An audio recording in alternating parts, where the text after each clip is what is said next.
Thank you. Thank you so much, members of the media. I think today we the mistakes of yesterday. Good morning, Honorable Chief Whip, Honorable Ntuli, Honorable Sangoni, good morning to you. Honorable Ngola, good morning. Honorable Skosana, good morning. Sithokoze. Honorable Nomvalo, good morning. Good morning, Honorable Cameron. Good morning, Honorable Breitenbach. Good morning, Honorable Malima. Good morning, Honorable Matthews. Good morning, Honorable Bangazita. Honorable Mwango. Good morning, Honorable Chairperson. Honorable Sols, good morning. Honorable James, good morning. Honorable Sokanyile, good morning. Honorable Shongwe, good morning. Good morning, Chair. SC, good morning to you. Good morning, Advocate Zikalala. Mukudi. Good morning. Good morning to you, Madume Arosanela. Labatho ba South Africa ba re go dumedishe legatong la bona. Members of the staff of Parliament, good morning to you. Members of the media, good morning to you. And good morning to the members of the public. Honorable members, who are going to do this today, I have spoken to honorable members who are going to do this today. I have spoken to that we... You forgot to greet members of the correctional service staff. Yes, I forgot, you are right. Koza ukayo.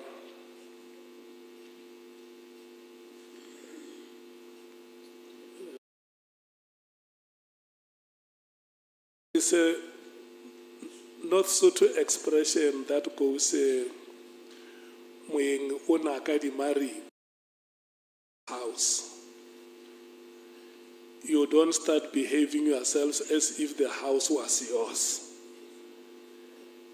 And when we reach a stage where we get used to this facility, we even forget to greet the authorities of correctional services.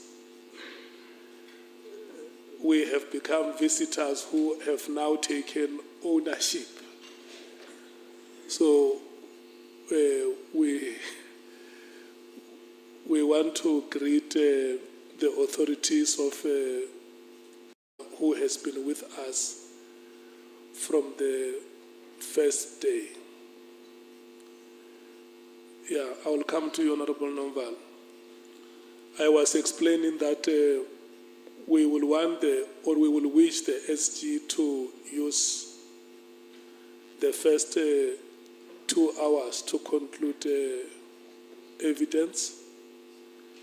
And then from there, we will use the hour between 12 and 1 o'clock for questions. Come back and run for 3 hours, take a break. Today, we will leave here at 19 hours. And then the SC, before he starts, he will explain that part of the statement, how far we are with it. Honorable Nomvalo. We want to disclose, Chair, so that we are not taken to the Ethics Committee. The DA has bribed us by chocolate because they want to start today. They want to ask questions first. So this is a bribe. Guilty as charged. Listen. Standards are so low. Chair. Yeah, but so low. let me respond, Honorable Breitenbach and Honorable Cameron. You know, if you think you have, Honorable Nomval, if you think you have, you don't. allow us, those who have to tell you, they have given me 2. You speak about 1.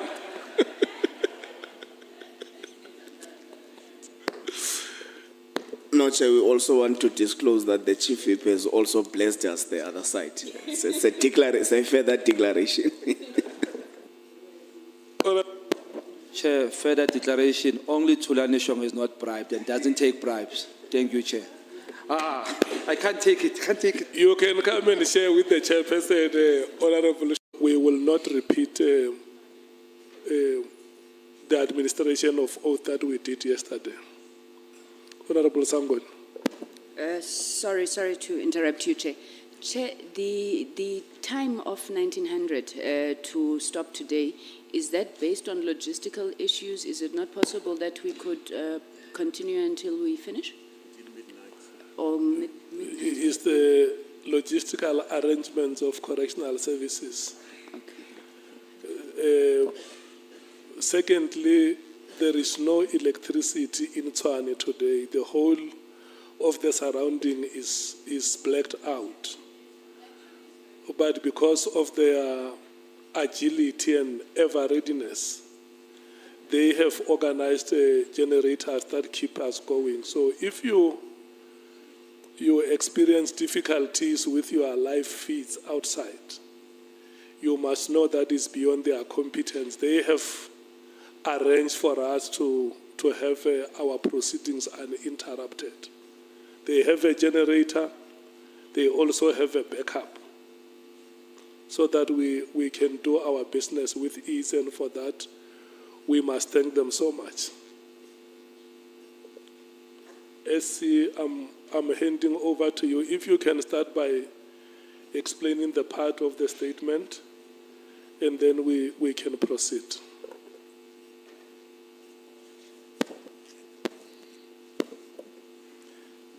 Good morning, Honourable Chair, Honourable members, my colleagues, members of the media, public, Mr. Matlala and his legal team. We again want to thank them for their cooperation, Chair, in trying circumstances, and for working after we adjourned last night and also this morning. We do have a finalized statement which has been signed. We're just waiting for the commissioner who signed the affidavit just to properly initial each page. And then it will be made available to the committee, initially online, and thereafter arrangements will be made for printed copies to be made available. The statement is not that much materially different from the draft we had yesterday, and perhaps with your leave, Chair, can we just wait for the original to be brought back by the head of this facility, who's with the Commissioner at the moment, and then I can better deal with some of these changes that have been made. As I said, they're not major. Some of them we had already dealt with yesterday, and then Mr. Matlala can confirm that under oath. In the meantime, with your leave and the committee's leave, we can, and obviously with Mr. Matlala's concurrence, we can proceed. In the meantime, there isn't anything at this stage anyway that touches on any changes that him and his legal team made to the affidavit, which will prevent us from proceeding immediately. Thank you, Chair. With that having been said, can I check, honourable members, do you agree that we proceed? If there is any objection, you can raise your hand without having to rotate. I don't see any objection. Mr. Matlala, are you ready? Can we proceed? Yes, I'm ready. And you agree with the statements that the SC makes? Yes, I agree. Okay, thank you so much. SC and Mr. Matlala, good luck in your engagements. We will run until 12 o'clock. We will decide at that time if the SG is, if you are done with the presentation of evidence. If there will be more time, the committee will decide how it allocates. For now, we allocate you between now and 12. Thank you so much.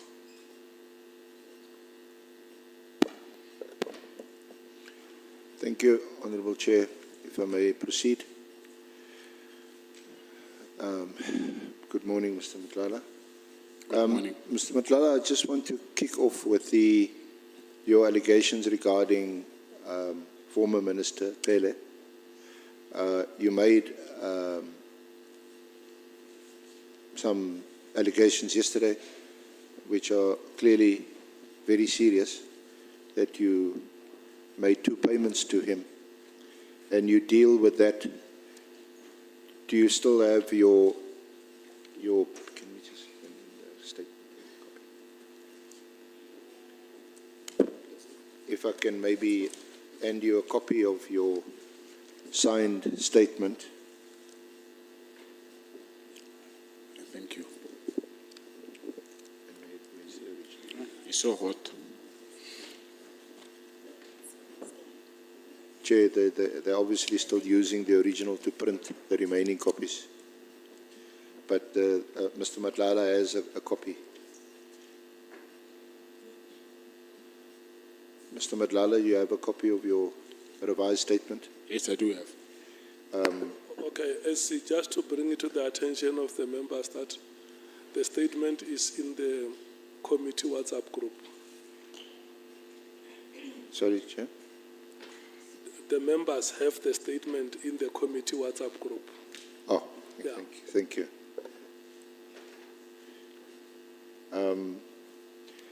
Mr. Matlala, I kicked off with saying that I want to just revisit your allegations yesterday that you paid or made 2 payments to former Minister Kele, and you dealt with that in your statement at page 23 and 24 and 25.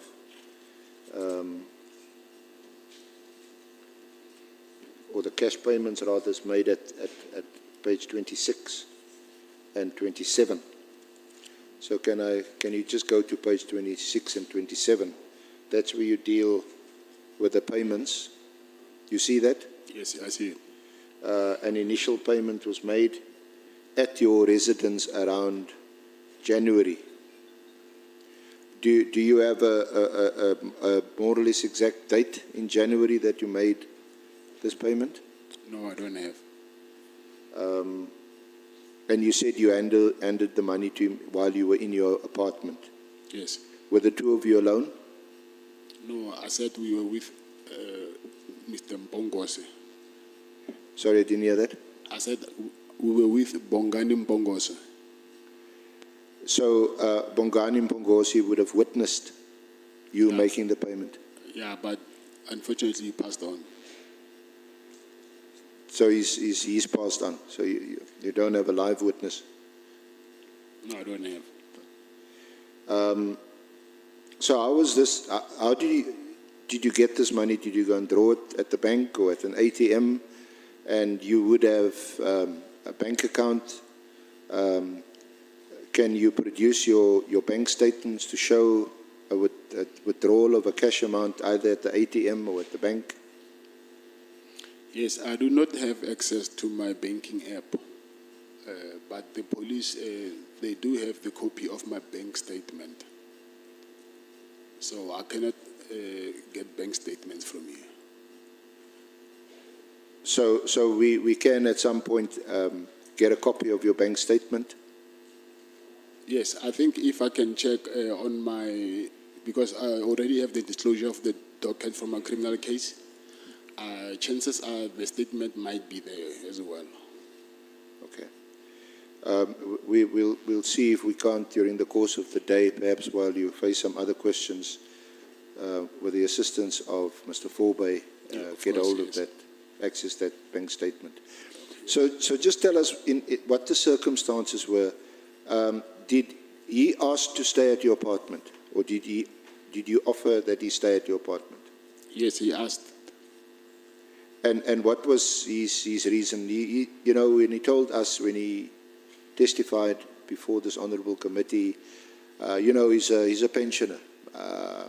And if there's an offer by someone to stay in their apartment, he's not going to say no, and it sounds quite plausible. But now you say he asked to stay at your apartment. So at what point does he ask you for money? Or do you offer him money? And what amount? I offered him the first payment. It was 300,000. So it was in January this year. And for the reason for me to give me that money is because of he asked for money. He asked for the money? Yes. Did he mention 300,000 rand? No, he actually wanted 1 million rand. He actually wanted 1 million? Yes. And your response was, I can't give you 1 million, but I can give you 300,000. No, I didn't give him 300,000. I gave him 3, and then again I gave him 2, like I mentioned. And the day I decided to stop, I was supposed to give him 300,000 again. But that never happened. Give him 300,000 again. But that never happened. It's when I decided to stop taking his calls. So, just to summarize, he wanted 1 million. Yes. And you made 2 payments to him of 500,000. Yes. And when the balance was demanded, you stopped. Yes. So let's go to the first occasion. When did he make his demand for 1 million? Was it before he came to stay at your apartment? Was it at your apartment or in your apartment? Yes, at my apartment. And you say that at the time the late Mpungosi was present. Yes. And what was your reaction to that someone is demanding, someone of that stature is demanding 1 million rand from you? Yeah. He actually spoke to Bongani. He said, you see, I helped your friend, and now I'm here at his apartment, and he's not even doing anything to show appreciation. And then I said, but what do you mean? Because I even offered you a place to stay. He said, no, but this won't pay my bills. So you know that I've helped you, but in return, you're not doing anything. And then that's when I said, okay, how much do you want me to give you? I said, and then he said to me that if you can give me 1 million, he will appreciate that. Now, why didn't you mention that in your statement? Mention what? In your statement, you didn't mention that he demanded from you 1 million, and that you made only part payment to him of 300 and then 200. There's actually a lot of things that I did not mention. Like I said to you, I forgot a lot of things.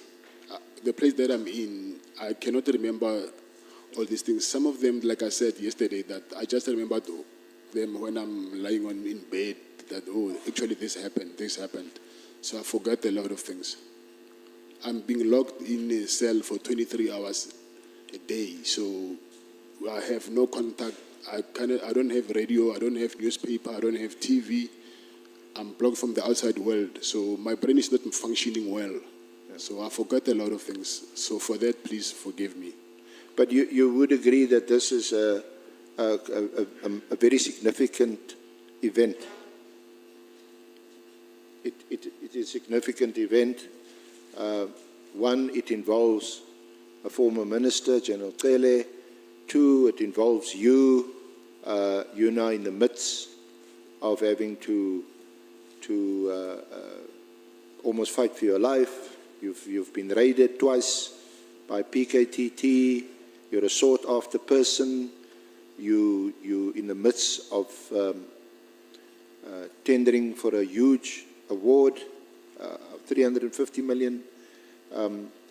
Why would you not remember or recall some of these significant events? You certainly do in relation to what you say in your statement, the 300,000 and the 200,000. You're saying, why wouldn't I remember what? Why wouldn't you have recalled that his demand was actually for R1 million? I do not have control of my memory. What my memory decides to forget, I don't have control over that. So I just remembered it. Okay. So all this is said initially in your apartment. Yes. So when he asked to stay at your apartment, you were comfortable with the fact that, well, he did you a favor. The harassment, the alleged harassment of the police had stopped. Your firearms have been returned, and you're quite okay to give him access to your apartment. So up until that point, everything is fine with you. Before the money part. Sorry? Before the money part. Yeah, before the money part. Yes, I didn't have a problem with that. So why did you not tell him, I'm sorry, I'm not going to give you any money. You've done me a favor. Thank you very much. I'm doing you a favor by allowing you to stay in my apartment free of charge. Why must I pay you more money? I don't think even yourself, if you are in my shoes, you'll do the same, because I've witnessed what these people were doing to me, and then I know this person, him. So I wouldn't want to provoke him or say something that I know that he wouldn't like. Okay. So when you mentioned the money, what did you say? Sorry, I can only pay you 300,000 now and the balance later. How did that conversation go? Yes, I said for now what I can arrange is 300,000, because I had other things to do with money, so I can only give you 300,000, and he accepted it. And you have that kind of money in your bank account. Yes. How much money did you have in your bank account at that time? I don't remember. Is that your personal bank account or a business bank account? It's a business. And which of the 5 businesses? It's Medicare business, Medicare 24 business account. So, sorry, the VIP security. Medicare 24 account. Okay. And you say that a bank statement of that account has already been obtained by the police. I believe so. And that you will make it available to us. I'm not promising. I will have to check with my legal team if it's, because what I know is they've pulled bank statements of all my accounts, but I'm hoping even the Medicare one should be there. Okay, so what will those bank accounts show? The withdrawal from the bank? They will show a withdrawal Yes. of cash Yes. at the bank. Yes. Which bank? Which branch? Mainland Main. Mainland. Yes. And which bank? FNB. FNB. Yes. And you went in as an ordinary client or customer to the bank, and you said to them, I'd like to withdraw 300,000. By that time, I resigned as a director, so my sister was the director. She was the one who withdrew the money on my behalf. Sorry, I didn't hear that. I'm saying in December, I resigned as a director. Yeah. So in January, my sister, she was the one who was the director. So I sent her to withdraw the money on my behalf. And what's her name again? Repeat it. Claudette. Claudette? Yes. Claudette, and her surname? Masete.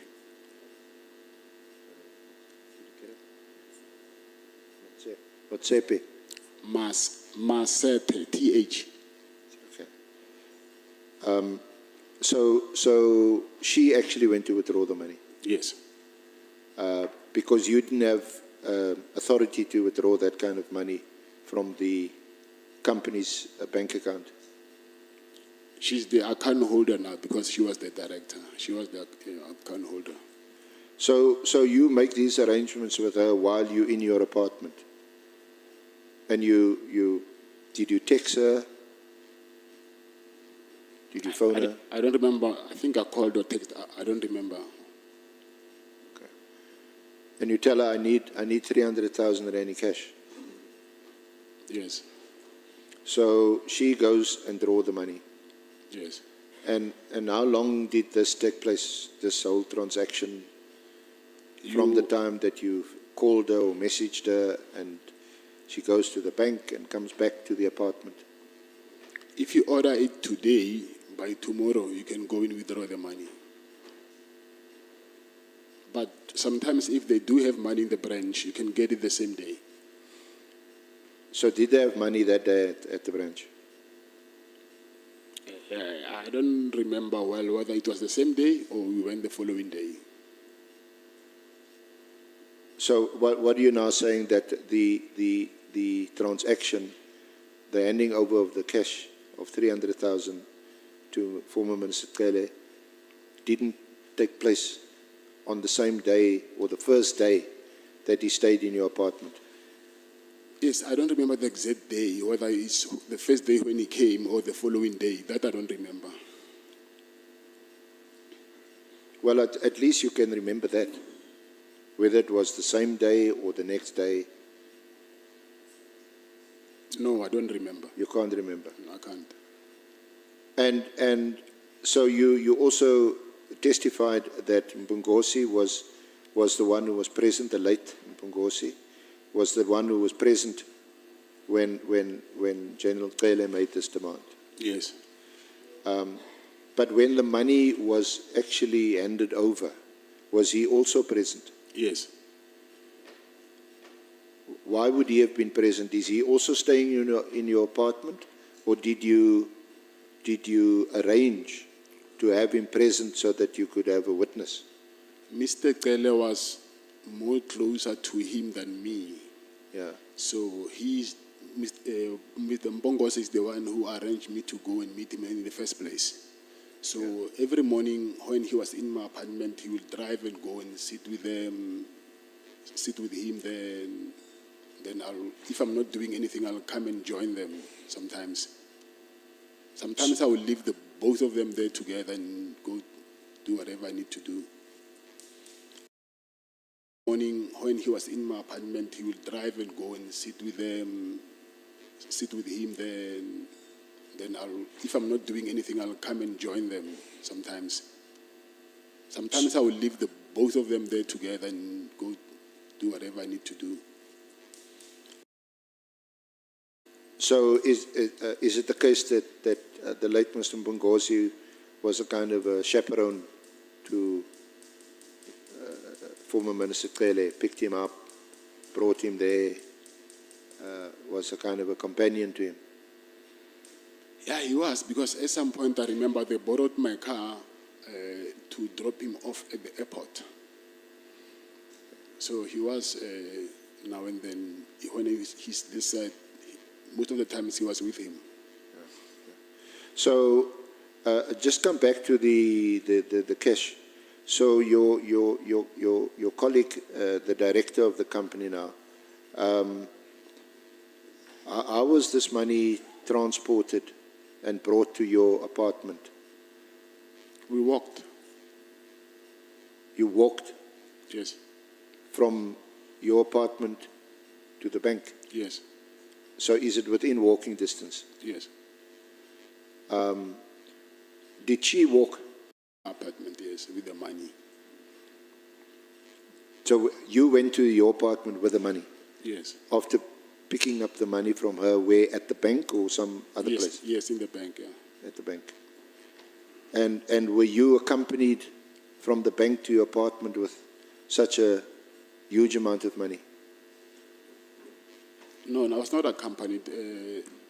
I don't know if you know mainland Maine. You can actually walk from inside the center, the mall. You don't need to get outside the mall and go to my apartment. Okay. So you can just walk right inside go upstairs with the elevator to the penthouse. So you don't need to get outside. Okay.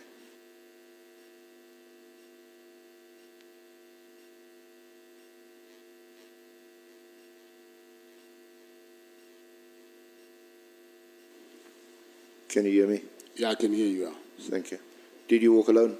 I'm saying from the bank, I was with my sister, and then she went to her place, and then I went to the apartment.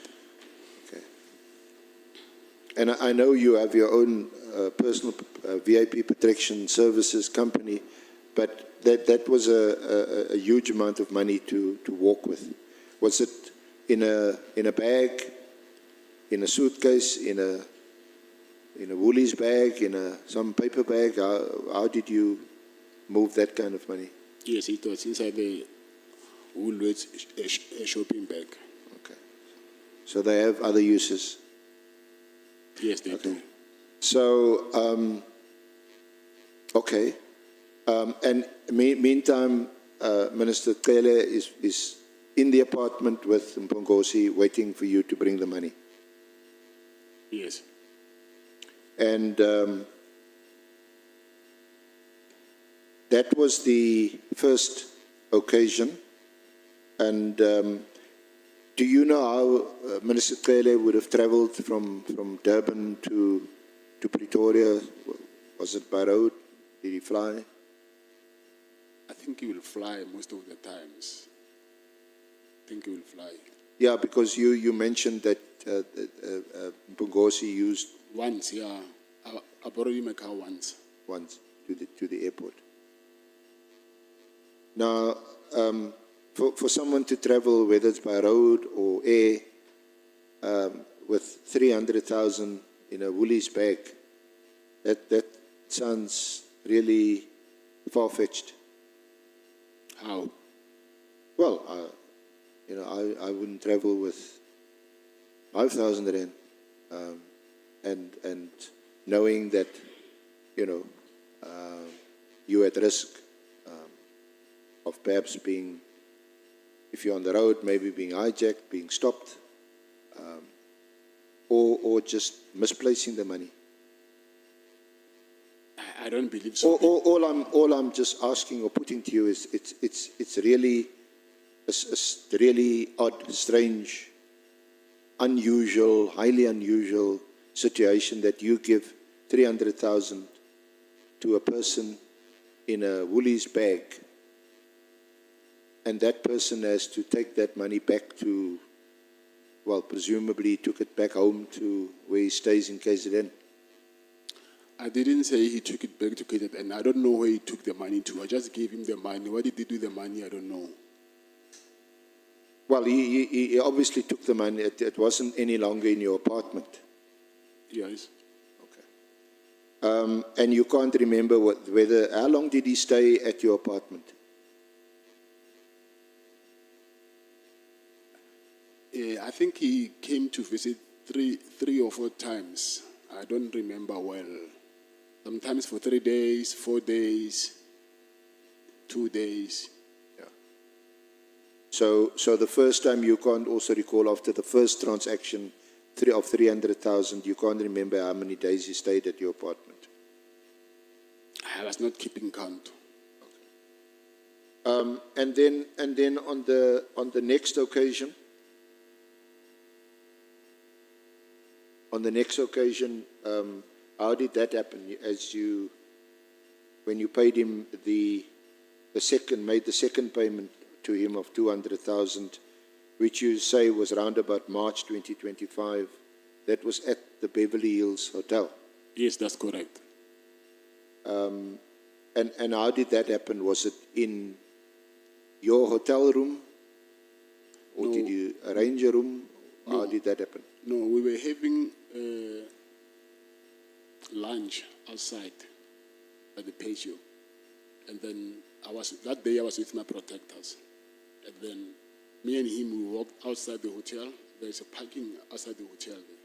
And then I asked one of my protectors to go to my car and give me the bag. And then I took that bag, I went with him to his car. I remember he was driving a red Jeep. And I gave him, then he put the money inside the Jeep and then he drove off. And you say that was his red Jeep? I'm saying he was driving a red Jeep. He Whether- was driving. Whether it's his or not, I don't know. And there at the Beverly Hills, is it that he asked you again for the balance or asked you specifically for 200,000? How did that happen? He wouldn't say the specific amount. He will just say, call and say, do something. Do something. Whether it's 300, 500 or 300, 200, so whatever I had at that time, and then I'll just go and drop it off. And so this happened in March. This is now some 2 months or so after the first transaction. Is that right? Yes. And did you have any communication with him in between that period? Phone calls, WhatsApps? Yes, we had.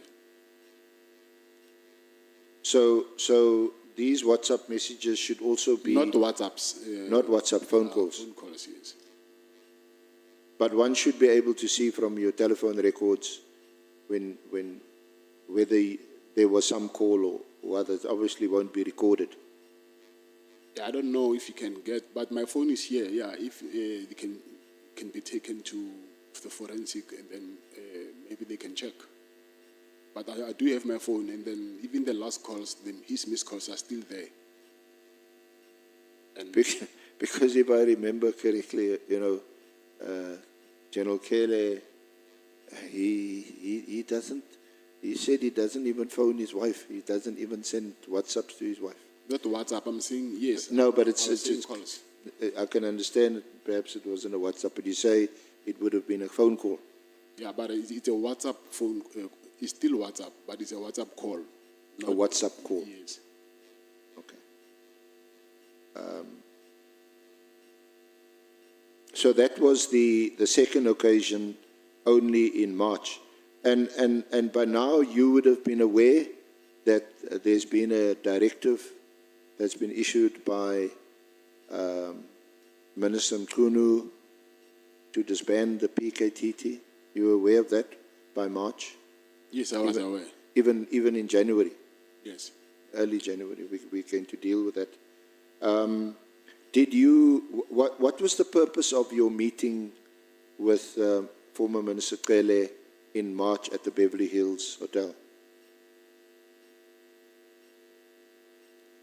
It was about me giving him that money.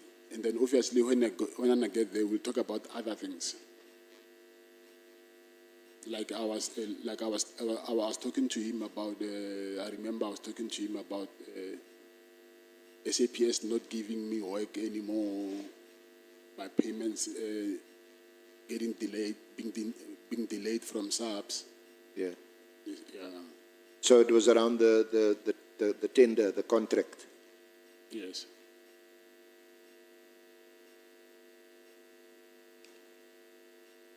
So and by then we know that you had already been awarded the contract, is that right? But you weren't getting, your complaint was you weren't getting purchase orders. Yes, yes. We do know, I think you can confirm, that you were paid a substantial amount of money before the contract was cancelled. In January. Yes. Yes. And certainly that was a huge amount, I think in the region of 48 million. No, that's not true. Or is that the total amount that you were paid? Yeah, from the duration of my contract right up until in January they paid me, I think I'll say between 10 and 14 million. So 200,000 was that small change for you? No, I'm not saying that. You're not saying that. Okay. So the 200,000, and did you go to the Beverly Hills with the 200,000? Was it again in a Woolies bag, or was it in some other, maybe a Checkers or ShopRite bag? We always operate with Willis back. Again? Yes. Your favorite bag. Yes, that's the money bag. It's a money bag. Yes. So, again, how did you access that cash? Did you come to the Beverly Hills with the 200,000? Did you come with the 200,000? Yes. And where was that money withdrawn from? And how? And who? The same process from the bank in Pretoria. And it was again your colleague, the director of the company. Yes. Yes. So this time you traveled with 200,000. Yes. And did you drive or fly? I drove. You drove. Yes. Were you alone? No. Who accompanied you? My protectors. Sorry?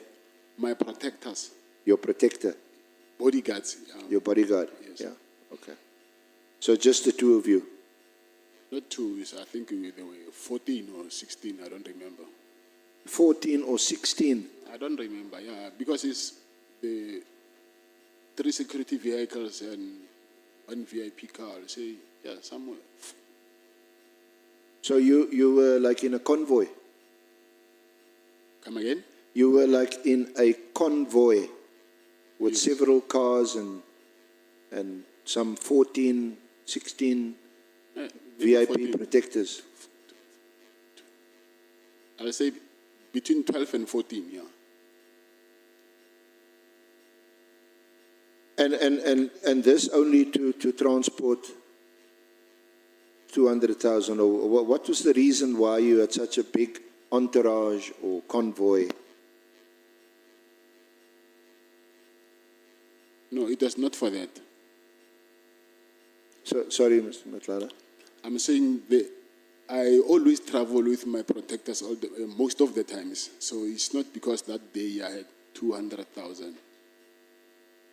What would be the other reason or reasons why you would have so much personal protection around you?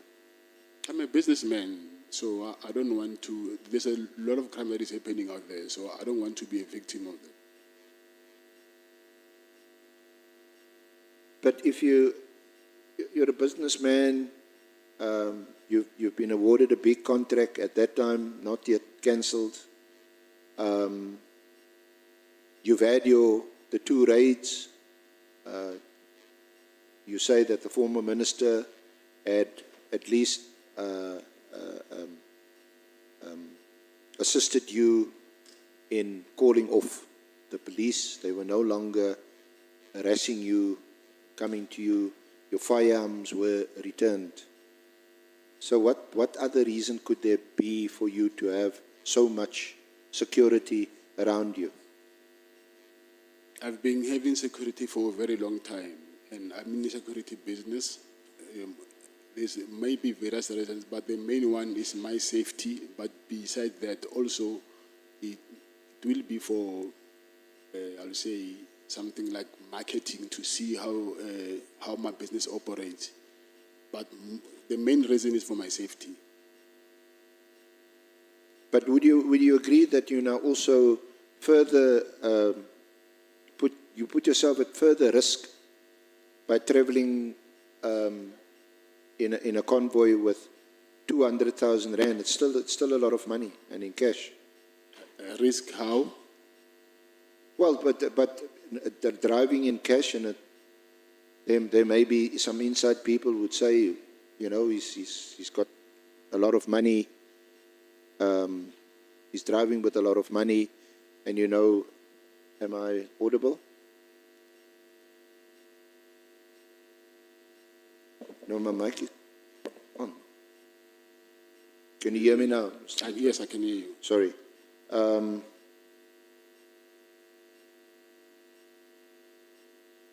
Yeah, we also know, and I'm asking you, since you actually mentioned it about traveling. SC, Sorry.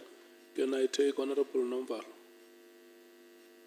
Yeah, thanks, Chair. I think the witness has partly clarified this aspect. I wanted to confirm with him based on the experience that I have, people who direct companies which deal with security services, that as part of their marketing strategies, they strengthen their security just to demonstrate the strength of their capacity in public. So I wanted to check with him if that is not part of the reasons why he has so much security, apart from the security concerns that we have outlined. I just wanted you to give clarification in that regard. Yes, I think I've just answered that, like he said, that I said it was also part of marketing.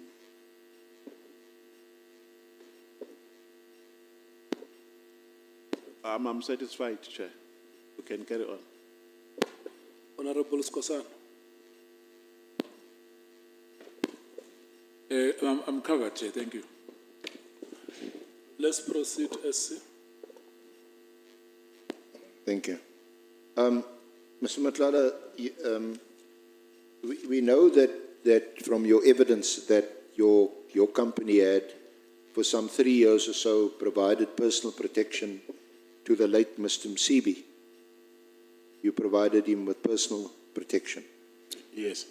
But aside from that, we haven't heard from you that you provided personal protection to any other high-profile person or person involved in high business that would have required your company's personal protection. So we now hear from you that you yourself required this huge amount of personal protection. And if I recall, you saying that this was this for marketing purposes? Yes. Can you explain what you mean by that? How would you Marketing. how would you market it? Marketing meaning to demonstrate to potential clients. By driving in a big convoy over entourage from from Pretoria to Durban. Yes. So isn't that putting yourself at personal risk even more? Because now you've got some 200,000 rand in cash in whether it's your vehicle or one of the other vehicles. Where was the 200,000 being kept? Inside the vehicle, yes. Sorry? Inside the car, In your car. yes. Isn't this a really peculiar way of marketing your VIP protection services? I mean, they're quite standard ways of marketing your services. I'm not saying Or that was advertising them. I'm not saying that was the only marketing strategy that we were using. I'm saying it was one of them.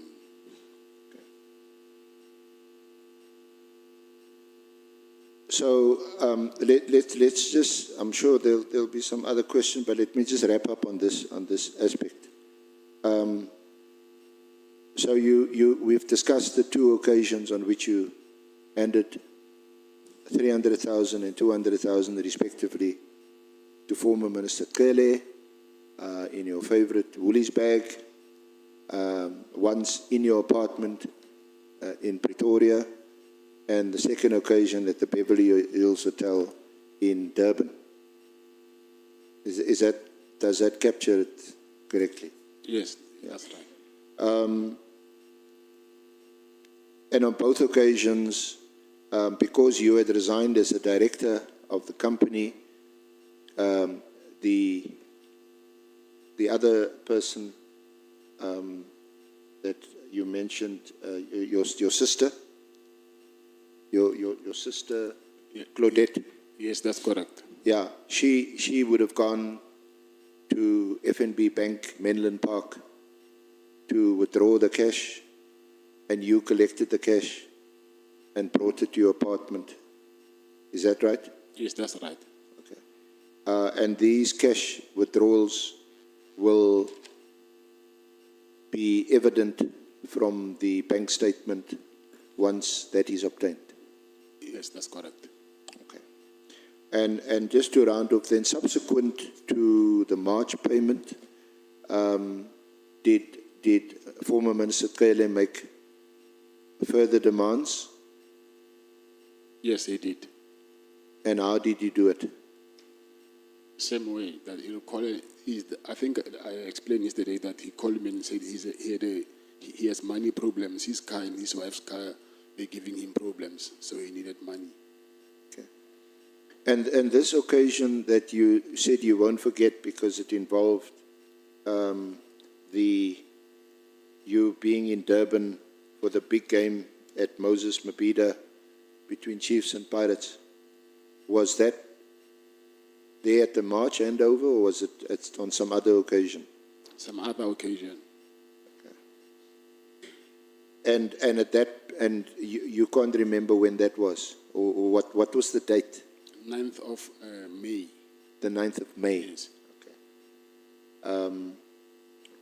And is it at that point, and where do you do so, where you tell him, sorry, I'm no longer making any payments to you? I didn't answer him. I just ignored his calls. So when you were at Moses Mabhida on the 9th of May, I was not at Moses Mabhida. I'm saying there was a soccer match there. Oh, okay. You were still in Pretoria? No, I went to Durban, but while I was there, I just decided to not continue with what I was anticipating to. So I just said, no, this thing will never end, actually. Let me just stop, because there were other demands that he was making, which I said, okay, this will call for this other one, the other one will call for another one, so rather let me just cut it now. What other demands did he make? It's something which also I just remembered, but I don't know if I should share, because you'll ask that why I didn't discuss it with you before. He said to me that he has a son who most people don't know of. That son, he's in engineering. So that son, he was supposed to send me invoices, and then I was supposed to pay to his son's account. And then he wanted to buy a house. He said he wanted to retire, to buy a house in a place called, anyway, it was the first time hearing that place, called Trafalgar in KZN. So he said he wanted a house there. So that was also some additional demand that, Yes. that he made of you. Yes. And you say, was that all telephonic? No, that was while I was with him. The first time or the second time? The first time being in your apartment, the second time at the Beverly Hills Hotel? I don't remember that thing happened when we were in Beverly Hills or in Pretoria. I don't remember. Okay. Now, these, Honorable Chair, is it okay to continue? Thank you. These demands that you're now telling us about, is that you're only mentioning it to us now because it's not in your statement, also as you recollect? Yes. So there may be other demands, there may be other things that you also may recount at some other stage or later stage. Yeah, there might be. There might be. Yes. So this is not everything. No, I'm not saying if. I'm saying if I could. Should I remember something? I don't know whether I should mention it, but or just because it's not in my statement, I must not mention. I don't know. No, you under oath. What is important is what you say to us under oath. Okay. The statement is there to assist you and to refresh your memory. But if there are things that's not in the statement that occurs to you, then you actually obliged to tell us because Okay. you're under oath. Okay. Okay. So let me go to page 30 of your statement. Let's see. Let's take Honorable Malim.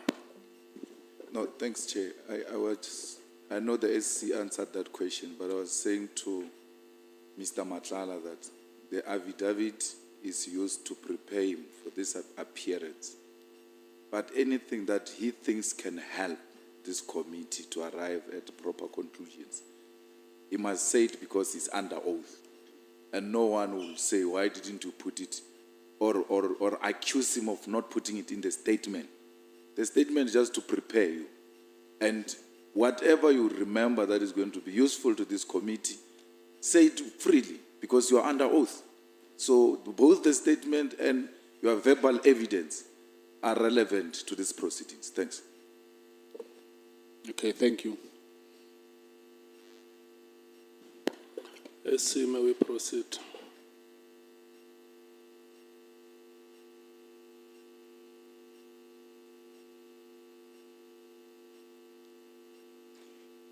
Yeah, I want to move to your meeting with Lieutenant General Mkunazi, which is at page 30 to 33 of your statement.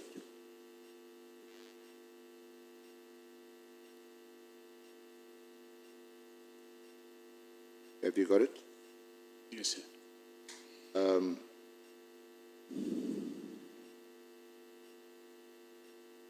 That was the meeting that you had with him at Pearls. At Pearls. Yes, that's correct. Was that his apartment or someone else's apartment? I don't know. Okay, you don't know. And who arranged that meeting? Was it your good friend Major General Sinona, the head of the Hawks in Durban? It was General Kele. General Kele arranged that meeting. And when did he arrange that meeting? Where did he arrange that meeting with you? Was it when he saw you in person, or was it done telephonically, or what's up? Yes, we spoke on the phone, and then he said he will arrange, because the first time that we were supposed to meet him, he didn't come. He said he's going. Mr. Kele told me that he said he has to meet with the Zulu King.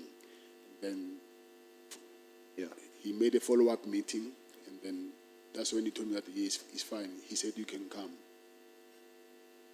And when you met General Mkhonazi, was General Sinona with you?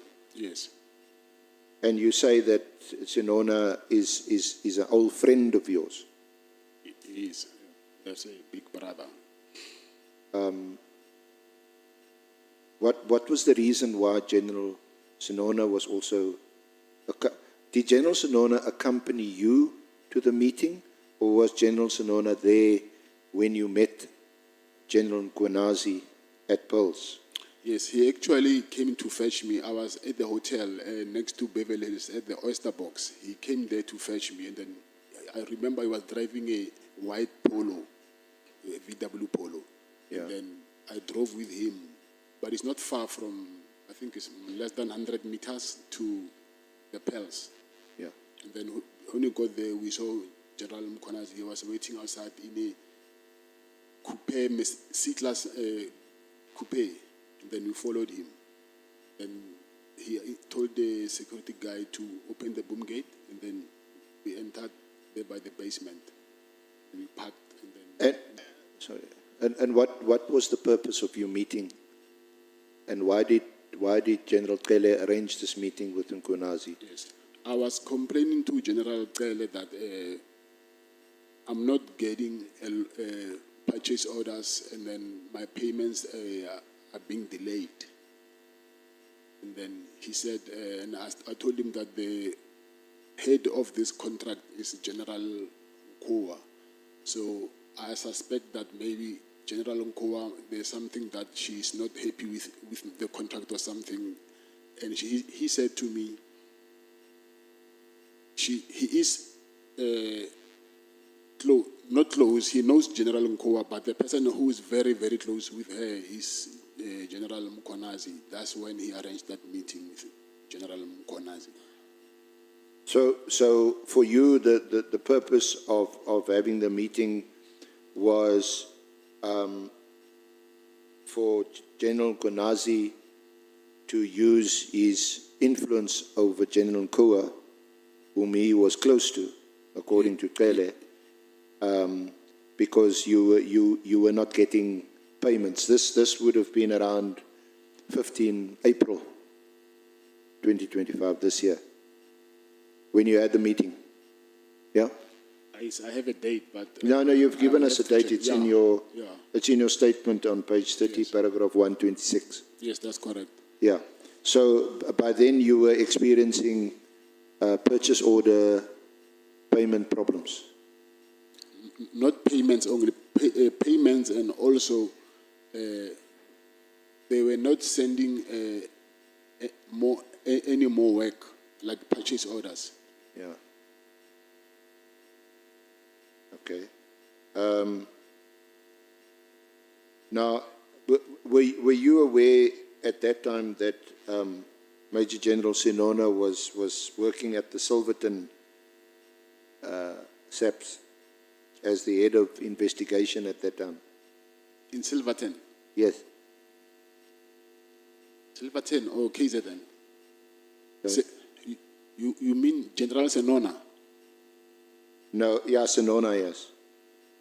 I don't think he was in Silverton. You weren't aware?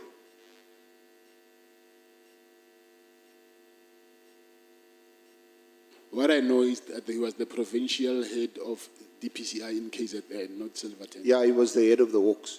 But General Sinona had previously been stationed at Silverton. I don't know that. You're not aware of that?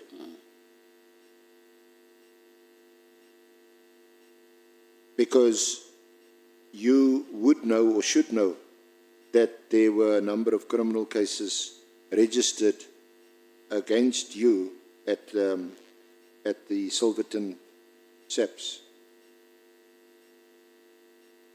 When at the time General Sinona was head of the detectives. In Silverton? Well, the head of the detectives, in charge of the detectives. In Silverton? Yes. I did not know that. It's the first time hearing that from you. So, this meeting, did it assist you in smoothing things over with General Koa? No, it didn't. Instead, you say in your statement that General Kunazi told you about Koa, that she was close to Metropolitan, is it?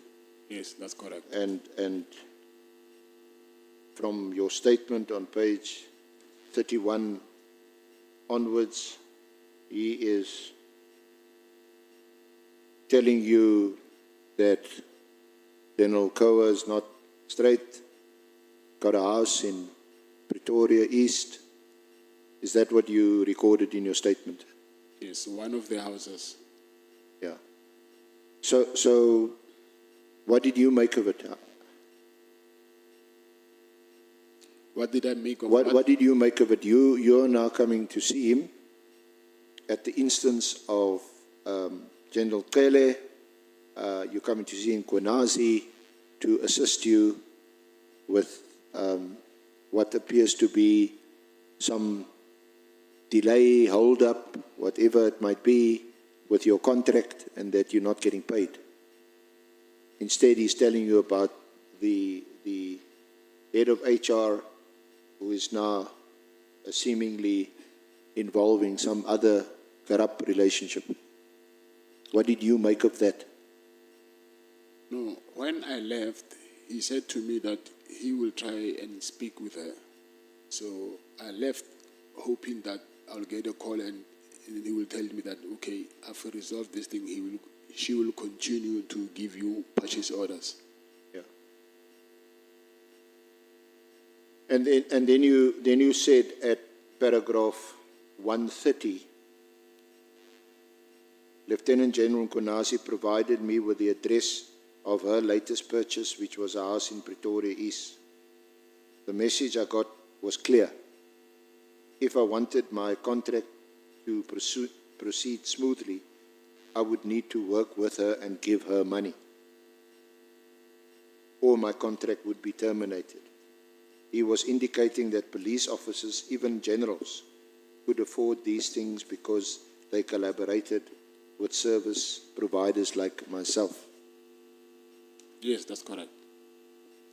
Now you would agree that this is not right.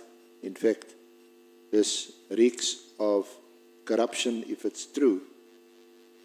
You would agree with that? Yes, I agree. So why would you participate and collaborate in such corrupt activities? My purchase orders being delayed as it is was corrupt. So me asking that they must send me back the purchase orders in time, that is not corruption. I'm asking someone who's doing corruption to do the right thing by giving me what is rightfully mine. So I don't know how by doing that is corruption. Yeah, but you've already paid huge amounts of money to a person of influence. That's illegal. It's unlawful, those payments you made. Do you accept that? Yes, Chair. I'm here because you're asking me to be honest. So Yes. No, we appreciate it, I to do be not want honest. to lie to you now. I'm telling you what really happened. And I'm asking you, you know that this is not right. Whatever they may be doing, these generals accepting money, buying property, living beyond their means, you know that that's not right. But you are now becoming party to it. Why would you? You've got a contract.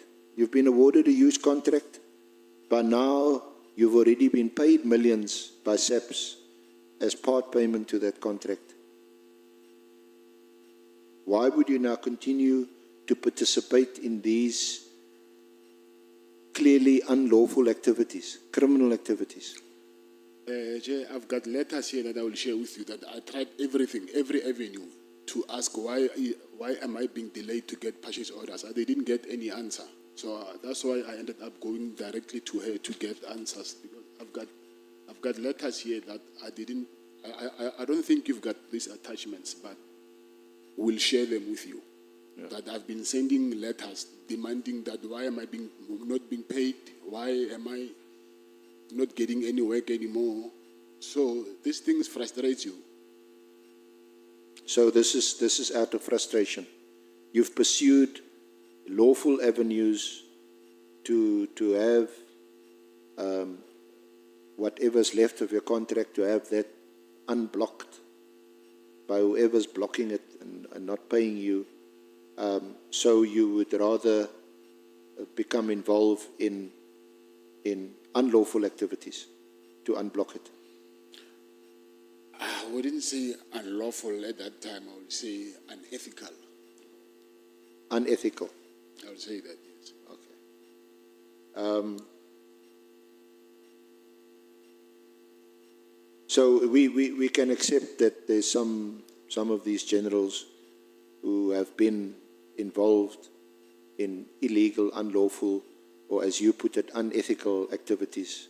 I'm saying from my side, from your side, asking them to start sending me purchase orders instead of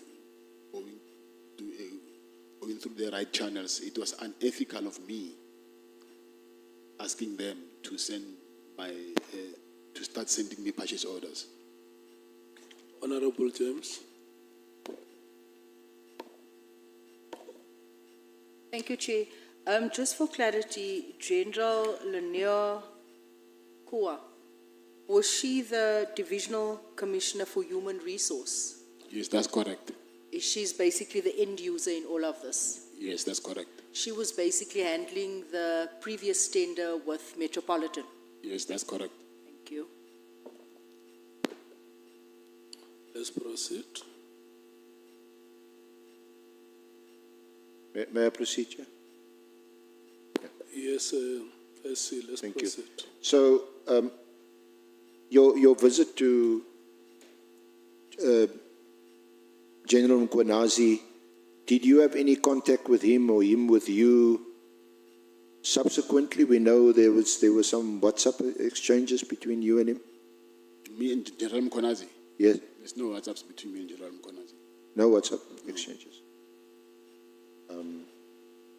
But was there any other exchange in any other way, telephone calls? No.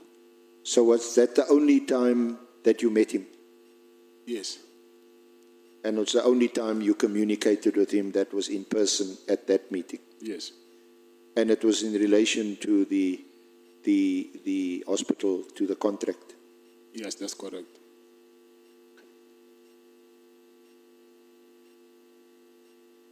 But you say that he did use the opportunity of raising this issue of Nagi, which you discussed yesterday. Yes, that's correct. And that was going to be your way of also assisting him if he assisted you, Yes.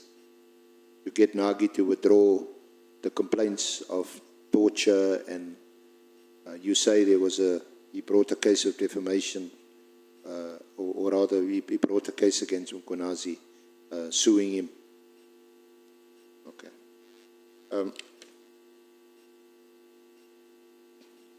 Let me move to another topic. Honorable Chair, can I get a comfort?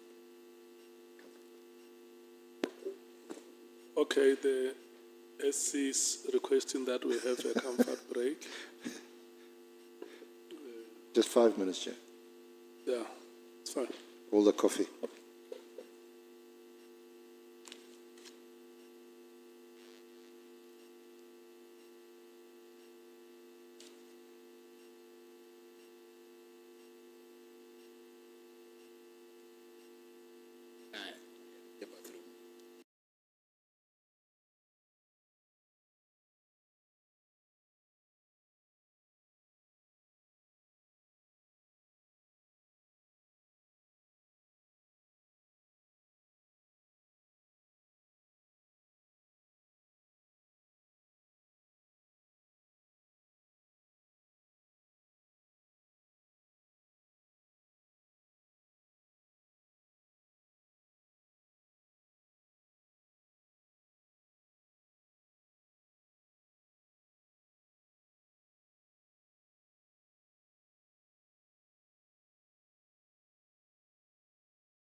Okay. But that request has been granted, SC. Thank you, Chair. Through your Honourable members. cooperation, Mr. Matlala, let's make sure that we conclude the presentation of your evidence by 13 hours. When we come back from break, we are likely to have a shorter break so that we allow members to start asking you questions. Thank you. Thank you, Honourable Chair, Honourable members. Thank you for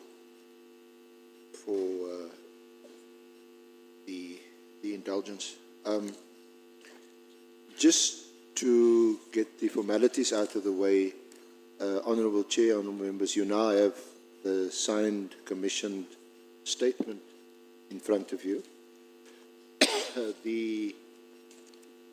As I indicated this morning, the changes are not material or substantial. There is a paragraph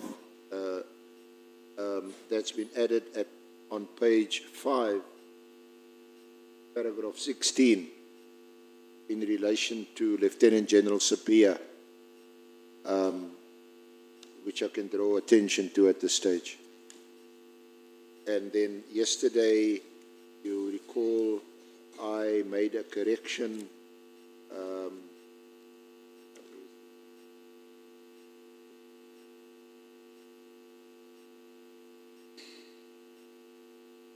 in relation to the Mbisa Hospital. It is on page 36, paragraph 137.11. Mr. Matlala, you remember in fact, in your statement, which you had confirmed, the company that's referred to there is Black AK Trading and Suppliers, and not Medicare Holdings. Yes. Okay. So, Honourable Chair, I'm sure Mr. Matlala is now in a position to confirm his sworn statement, that he has commissioned and signed it, and that it's properly before the committee. Mr. Matlala? Yes, I confirm that. Thank you. Can I just deal with some remaining topics? Your relationship with Lieutenant General Sapia. Now, yesterday, Mr. Matlala, are you ready? Yes, I'm ready. Thank you.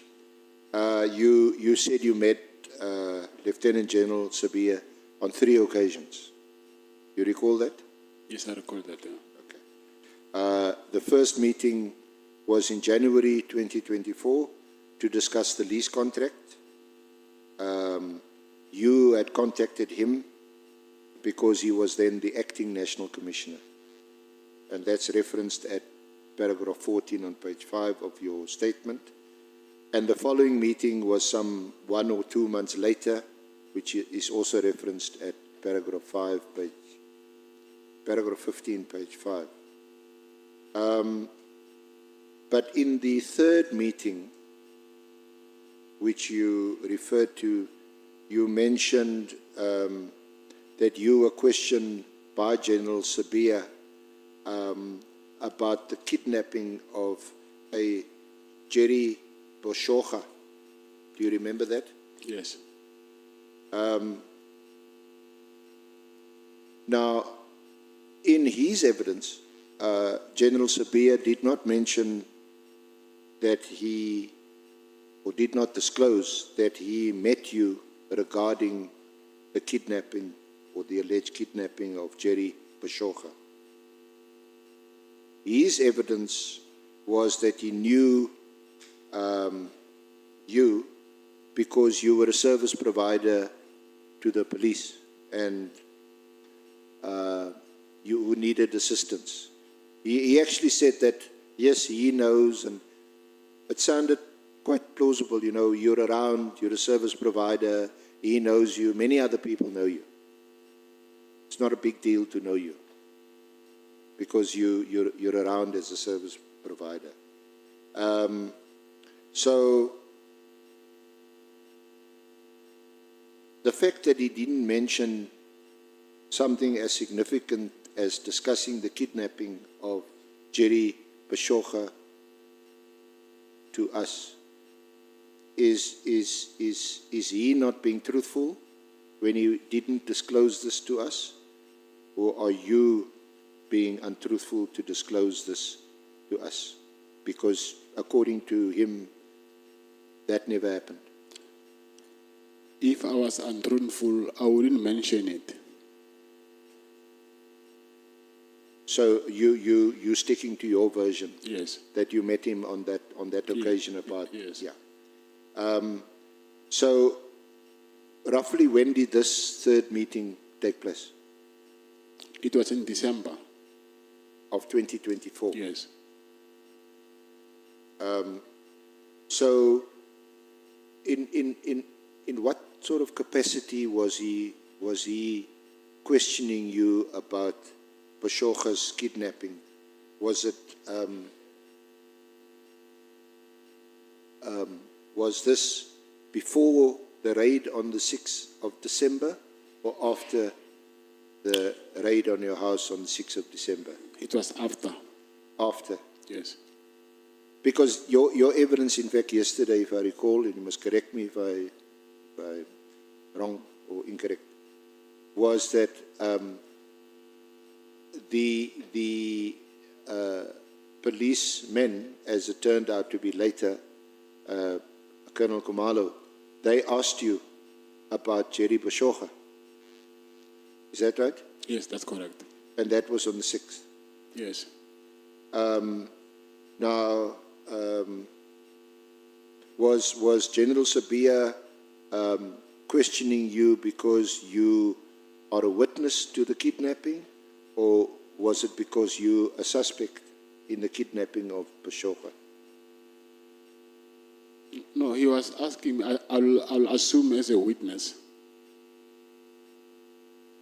So you assume he was approaching you as a witness, but certainly we know from your evidence yesterday, Colonel Kumalo and his team, when they raided your place, they came to search your house for Bashoga. So you were then regarded as a suspect. Must be. Suspect, you mean on the 6th of December? Yes. Yes, yes. Did General Sabia tell you that he was personally investigating the kidnapping of Bashoga? Yes. Did you meet him alone? Were there any other police officers present when you met him? No, he was alone.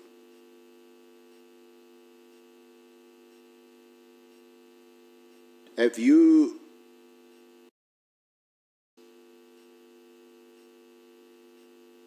Did you meet him alone? Were there any other police officers present when you met him? No, he was alone.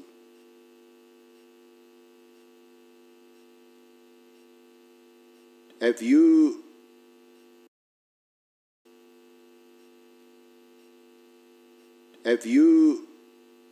aware that you had been raided?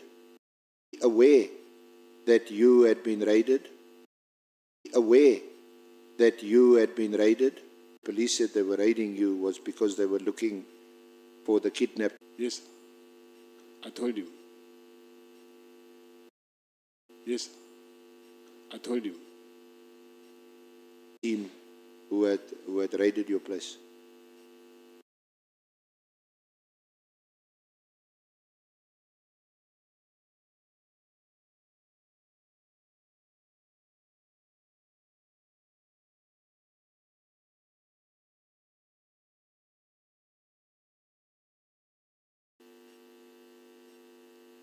So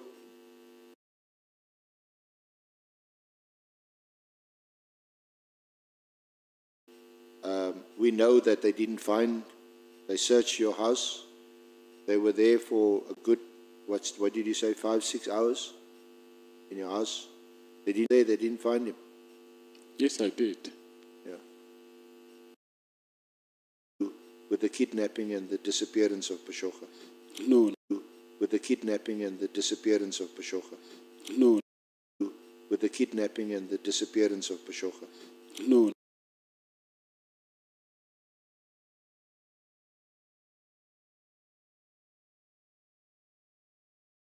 He told me that my name came to his office. Your name, He told me that my name came to his office. your name, tell you who brought your name to his office, how it came to.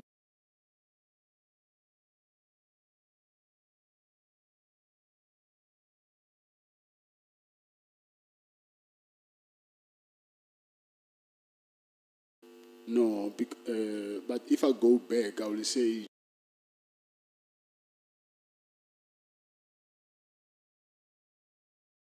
but they never came.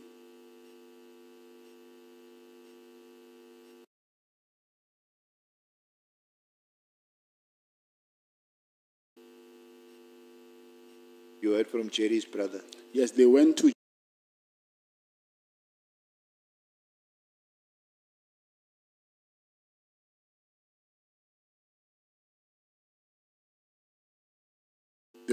and interrogated him, and then they told him that they will come.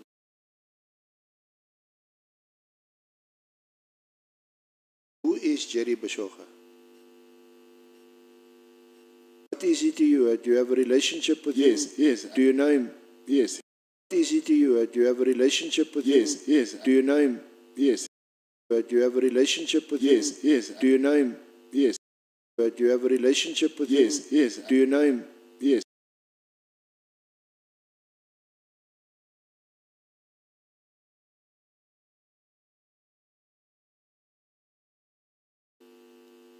Because you said that Sabia was not speaking to you as a witness or a potential witness. Did you witness anything about?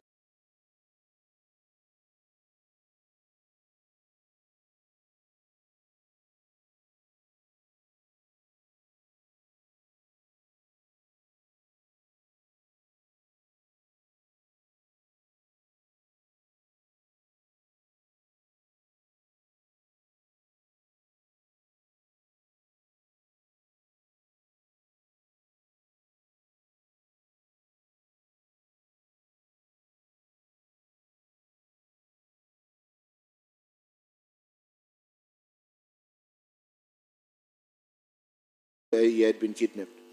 Say that again. Did you know?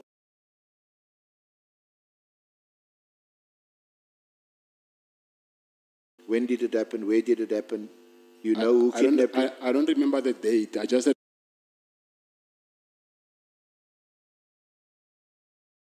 brother is being kidnapped.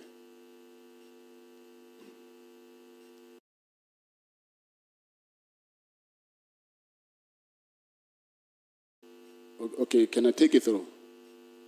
Yes.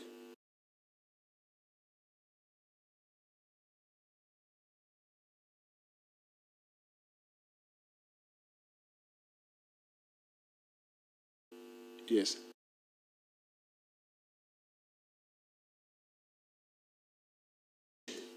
And then he said to me, there's some drum.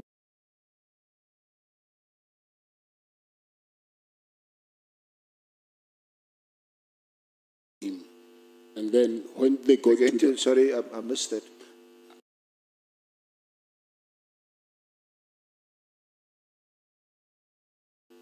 Jerry used to buy, to sell, to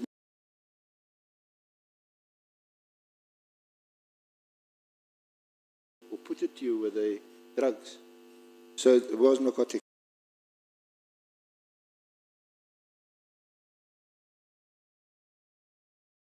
Going to fetch narcotics. yes. Yeah. So then he's centurion.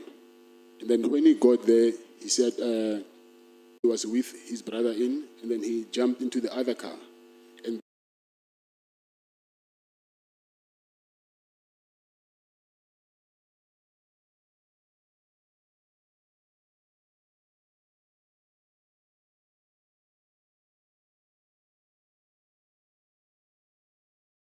with his brother in, and then he jumped into the other car. And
Colonel, sorry, you know, you're barking up the wrong tree here. I know, Jerry.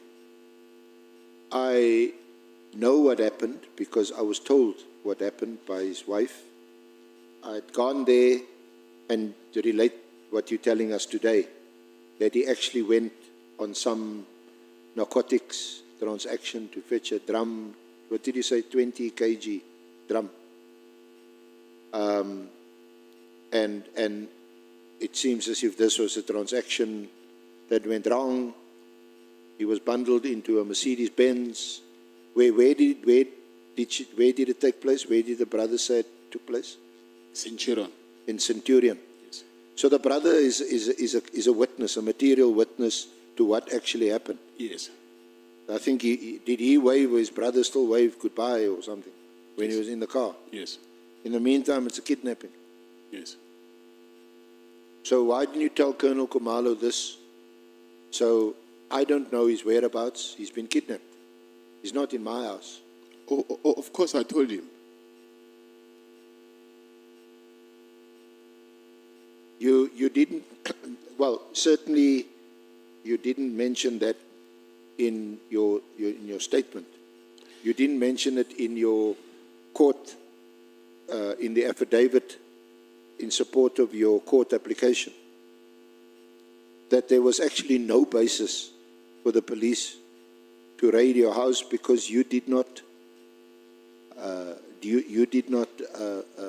have this person in your custody or in a house. Why didn't you mention it in your court application? In the court application, I was talking about harassment.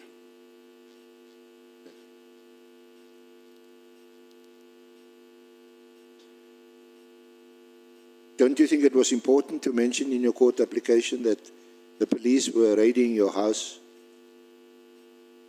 for someone you didn't detain in your house, you didn't keep that person in your house, didn't hide that person in your house? I think it's there in my court application, but I mentioned only Avi's wife and the son. Okay, we'll see if we can Yes. find the.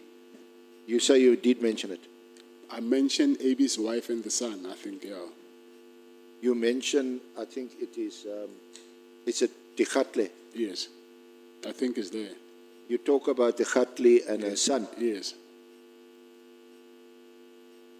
So Mrs. Tikhatle is that Jerry's wife it's or someone, mother? no, it's someone else. But I'm saying they mentioned two different kidnappings. So I did not, I just mentioned this one, but they mentioned two, Jerry's one and this other one. So what was what did you say there were two kidnappings? Yes. So because you say, and this is at in the annexure which is your court application and your affidavit attached. It's on page 54, paragraph 17. The officers then asked me if I know anything of the kidnapping of Mr. Abi Tikhate's wife and son, and why I would help someone that I don't know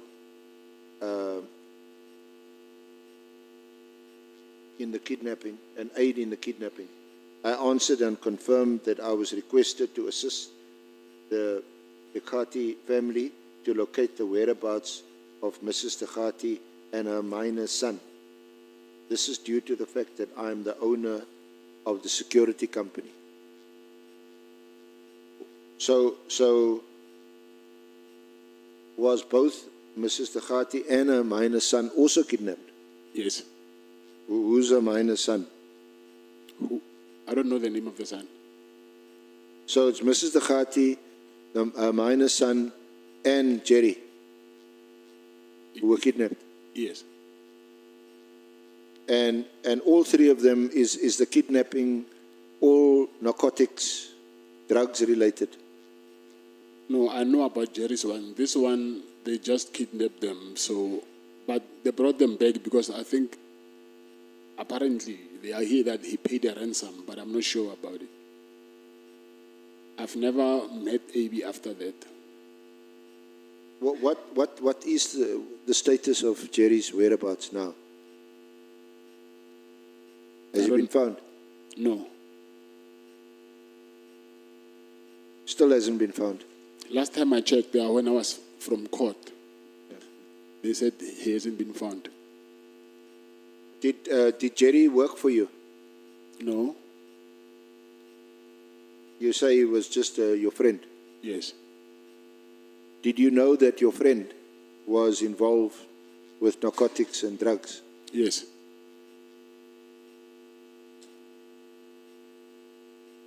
And you maintain that you don't have any contacts or relationship with narcotics, drugs or drug dealers? Yes. You don't? Have what? You don't have any relationship with narcotics or drugs or drug dealers or people who deal in narcotics, despite a very good friend of yours being, you say, involved? Yes, he was involved in them, yes. I wouldn't say, when you say I have a relationship with them, are you meaning that I'm doing the same thing that they're doing? I'm asking you. No. Because it is alleged that you are part of a drug cartel, isn't it? Yes, they are, yes. And being involved in a Medicare, healthcare business, it seems to me that it is an ideal smokescreen or cover to be involved in this kind of industry, drugs and narcotics? I don't know that.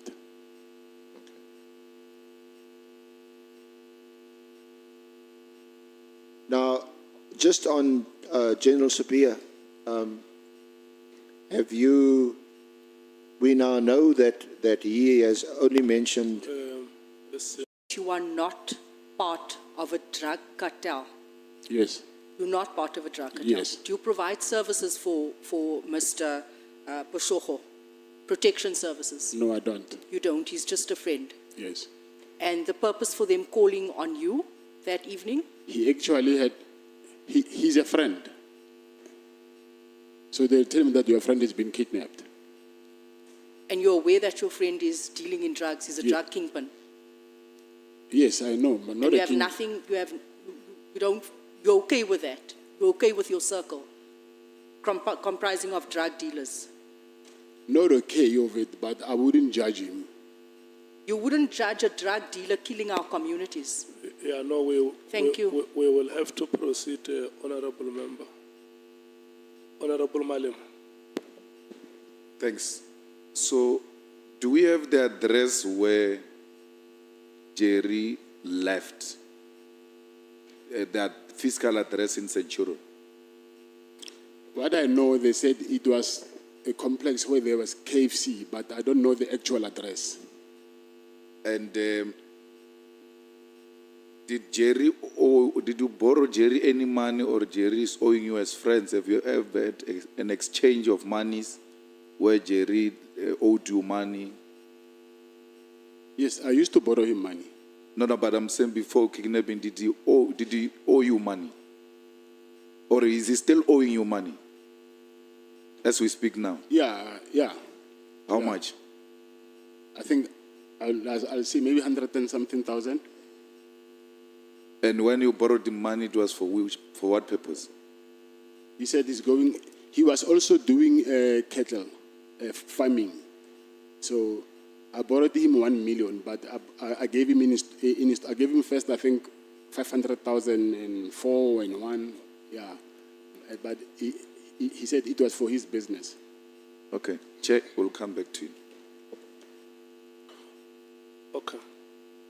Honorable Ngola, can I do this? Can I check if there are honorable members who want to ask questions? Okay. It's only Honorable Ngola. After him, we proceed. Thank you, Chair. Just a second from me. How much did Jerry pay back out of the 1 million rands? That's why I'm saying he was left with 100 and something. So he has paid a sum of the 1 Yes. million. Is Jerry still alive? I don't know. You don't know your friend, whether he's alive or not? I don't know, yes. Okay. SC, let's proceed. thank you, Mr. Matlala. You had, as you've heard some questions already, no doubt that there'll be some further questions on this aspect, which you are revealing for the first time today about Jerry Boshogo and the fact that he had also loaned money from you and that he's a very good friend of yours, and he is, according to you, involved in dealing in drugs. In fact, just on that now, was it a 20 kg consignment of narcotics that you referred to? No, he said it was he's a consignment is of narcotics, but I'm not actual final product. He said it was some product that they were going to use to manufacture, not the actual drugs. So the substance that I'm interested in, this 20 kg, Okay. is it still a substance that's going to be used to manufacture? Yes. So it's a raw material. that is going to be used to manufacture other drugs. You can't say what drug it is, cocaine, heroin, drugs that's freely, well, I suppose freely available, but you've got to pay for it, of course, in our communities. No, I don't know. Are you comfortable with the fact that a very good friend of yours is involved in the drug trade?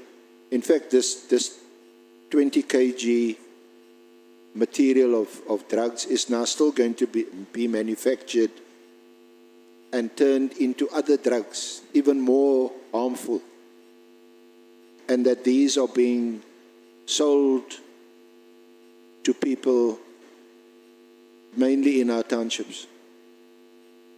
No, I'm not comfortable. So what have you done about it, or what do you intend to do about it? Or I think it was asked earlier about your friendship with him. He's still your friend? Who? Pashoga. Yes. So you have a friend who, on your own account, causes harm, serious harm, fatalities in our communities. Yes, unfortunately I do. And you're not prepared to terminate that friendship. And you loaned him money. Yes, but money it was not for that. Sorry, Mr. Matlala. I'm saying I loaned him money, yes. So he would have used that money in his drug business. No, he told me that he was using his money. Even when he paid me back, he was using his business account that he deals with. He's in farming. So even the money that he paid back, I see that the account, the reference number is from his business account. Well, but the drug money could have been paid into his business account. Yes, that's possible. So yes. you wouldn't know that? Yes, that's possible. I know, and I'm not exploring that today, but you also accused, amongst other things, of money laundering. You know those charges are against you. Or the Yes, allegations are against you. Yes, I know about them. Yeah, so... But I also know where they come from. Yeah. You know where your money comes from. Come again? You know where your money comes from. I'm saying those charges, I also know where they come from. Where did they come from? I cannot go into the details, into the merits of my case, unfortunately. It's something that is still pending in court. No, we're not dealing with the merits of your case. We're just asking... You face many allegations, and we know where they come from, where some of them come from. So tell us where these come from. You know, if at least it was something which has been dealt with before in court, I would. But we have never spoken about it in court before, so I cannot talk about it now here. That one I can't. Well, I'm not sure that the Honourable Committee is going to be happy with that answer, but maybe you can deal with it and digest it after lunch. Yes. Now, so poor Jerry is still missing. Yes. And Mrs. Tegale and her son, have they been returned safely? Yes. And it was the minor son.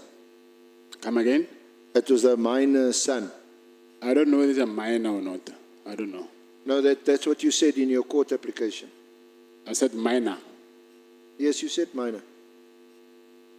Yeah, he's his son, but whether he's a minor son.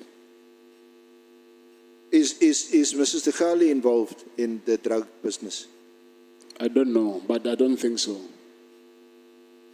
You don't know why she would have been kidnapped with her son? It's because of money, because of they demanded ransom.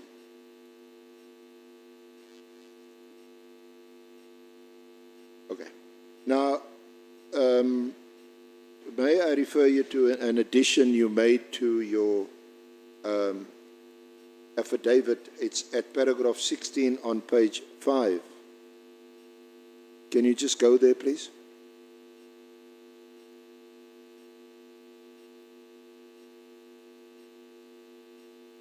Page 5. Page 5, paragraph 16.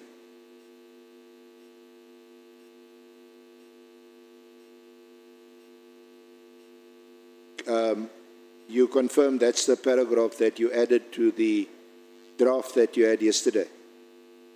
Come again? I say, can you confirm that's the paragraph that you added Yes. to the draft that you were presented with yesterday? Yes, I confirm. So you say, I would like to add the following concerning Lieutenant General Sabia.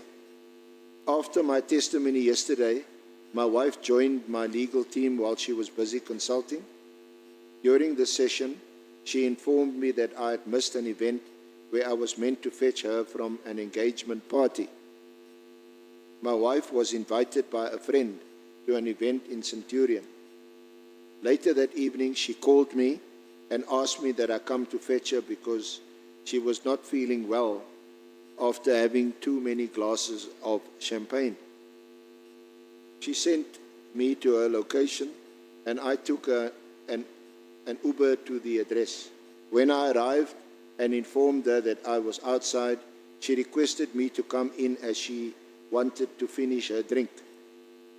I went inside and sat with her for a while, and then we left.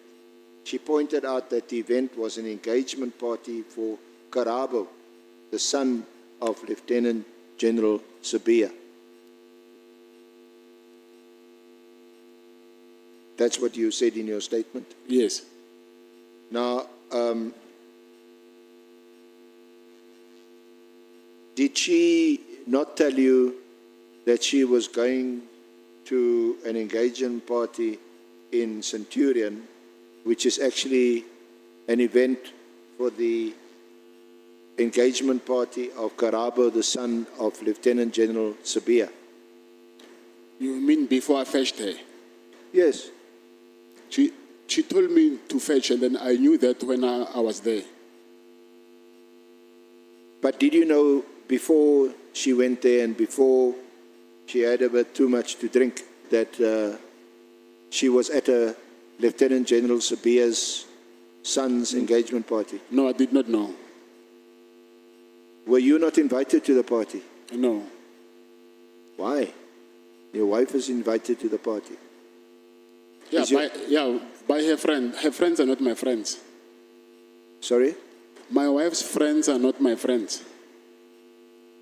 But you know General Sabia. When was this party, by the way? When? When, yes.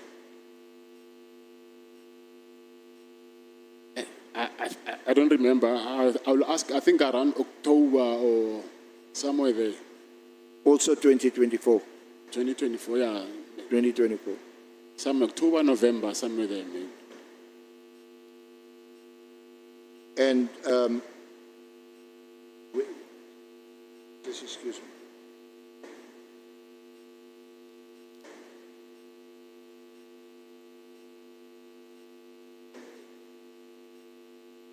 Sorry,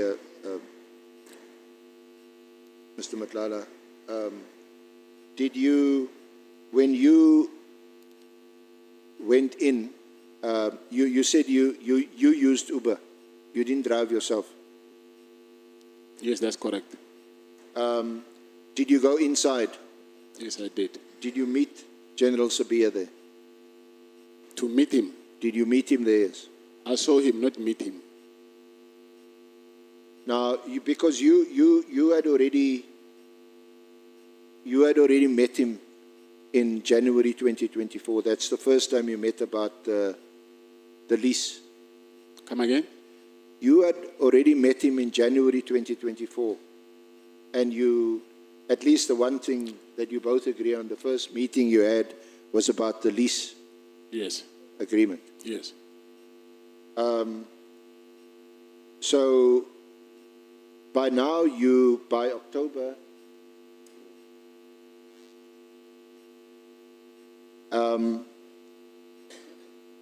So you didn't see him or meet him or chat to him I at saw, all? I saw him. And he saw you, Yes. but you never had any exchange of words or greetings or anybody? No, she asked, what am I doing? And I said, I came to fetch my wife. So what is that? Was he surprised to see you there? He asked me that, what are you doing? I said, I came to fetch my wife. Okay. So he certainly appeared to know your wife. She No. was invited to the party. You weren't invited. Not by him. By his wife. No, by my, I think a friend Or of, what's the connection? a friend of my wife was at the party and she called my wife to come and join them there. And then that's when I went there to fetch her. Okay. So do you know, or wouldn't you know whether your wife knows General Sabia or General Sabia's My wife? wife? Yes. No, she doesn't. She knows her now, of course, because of these allegations.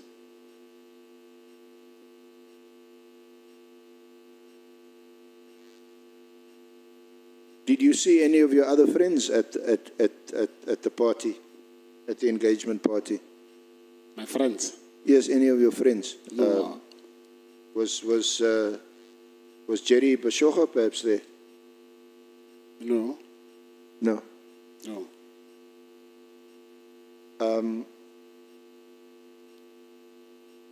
Do you know a Colonel Nkosi? Yes, I do. How do you know Colonel Nkosi? I used to see him. He used to come a lot there by Mr. Msibi's farm. So I used to see him there a lot. Sorry? He used to come to Mr. Msibi, the late Mr. Msibi's farm. So I used to see him coming there a lot. A lot? Yes. And he's a police officer? Yes, but he's not a colonel. He's a sergeant. He's a police officer, but a lower ranked, he's a sergeant. Yeah, because I hear you saying colonel, yeah. Sorry, Ms. Matlala. Yes, I'm saying, I hear you saying colonel. Yes, he's, according to the information I have, he is a colonel. Maybe he got promoted. Yeah, he's obviously, after spending time with Mr. Nsibi, he's been promoted from a sergeant to a colonel. With who? Did you ever invite a colonel or sergeant Nkosi to your house? Yes. And why would you have done that? I used to send him to do stuff for me a lot. Do what kind of stuff? He's a policeman. He's a policeman. officer. Yes, but me and him, he likes bikes. So we were into biking. So even myself, I used to bike a lot. So when he used to come there with a bike, and then that's when me and him, we started speaking about bikes. So whenever I will say, go fetch something for me, I will send him. Biking like in bicycles or biking like in motorcycles? A motorbike. Motorbikes? Yes, yeah. Are you a big motorcycle fan? Are you a big motorcycle? Motorbike. Yes. I used to be, yeah. You have a Harley Davidson? No, not a Harley Davidson. Sorry? Not a Harley Davidson. But you like bikes? I used to, not anymore. So, and did you, or do you know, do you regard Sergeant or Colonel Nkosi as a friend of yours? No, not as a friend. Sorry? Not as a friend. But he's come to your house, Yes. and you share or shared a passion for cycles, motorcycles? Yes, And he did a lot of things for you, you said? yes. Like what?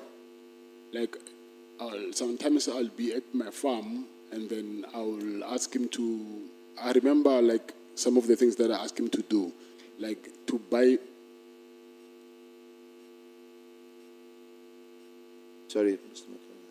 Like, I remember one time that I asked him to come to go fetch my bank card and buy for me a bike for a battery for a speedboat because my battery was dead and bring it to the farm.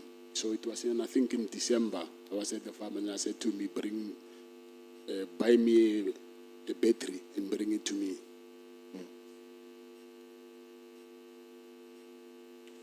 So you mentioned a farm. You got a farm?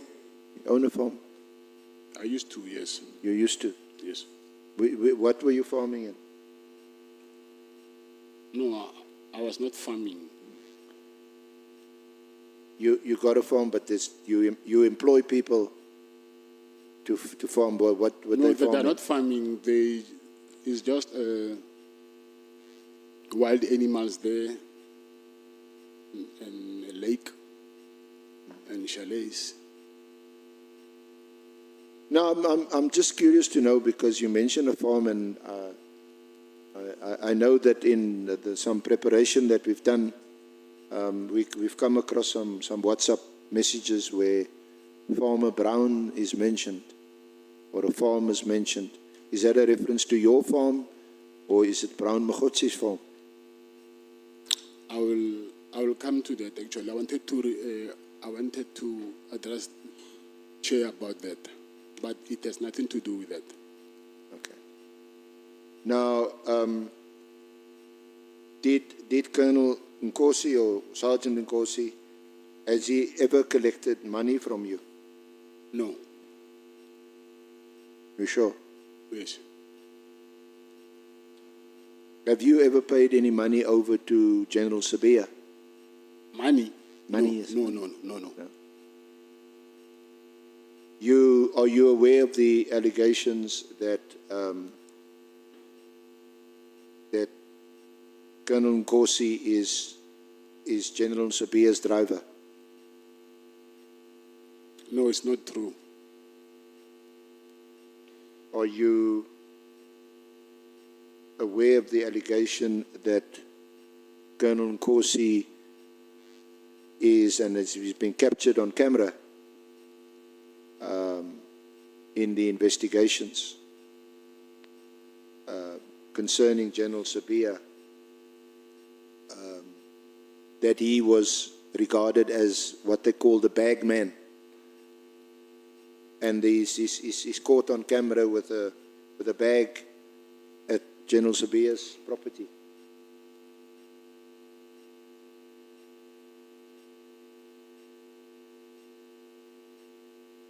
Sorry, I'm corrected actually. It's closer than that. It's your property with a bag full of cash. My property? Yeah, your property. Can I see the footage? There's no such thing. Okay. Can I please have a copy of that footage? We will Okay, please. see if we can access it Oh, please. during questioning by members of the Honourable Committee. We'll see Thank you. if we can show you, and maybe you can explain to us. I thought you'd just give us the answer. No, there's no such thing. No such.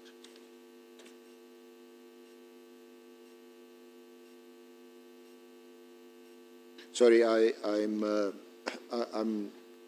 corrected that the footage was actually captured at Katie Molefi's house. I asked you about, you knew or you know Katie Molefi? Yes, I said I know him.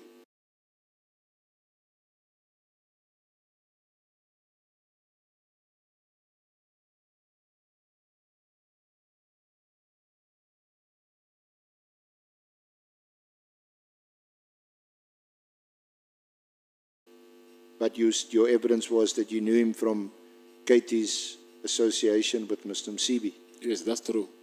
But you don't have any relationship with him. Yes, that's true. Sorry. So apologies.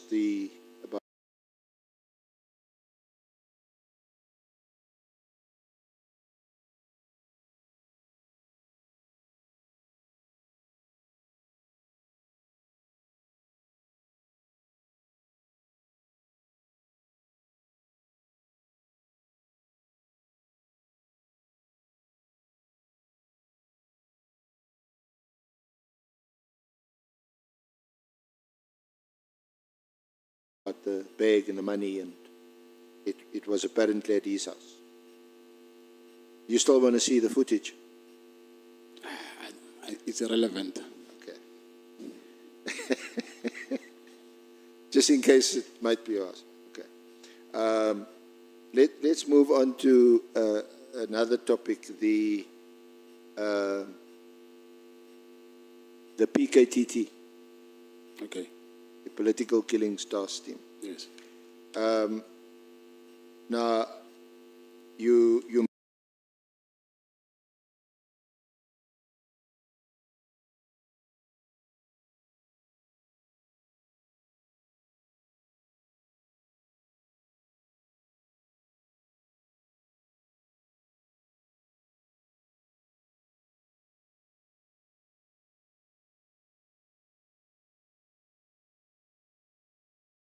may be aware, I think we made these statements available to you of Lieutenant General Konazi.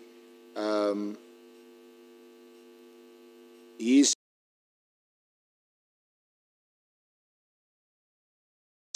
evidence to this honorable committee was that following the raid on your house,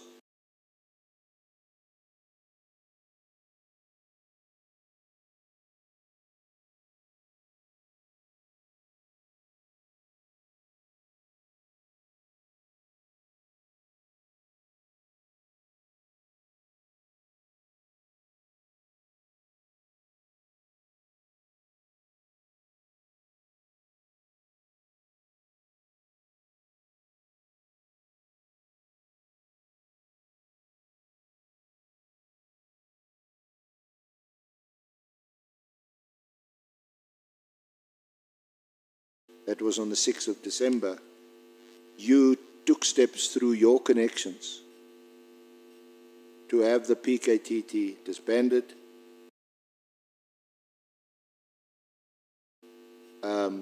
believing that the team that raided your house on the 6th of December was the PKTT. Do you want to comment on that? I don't know what power would I have for me to disband the unit from the SAPS, because from what I heard from my affidavits that I have from, that thing was planned, I think, way back in 2019 for that unit to be disbanded. Now, in the time available,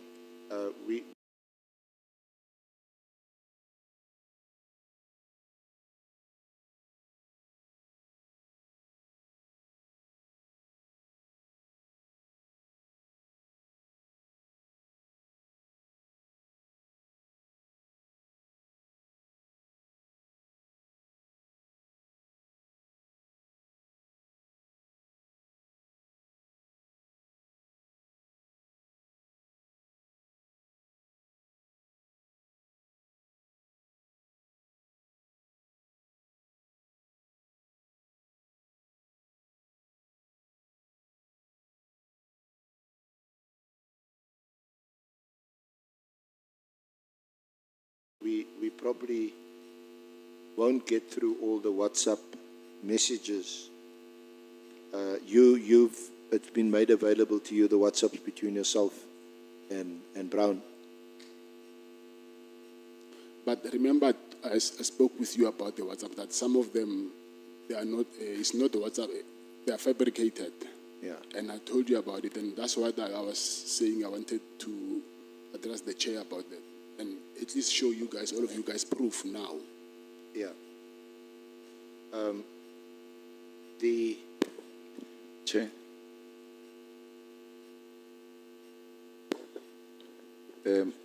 Mr. Matlala must address us properly. We are not you guys. We are honorable members. I'm sorry about that, honorable members. Thank you.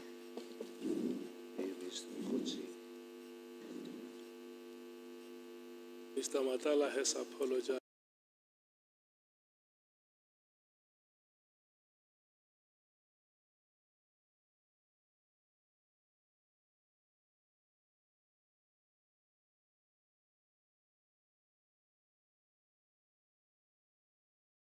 To accept the apology.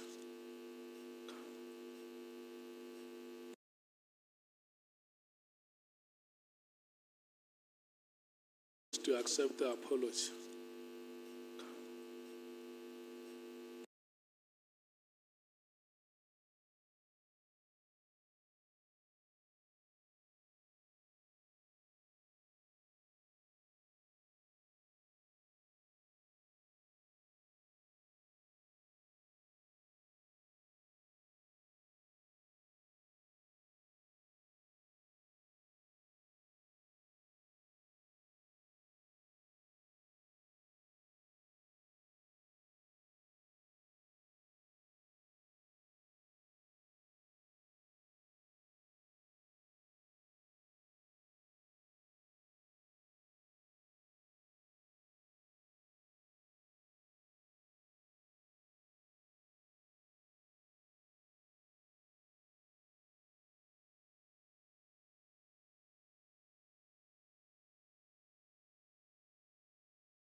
Let's see. Thank you. No, the allegation is that through your connection,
there's little doubt, Mr. Matlala, that you are well connected, isn't it?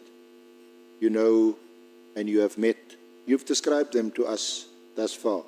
You've met a number of high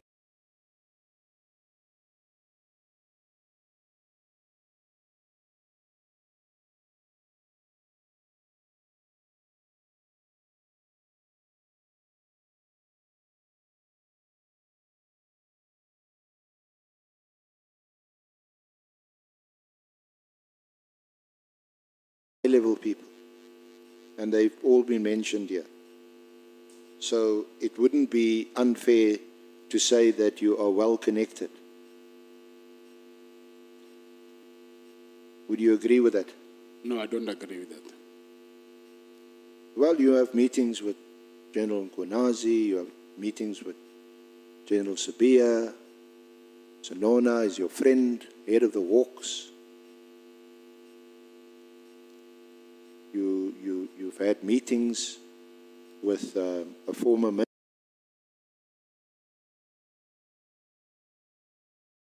minister, General Kele.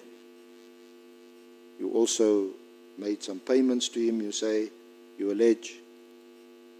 These are people that most of us are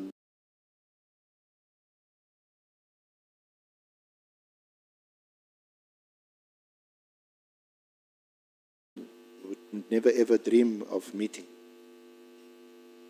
as ordinary citizens. You've met them. So I'm just putting to you that you are well connected to people high up in SEPS.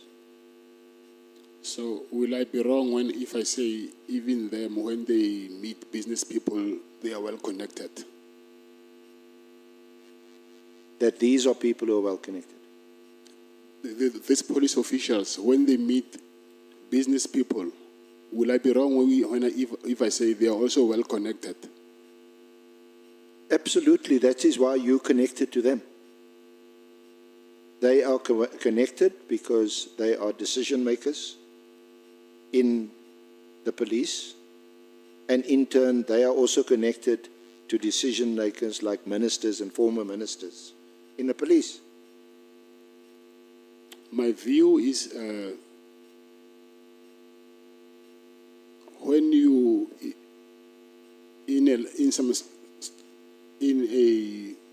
some type of line of business, and then your business gets to a certain level, you'll meet people on a different level.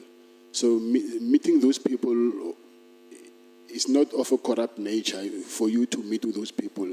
Whether those people they are connected or not, it does not justify to say that other people cannot, they can only dream of meeting them. So it's the same as them saying they're meeting some highly, I say, businessman or something. So for them also meaning that those police officials, they must be highly connected as well. Well, we don't have time, and I don't think it's appropriate to have some philosophical debate about why people of your stature should want to meet people who are high up in the police. Because if you would agree at least with this proposition that if you in business and if everything is above board, it's lawful, and there's no reason for the police to be involved, then there's also no reason for you to be connected to people high up in the police. But it's not only the police. I will know doctors, I will know advocates, I will know there's different professions, not only the police. Okay. All right. So let's just deal with the PKTT, and we deal with it at page 20 from paragraph 21 of your statement. What page is that? Page 20 at the bottom and page 21.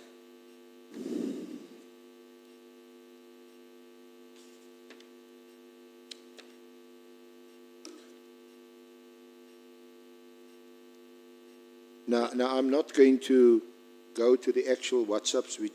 You can see there, it is summarized from page 21 onwards. You see those messages? Yes, I You do. received a message from Brown Mkhotsi on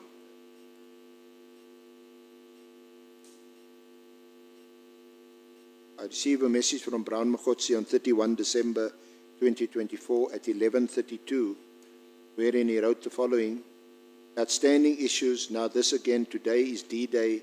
On the other side, I also think you must stand back. Yes, I see it. You received that message, you confirm it? I replied back on 31 December at 11:33, indicating I did not know what the text meant. I sent a text saying, stand back, ? I don't understand, what do you mean? Then Brown Mkhotsi responded at 11:35, saying, for your safety and business. And following a further text at 11:37 saying that we must just fight what comes your way. I sent a text at 11:40 saying, this won't change my contribution towards the minister, though I made a conscious decision that I'm not backing down. Whatever help this minister needs from my side, I'll be happy to assist. I just want to fight losing. So you confirm those exchanges. Yes, I do.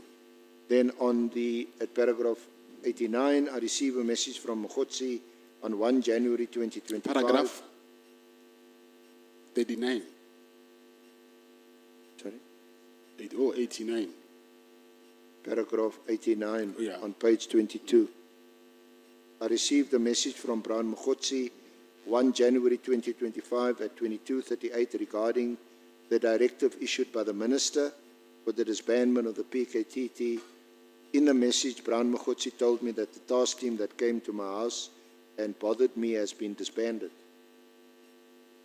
And we reference this all in your bundle of documents. I responded on the 2nd of July at 7:12 saying, "Oh, really? When did this happen?" He then said, "As we speak now, the dockets have been sent to Sabia." He also attached a copy of the 31 December directive, and that is also in your bundle at page 22. Then you say, "I did not discuss the matter further. I do not know whether he was referring to the docket that relates to the incident where the police was harassing me or not."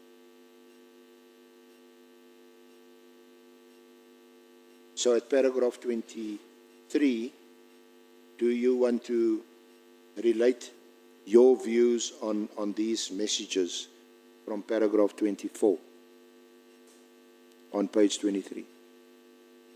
Page? Page 23. Paragraph 94. Yes. So you're saying? Do you want to convey to the Honourable Committee your views on these messages, Okay. which we've summarized because we don't have the time to go through all the messages? Yes, We know that there was a string of messages, a thick bundle of exchanges between you and Mokgotsi. And we know from your evidence yesterday that from your viewpoint, he was just trying to extort money from you. And we know from your evidence certainly that you said you never met Minister Mkhunu, you don't know him, and you confirmed that in an affidavit subsequently. So we've tried to summarize this. Now your view on these messages that you received from Brown, you deal with it from paragraph 94 onwards. Yes, the purpose of this message is, like I mentioned before, is that Mr. Kele said to me that I must keep on entertaining him. Maybe he will end up leading us to the minister. So I've replied to him and then said what I needed to say to see whether he will end up getting us where Mr. Kele wanted us to get.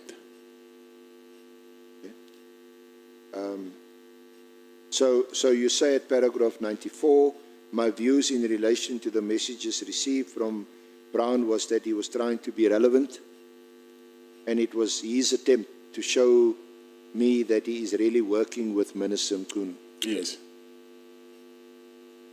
And then you say, at that time, I believe that Brown would share whatever he needed to show me that he was doing something useful. I showed the messages I received from Brown to Minister Kele, including the directive. I kept the messages from Brown based on the advice received from Minister Kele. Yes. And you already spoke about that yesterday. You showed it to him at your meeting at the Beverly Hills Hotel in Durban. Yes, that's That true. was in December. Yes. That was before the directive was issued. Yeah, it was issued on the 31st. Yeah, but you met with General Kele Before, yes. before that on the Yes. 20th. 23, 23. 23, yes. So you again repeat at paragraph 96 that Brown Mokgotsi was trying to be relevant, and he tried to show me he was working with the police and he was trying to disband the unit or something. I cannot speak on his behalf, but that was my thinking. Yes. So is it your evidence that you had nothing to do with the decision, or it was obviously not your decision? But you remember earlier on, there was an allegation I read back to you from General Mkonazi that you, through your connections, which we've discussed, was instrumental in getting the minister make a decision to disband BKTT? Yes, I heard about that.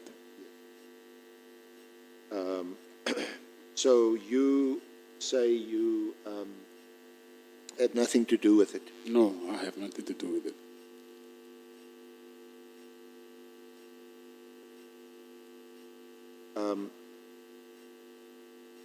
There is, however, something I just want to raise with you in that connection. And it's addressed at paragraph 83 on page 20.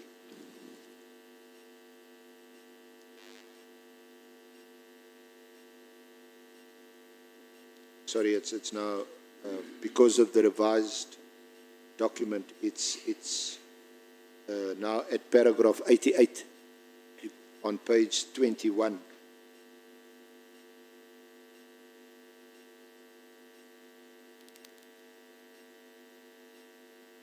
Where you say, this won't change my contribution towards the minister. This is your text to him on the 31st at 11:40. I made a conscious decision to support the minister. What did you mean by that? Like I'm saying again, that I was trying to string him along because they said I must entertain him. So I told him that it's fine, I will help you, because according to him, he said we must send him money, because the money, according to Brown, I'm not saying the minister said that, according to Brown, the money was going to the minister. So Mr. Taylor said that it's okay, tell him what you need to do, tell him, so that we can end up getting to the minister. So I sent him this message. Because would you agree that certainly this message, what it conveys and what it suggests, is that you were supportive of the minister and that you were supportive of what he was doing or what he had done when he disbanded or when he directed that the PKTT was disbanded? No, like I said, I was not supportive. And then anyway, I've never even met him. I was just entertaining Brown to what he was saying. So when you also say that I'm happy to assist, I just don't want to fight a losing, is it the word battle missing there? On page 22 of your statement. What we're referring to, not fighting a losing battle? This I don't know. Honorable Ngola. Thank you, Chair, and I'm quite getting confused now.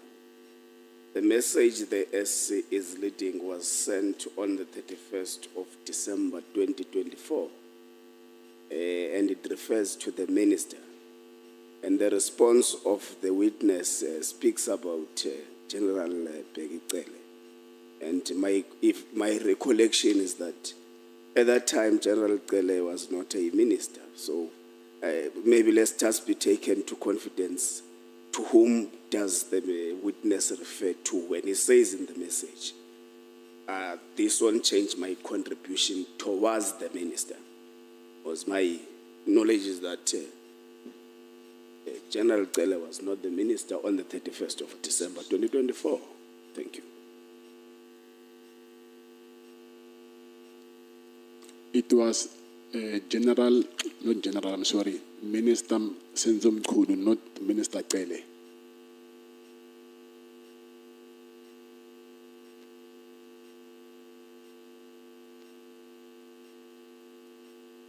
May I continue? Just as a matter of interest, Mr. Matlala, is you don't dispute these WhatsApp messages between yourself and Mr. Makhotsi and between yourself and a number of other people? I really dispute most of them. Sorry? Most of them, I dispute them. Most of them are? I dispute them. You dispute the messages, Yes. Most of them. but so far you haven't disputed any of the messages that's in your The ones, statement. the ones that I know, yes, I'll tell you this, I know about it. But most of them, from what I've received, I don't know those messages. So when I read back a message to you, you'll tell me that you dispute it and See- why you dispute it. But so far you haven't. So, yes. Now, what I want to know about all these messages, whether you dispute them or not, you don't dispute the fact that you are referred to in these messages as Dlamini. Who's referring me as Dlamini? Well, you look at them. Look at the messages. It's between Dlamini and Brown Mogotsi. Yeah, but this thing has been typed. Like I said, Chair, I wanted to report this actually, that my phone has been manipulated. And then I even brought my phone here, so that if maybe the honorable members would like to see that I was arrested on the 14th of May. After the 15, 16, 17 going up there, so my phone was still operating. And then they even took screenshots of WhatsApp chats. And then those screenshots, I believe that that's where they downloaded those messages from. And then I do not know whether now I must continue entertaining something that I know for sure that it never happened. There is no way that after the 14th I could have been using my phone. It's impossible. And the phone, it stores the date on when the screenshot has been taken. And then from the screenshot, you can edit whatever you want to edit there. And then it's here, I have it on me. And I also have another problem which I wanted to address, but I don't know whether my attorneys have already sent you my complaint about my situation in CMEX regarding this manipulation of WhatsApps, and also they've also manipulated my voice in the Matlala Commission, and then they made me say things that I did not say, and then I have proof of that, of how they even did that. So now sitting here again, responding to things that I do not have control over is going to be very difficult for me. So I think for me it's not fair to answer something which we know, and then if maybe you have a doubt, the phone is here, I can show it to you and see what actually happened. Now, the reason why I asked you about the reference to Dlamini is that, isn't it true that you also have Eswatini citizenship under the name of Dlamini, and did you have you have identity documents and a passport under that name? I don't have a passport under the name Dlamini. Do you have ID documents under that name? I don't have an ID document. So when there is evidence that you do, I know about that evidence, yes. and you dispute that also. Yes, I do. So why have you, we've made these bundles available to you, isn't it, and to your lawyers, Yes, the WhatsApp bundles. yes. That is between Dlamini and Mogotsi. And we have proceeded on the basis that you accept, saved for what you've said, that you may dispute some of these WhatsApps. But you haven't said, no, that's not me. I don't know who you're talking about, Dlamini and Mogotsi. If you can continue here, you can check. But no, I'm saying some of the text of the communication, I will acknowledge them. And I'll tell you, yes, this I know. Whether the name is saved as Dlamini or not, but the communication, I'll remember it. But some of the communication, I don't know it. But why did you not object? Are you saying that some person, some communications person, had just typed in the name Dlamini in between your texts to Mogotsi? No, what I'm saying is when you use a phone, it wouldn't say Dlamini, because I also have WhatsApp communication from my wife. Why it's not saying Dlamini? Only when I send to Brown, it says Dlamini. Yeah. Yeah, no, I just want to confirm, Chair, Honorable Matlala, this number, sorry, Mr. Matlala. This number is, When, Chair, I can't hear you, your mic is. Mr. Matlala, this number, there's a number here, 071 471 1413, and it's saved by under the name of Dlamini. So is this number yours? Do you Yes. confirm it? Yes. So it might happen that a person who saved it wrote Dlamini instead of Yes. writing Kat Matlala. No, Dlamini is my mother's surname. I know the surname, but I'm saying that's not how you'll get the. Let's say you saved my number, and I'm communicating with you. So unless if you save my number, you save me as Dlamini. Yes, Then that's what I'm saying. yes, as well. yeah, and then it will show from your side Dlamini when I send you a message. So it's possible. But that is not the case. Come again? Sorry, sorry I'm to saying, step so in. it's possible that a person here whom you were interacting with saved your number as Dlamini. Yes, That's why it appears. Yes, that can be possible. Oh, yes, yes. That's what I wanted to establish. But the number is yours. The problem is that it's saved under Dlamini. It's saved as Dlamini. No, I'm not saying it's a problem. I'm saying it's a problem when I know that you saved me as Vusi, but now it says Dlamini. Then I know that this thing has been manipulated. Okay, no, thanks.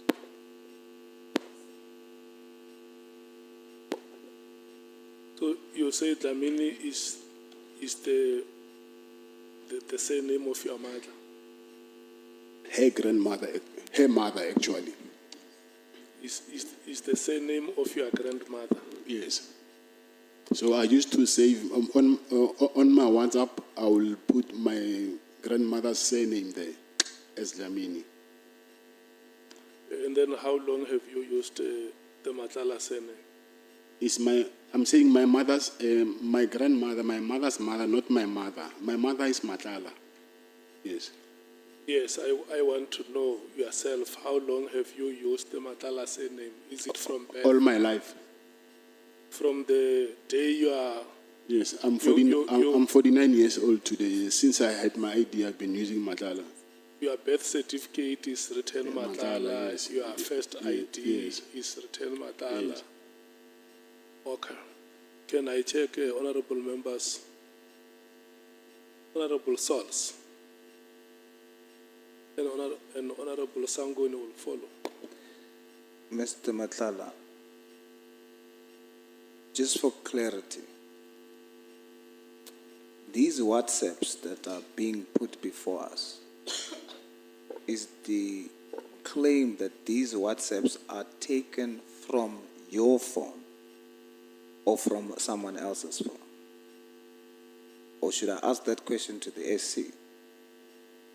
Is these WhatsApps where his name is written as Dlamini, is the WhatsApps from his phone, taken from his phone or somebody else's phone? Yes, from my phone. So, SC, can you confirm? I'm saying from my phone. Yes, Mr. Matlala, I understand, but I want to hear, I would like the SC to confirm because he's presenting the okay. evidence. SC, just for clarity, please. May I proceed, Chair? Thank you. Now, Mr. Matlala, when... No, as the honorable Sols has asked you a question. He's asking me a question like Honorable Souls did also when we were sitting in Cape Town. I'm not a witness. I mean, we with respect, that Mr.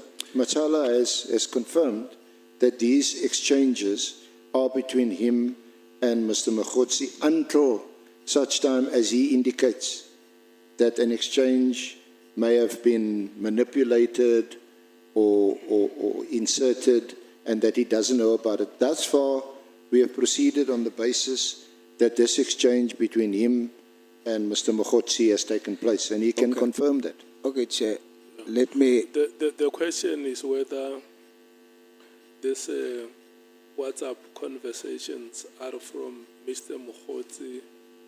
Is Mr. Mokgotsi who has saved Mr. Matlala as a Mr. Dlamini, or is Mr. Matlala who has saved himself? No, Chair, this is my question. And if the SC doesn't want to answer, it's fine. I'll ignore the disdain.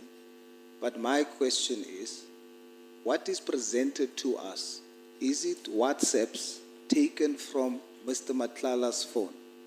Mr. Matlala says, indeed, these WhatsApps shown to us is taken from his phone.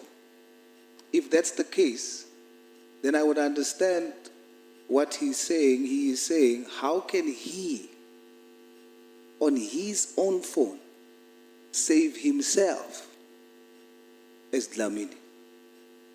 That's the contention here, if I understand it correctly. But if the WhatsApps before us is taken from Brown Mogotsi's phone, then indeed we can say, your name is saved on Brown Mogotsi's phone as Dlamini. So I'd like to confirm, where is these WhatsApps? Whose phone is these WhatsApps taken from? That will give us the answer to this confusion. Are the WhatsApps taken from your phone, Mr. Matlala? Yeah, because under the name Dlamini, that is my cell phone number. So I'll say from my phone. Okay, and then they are saved under, or they are extracted from a profile saved as Dlamini, Yes. which you know. I know. I don't understand what That you is mean. the profile which you know. Do you know that profile of Dlamini? Is Yes, Is yes. it your own creation? Yes. Are you answered, Honorable Souls? So Mr. Matlala, you are saying that on your phone, when this WhatsApp says a message has been sent from Dlamini to Brown, on your phone, it is saved as Dlamini, your number. Is that what you're saying? That's what I'm saying, yes. But If you are saying that, then you are saying every WhatsApp with the name Dlamini is yours. It cannot be that. Remember when I saved your number from in my phone, and I'm done, and maybe I want to download the digital data from WhatsApp. It will show me your name, not my name, because I'm communicating to you. I can't communicate to myself. I send you the message, and on my phone it will show me your name, not my name. Yes, how? So you are saying that it is showing Dlamini because you have saved it as Dlamini on your phone. I cannot save your number as Dlamini. I agree with you. Yes. Yeah, no, Honorable Souls, I think we... No, Chair, I need to understand for my sake, because now it's fine if I'm slow, but I just need to understand for my sake. The WhatsApps that we have here, is Mr. Matlala saying that he's disputing it is his WhatsApps because it is written Dlamini? Oh, no. No, I understand what you're saying. Yeah. I'm not disputing because of that. I'm disputing because I'm saying after my arrest, which was on the 14th of May, after that, a significant number of screenshots have been taken from my WhatsApp chats, and then now they are screenshots. So from these screenshots, they were taken from the 15th of May up until I think the 30th or June somewhere. So now I've got a question that if you want to download on my phone, you can easily go to WhatsApp and download whatever you want to download. So now when you screenshot everything, and then now you want to download the screenshots, remember in the screenshots, it's easy for you to convert that PDF into Word and type whatever you want to type and take it back to PDF and download it after. So you are saying, indeed, the profile that is named Yes. Dlamini is yours. Yeah, yes. However, because it was not downloaded as messages, it was downloaded, it was transferred as screenshots, and therefore the screenshots you are claiming has been manipulated. Yes. I see. And besides being manipulated, the purpose of downloading a phone is not to operate the phone. You cannot make calls or take pictures or whatever with a phone. You need to seal it, take it to the digital forensic lab to do downloading. So now when you start operating the phone, you're tampering with evidence. So my problem is it has been tampered with and it's here. So should any honorable member want to see what happened, that from the 14th of May going forward, they've been taking screenshots. And then now I have to account for messages which I do not know even how did they get here. Yes, thank you, Chair. I would be very interested to make the comparison to see the evidence that the witness is providing to dispute that that is not his. Yes. Honorable Sangon. Thank you, Chairperson. Mr. Matlala, who are you accusing of manipulating your phone and why? The police who are investigating my case, my criminal case. Why would they want to do that? I mean, they've got the issues that they're looking at relating to attempted murder have got nothing to do with these messages. Why do you think they'd go to all this the extent to manipulate your phone? They did it to plant evidence.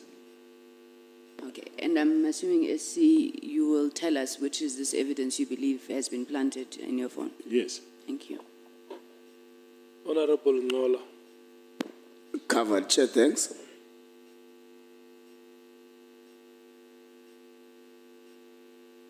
It's now 8 minutes before 1 SC. Are we going to be able to conclude? Chair, I'm not done. Just on these exchanges now for the past 15, 20 minutes. Mr. Matlala, we have consulted with you. We've consulted with your lawyers. We presented you with a copy of WhatsApp messages, amongst others between Dlamini and Mogotsi, and Dlamini and other persons which I haven't even had a chance to get to. Nowhere in our consultations, nowhere has your legal representatives contested the fact that these are WhatsApp messages as presented to you. Can you confirm that? I cannot confirm that. Even in my affidavit on paragraph, I said that on paragraph 98, page 23, I said that my phone has been tampered. And even during our consultations, I said that my phone has been tampered. I've been saying it quite a lot of times. Yes, I know you've said that, and you say that in your And which is a concern. Oh, sorry. I'm talking about the WhatsApp messages that we have discussed. I'm talking about the WhatsApp messages that are in your statement. You do not dispute that the reference to Dlamini is a reference to you, the reference to Mogotsi is a reference to Mogotsi. Okay, SC, let me say it like this. I'm saying where I recognize the text, I will say, yes, this is me talking to this person. I remember myself talking to him saying these things. But some of the things that are there are things which I've never said, but I can see them, they're here. I don't speak Afrikaans. Some of the things of the messages they've typed in Afrikaans even. I think they forgot to take them out. So those I understand what was this thing for. Some of the message is impossible for me to refer myself as a third person. I cannot say, talking to you, say, that guy who has won a SAPS contract, but I'm talking to I'm referring to myself. I see some of the things which are here. I think it's best, Honorable Chair, if maybe we share this phone so you can see what actually is happening there. So this thing has been tampered. That is a fact. So my problem is now to account for something which I was not even been part of. Mr. Matlala, can we just confine ourselves to what has been shared with you in consultations, what is in your statement, and what we have discussed yesterday and today? You have not disputed any. I know what you're saying, that your phone has been tampered with. but there isn't any message that we've discussed today and that's referred to in your statement. Or today? Yes, Yes. that you've disputed. Yes. No, I agree with you. Yes. Yes. Yes. And you've never told us, sorry, on page 99 of the bundle of 145 pages that you've given us, you know, I don't recognize this message. This must have been inserted here by somebody. Yes. If you're talking about today's conference, yeah, then I agree. Yes. And that's all. Yes.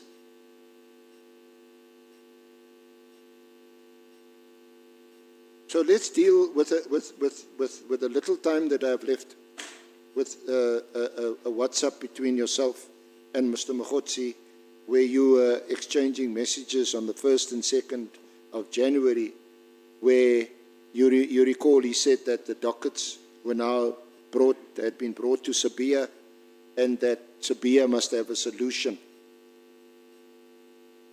You saw that it is the WhatsApp itself is on page.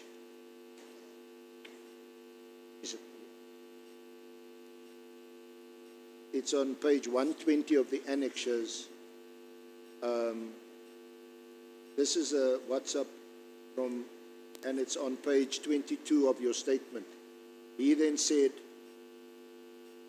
as we speak now, the dockets have been sent to Sabia. Sorry? Yeah.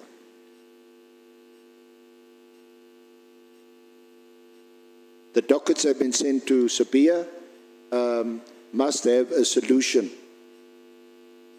What was he referring to you, and what was your understanding? Because the exchange again suggests that you knew Sabia very well, and that Sabia would assist you in finding a solution, and this solution now relates to the disbandment of the PKTT.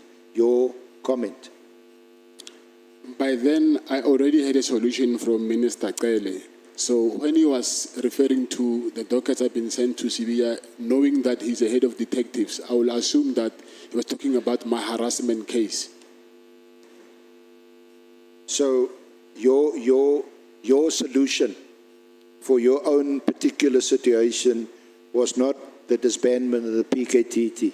No, no. Yeah, I want to be fair to you. Yes. And based it on what you've told us. Yes. Whether the Honourable Committee accepts it or not, that's your evidence, is that the solution to your problems was about your tender, the contract that was awarded. You wanted that to stay in place. And the other one is what you allege to be police harassment. And as far as that is concerned, your evidence is that former Minister Kele had provided you with that solution. Yes, that's correct. So when there's reference to a solution, that is the only solution you are aware of. That's correct. Now, we had also attached as an annexure messages between yourself and Rafadi. You know Rafadi? Yes, I know I it. think you mentioned yesterday that you actually sponsored him, his studies or something like that. Yes, I know him. Yeah. And he had done an interview with Power FM. Now, you explained to us yesterday that you know Rafadi and that you had also sponsored him because he is or was an academic at UJ, isn't it? That's correct. And again, there is a WhatsApp exchange which is at page 138 of the bundle.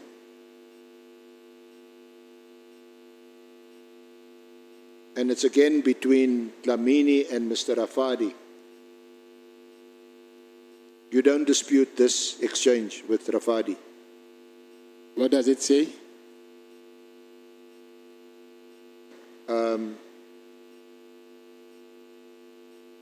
This is forwarded to you by Brown. He says, hello, Mr. Rafadi, good day and compliments of the new year. It's dated the 6th of January. And he forwards this, he says, it's Hendricks from Power FM, producer for the daily talk show hosted by Larato Mpele, not Chikalala. You do acknowledge receipt of this WhatsApp? Yes, I do. Mpete. Sorry? Yes? Yes, Yeah. I acknowledge. So this is again a WhatsApp I can engage you about that you don't dispute. Yes. So why was this being sent to you, that Rafadi's messages and the interviews he had on Power FM was in relation to the PKTT? Does this suggest that you were interested in the disbandment of the PKTT also? No, I was never.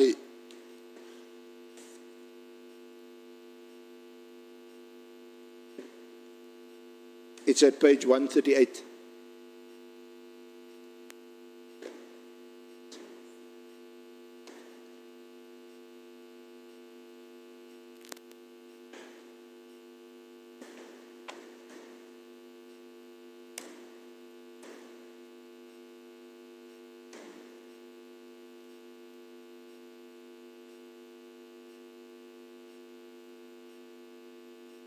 You see that? Yes, I see it.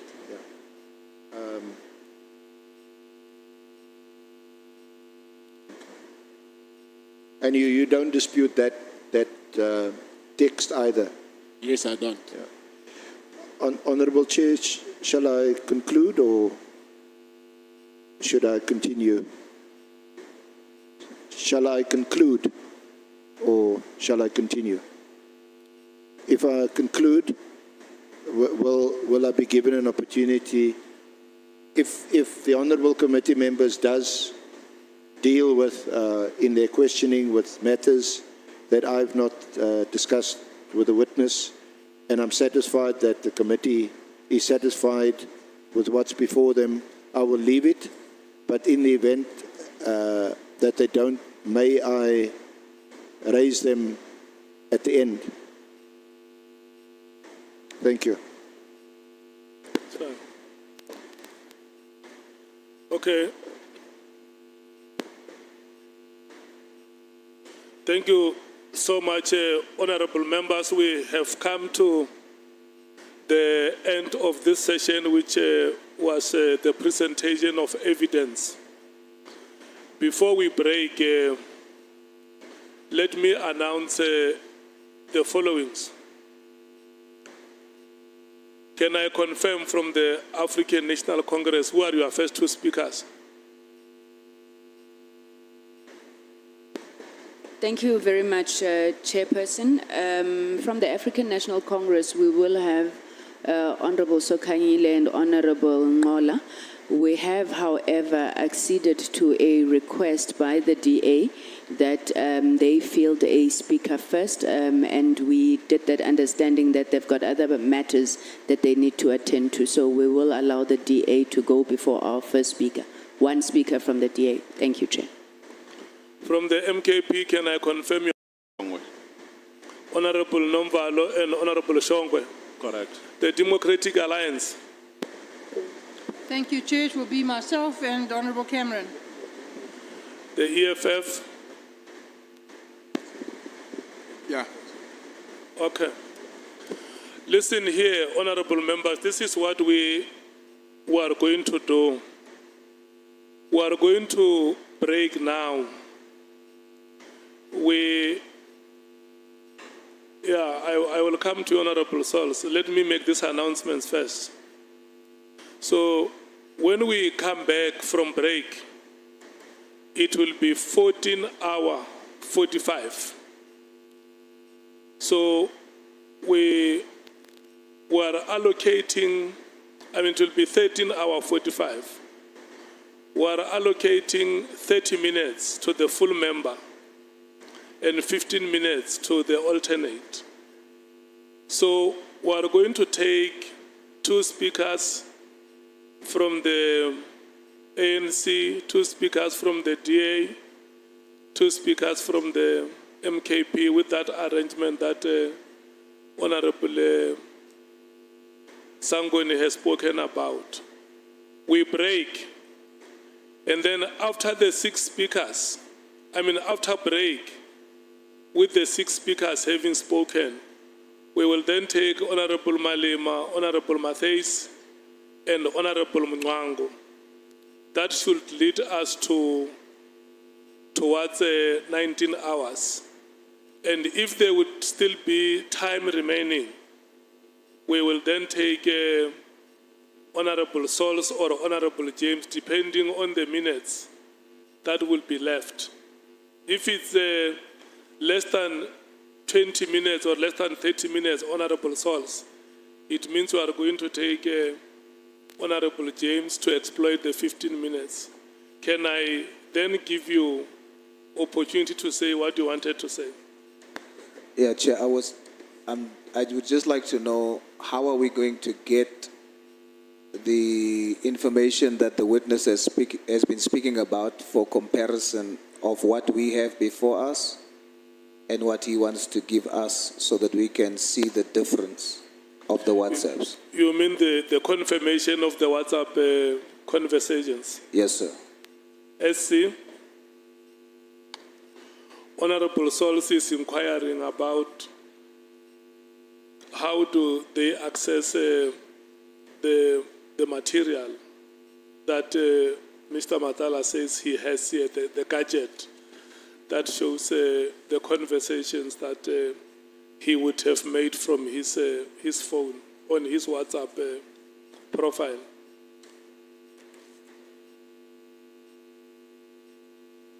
How did we access the material?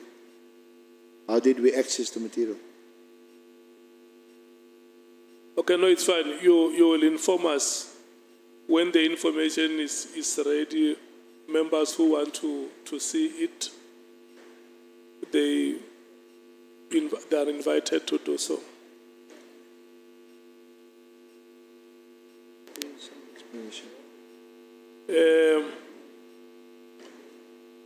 Honorable members, there is nobody who will write me a letter requesting me to instruct you to stand up because it's break. I can only request you to break.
Good afternoon.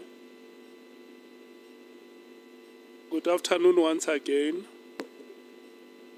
Can I check all of us? Are we ready?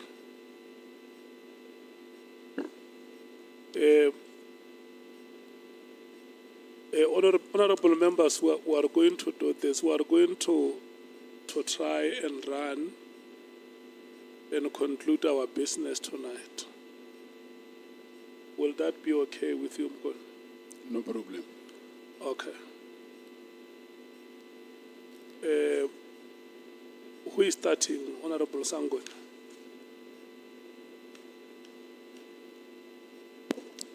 Chairperson, Honorable Breitenbach will be starting, then followed by the ANC. Okay. Honorable Sols. Honorable Chair, I had a conversation with the SC, with advocate, and she has advised how we will be able to do what I requested before the break. So perhaps if Chair can just allow her to explain that. Thank you, Chair.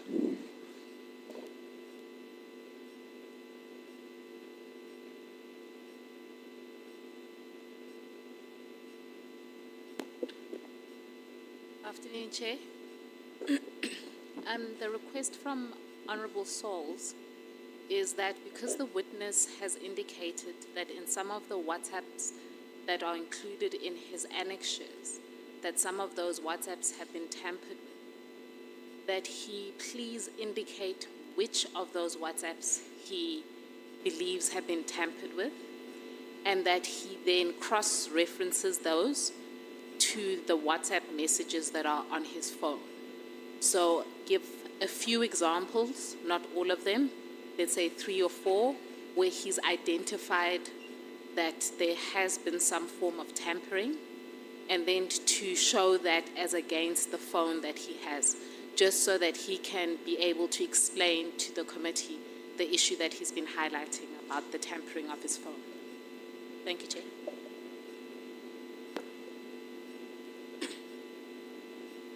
Did you understand that, Mukon? Yes, I do. Are you able to do exactly that? The problem that we have here is that the WhatsApp says that it needs to be updated.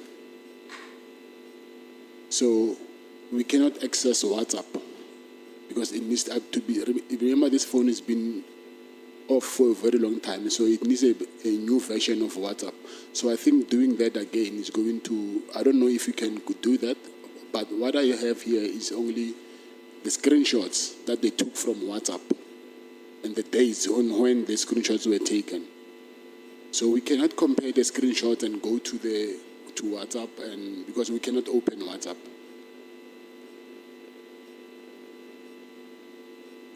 Honorable Sols, do you have a follow-up? Yes, Chair.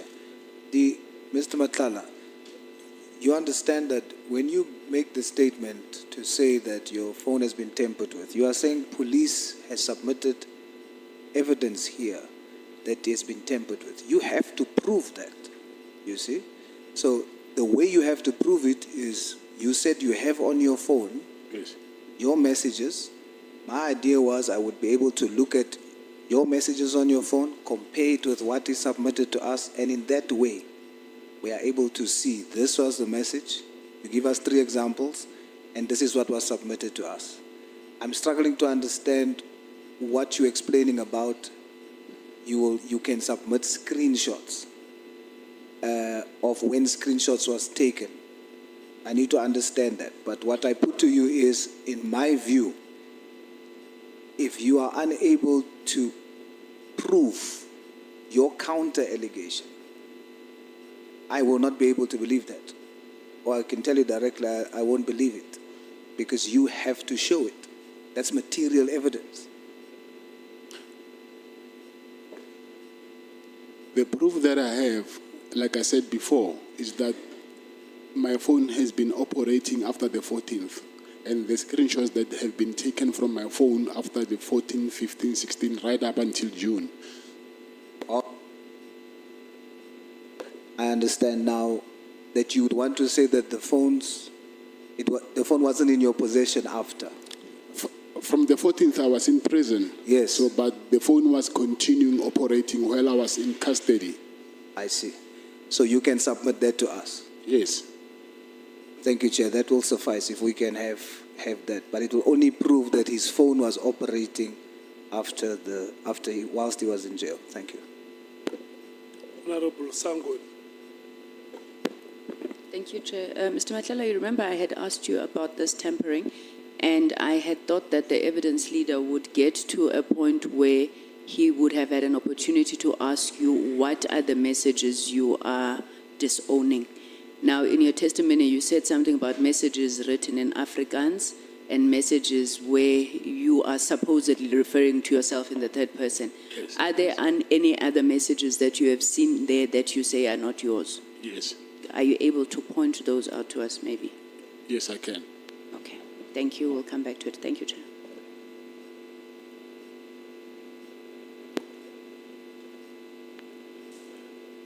May we proceed, honorable members? Are you satisfied that we can proceed? Okay. It's 14 hours now. Who is starting NCTA? I'm starting, Chair. Thank you.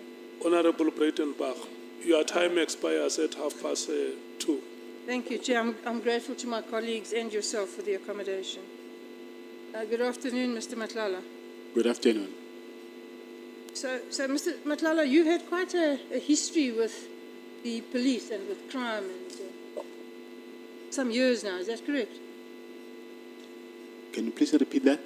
That you've had quite a history with the police and criminal activities for some time now. Is that correct? With criminal activities? Yes. How? Well, in 2000, you were arrested for possession of suspected stolen property. The matter was withdrawn, you'll recall. In 2000? Yes. That's a long time, yes, but I will say yes here. Yes. Also in 2000, in Silverton, you were arrested for theft out of a motor vehicle. That too was withdrawn. You recall? I don't recall, but I take it. Okay.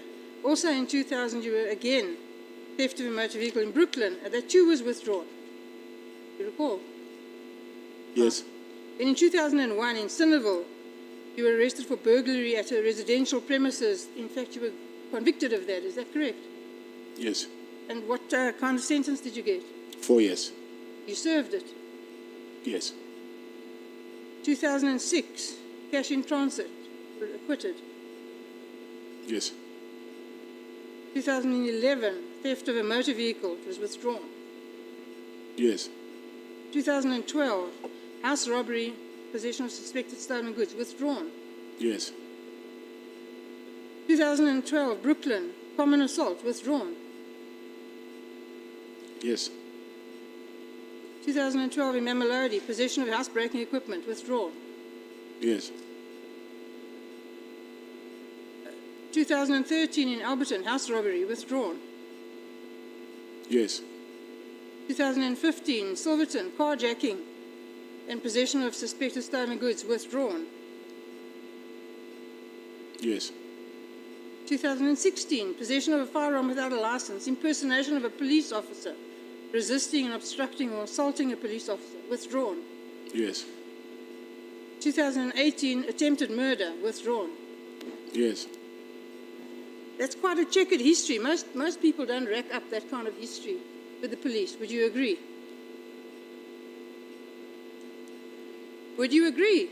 Agree what? Most people don't rack up this kind of history with the police. I don't know that. You don't know that.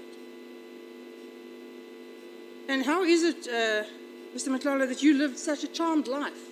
Out of that entire list of activities, you were only convicted once.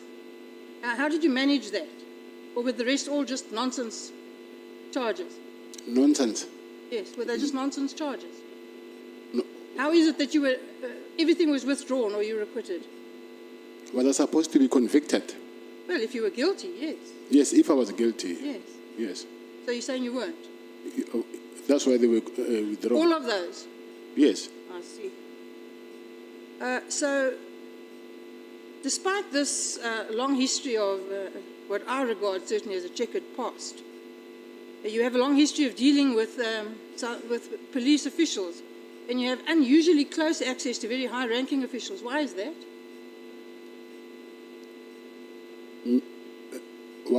Why do I have? Mr. Matlala, we're not going to get anywhere. I have 30 minutes. It's a short period of time. I could spend easily 3 days with you. Yes. So please listen to the questions. I don't want to answer something that I don't understand. Please listen to the questions. Yes. And try and answer the question. Don't repeat what I say. It's not helpful. You have a long history with the police. And yet, despite that, you have unusually close access to high-ranking officials. Why is that? I wouldn't say I have close. Like I said before, it's not only high-ranking officials. It's different people, so they are part of them. I see. So, I've been a prosecutor for 26 years. I've been in Parliament for 14 years. And I don't have any generals in the police on speed dial. Yet you have an entire list full of them. How does that happen? Some of them was because of the contract that I was having with them. Yeah, and the rest? It's people that I know. You just know them? Yes. I see. So what legitimate basis does an ordinary businessman have to have this level of access to police leadership? I don't understand how I must answer that. It's fine, then we'll move on. But did any police official ever question why a private individual like yourself had such close access, deep connections with high-ranking police? No. No. But took it as quite natural. I said no. You currently hold a license for all the firearms, your personal firearms? Yes. How many? Personal firearms. Yes. 4. What kind? 9mm and All of them?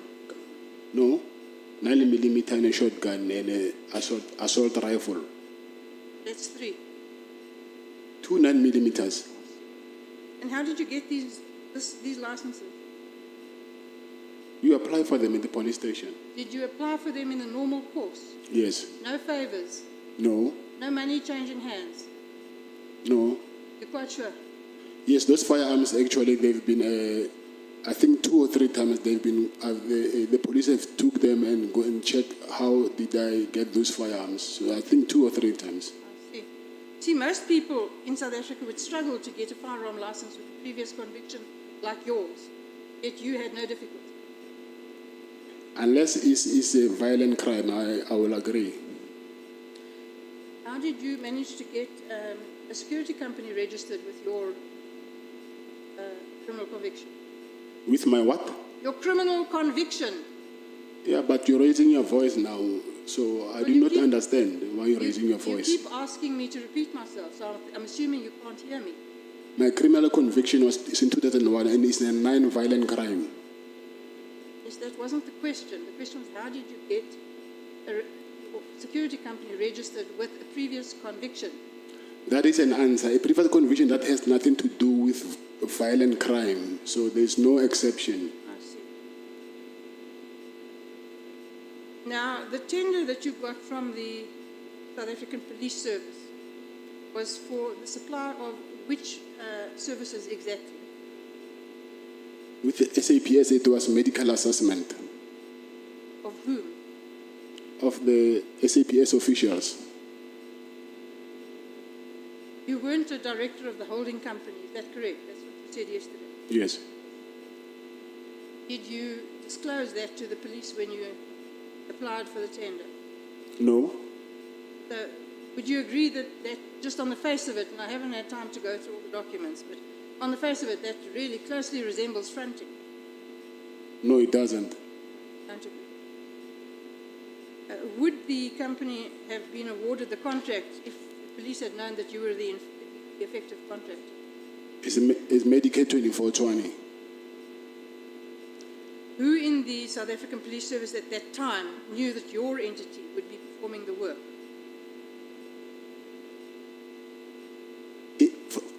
From the SAPS, Yes.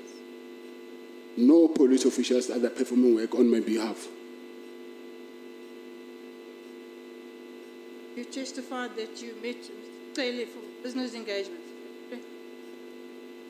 For business engagement, yes. Yes. Your idea of the business engagement was to complain about the problems you were having, and then he should facilitate some means of assisting you. Yes. That's right.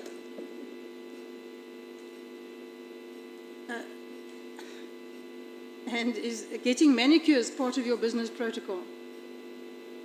Getting a manager, Manicures, having your nails done. manicures, Yes, it's part of what? your business protocol. No, it's not.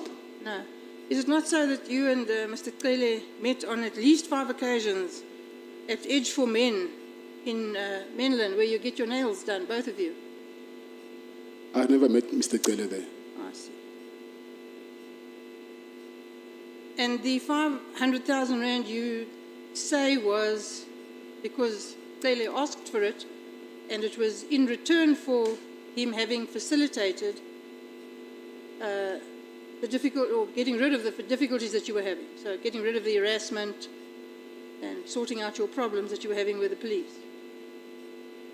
Is that correct? Did I understand you correctly? I said to you that after he helped me, he said to me, I must give him money because he also helped me. I didn't say I gave him money because of he helped me. He's the other way around. No. I accept that's what you say. But you asked him for assistance, he gave it, and then he asked for money. Yes, that's true. In return for that assistance. Yes, that's true. Yes. What do you think that is? Is that a business relationship, or is it just being good friends, or? I will say he's returning a favor. It's returning a favor. Yes, I will say that. So you were returning the favor. Yes, according to him, yes. I see. And you don't think that's corrupt? No. So you don't think that Mr. Tlele interfering, using his position in the police to interfere with police processes, make them go away, and then when he does that, you pay him $500,000. That's not corruption. Yeah, from his side, I will say it's corruption. But not from yours. No. You know that there are 2 parties involved in corruption. There's a corruptor and a corruptee. Yes, I agree. Okay, well, I'm telling you that in my view, in this situation, you're the corruptor. Okay. Why would any businessman just casually hand over $500,000 to a senior police official? Why didn't you report him? To who? To the police. The same police that are harassing me. Well, there are many police. I'm sure the entire police force wasn't harassing But you. there is only one national commissioner. Okay. So you paid to make your problems go away? Of course. Yeah. And I'm sad to tell you, Mr. Matlala, that is corruption. You call these payments facilitation fees. Of course. Yeah. A euphemism for corruption. You agree? No, I don't. So the lease on the property, the hospital property, you got the lease, you then got the contract, and then you complained the police were not giving you enough work. Why were the police under an obligation to give you work? It's part of the SLA. And what was that arrangement? What work were they supposed to give you, and how much? From all different work streams, from medical assessment to incapacity leave, injury on duty, any work stream that they have, wellness. And who promised you this stream of ongoing work? It's the SLA itself. And what in totality was this contract going to be worth? 360 million. How much did you get of that? I'll say maybe 50 million. 50. Yes. So, what other streams of income do you have apart from this contract? Security. Yes, and what do you earn, just generally speaking, from that? It's not the same. It depends on how many clients you have. Yeah, well, that's why I said generally speaking, just a ballpark figure. So maybe 2 million Is that a month, a year? a month. See. So you're quite generous. You give away quite a lot of money. You bankrolled Taylor to the tune of $500,000. You bankrolled the ANC's party on the 8th of January. Again, you must surely feel this money. I for the January 8th thing, I think I explained that why I had to give that money. Yeah, I'm not suggesting anything about the reason. I'm saying normal people would feel that money. Nobody just hands out that kind of cash. Even myself, I felt that. To the prejudice of your family, you're just handing out cash to corrupt policemen and the ANC for their birthday party. Chair, can I call him? And my apology to Honorable Bredenbach, but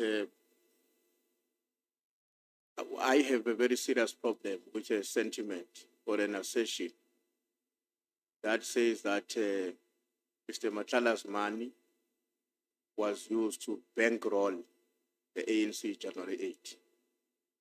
Mr.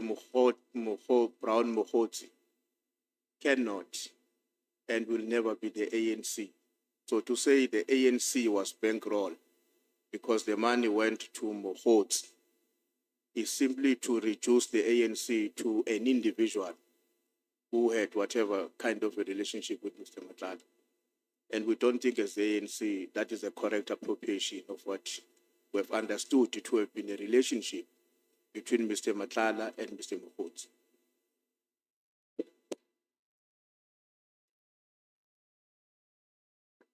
Did Mohoti ask your money in the name of the ANC?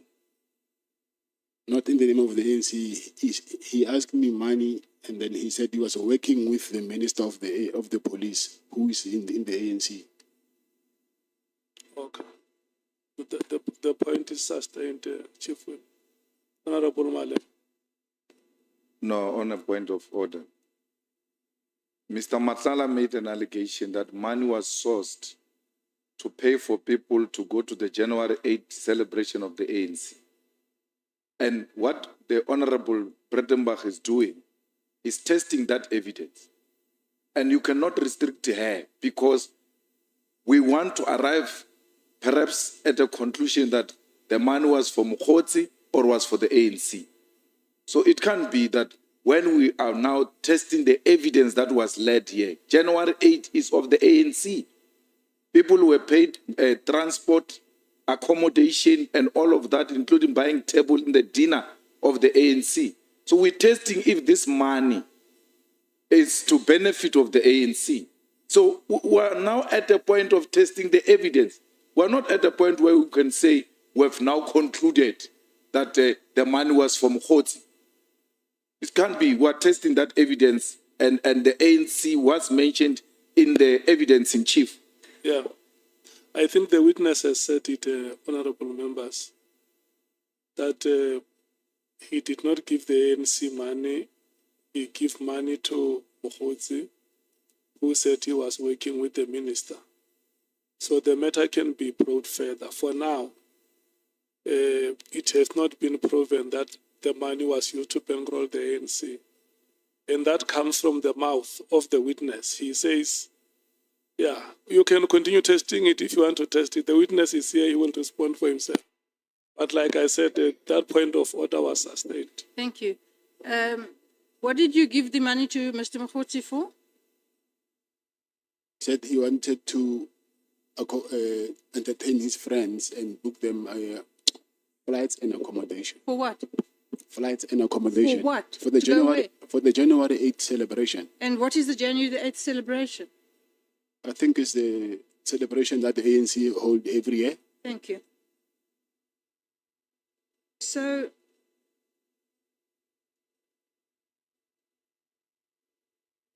the truth is that you received 50 million on that contract that had run for what period of time when you received the 50 million? What period did that cover? I will say from maybe I say from end of September until January this year, End of September from which year? So, 2024. okay, so that's not very long. It's a short period of time with quite a lot of money. Would you agree? It depends on the kind of work that you're doing. Yes, well, I'm asking you, it's a lot of money, in my view, for that short period of time. So what was your profit margin on that 50 million? 30%? 30%. Yes. Handy. Handy. And so, it would appear to me that these massive payments were just not justified, that they were just rubber stamping money into your account. Would you agree? No. No. Your business depended heavily on the police service contract, is that correct? Yes. And that's why you were desperate to keep the contract alive Yes. and went to such lengths to get people to intervene, to make sure the contract wasn't cancelled. Yes.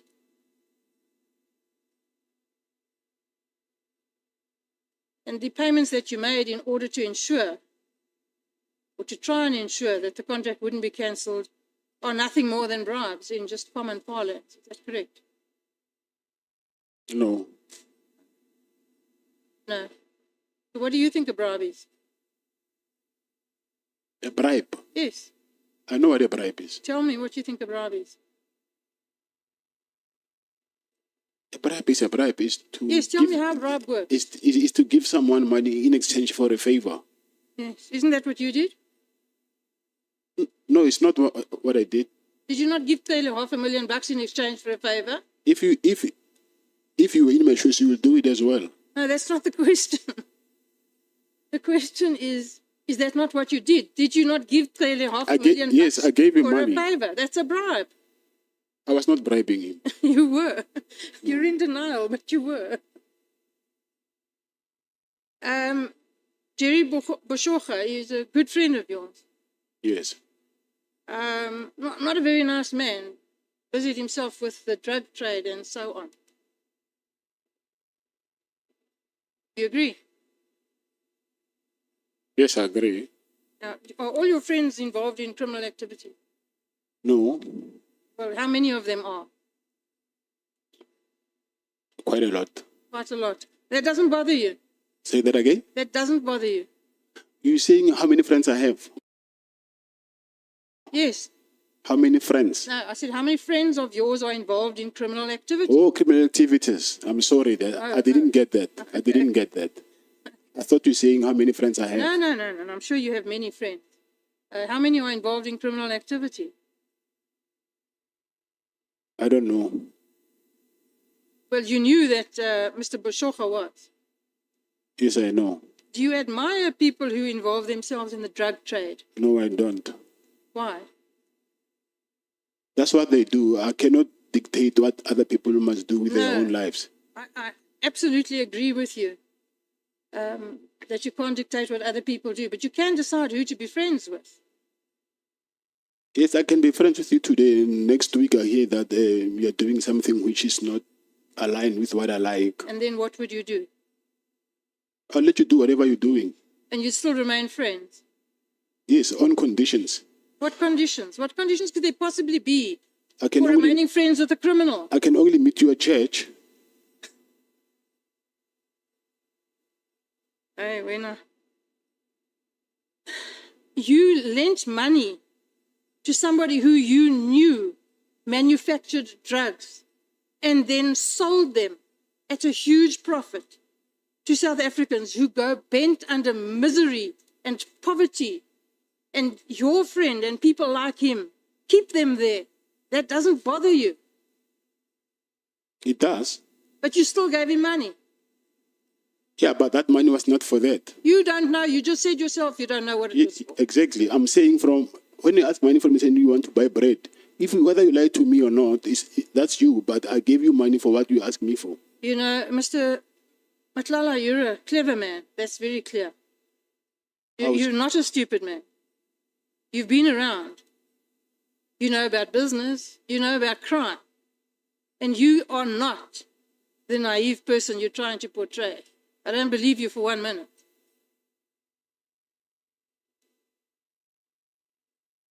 Now, have you ever heard anything about Mr. Boshocha again? Where is he?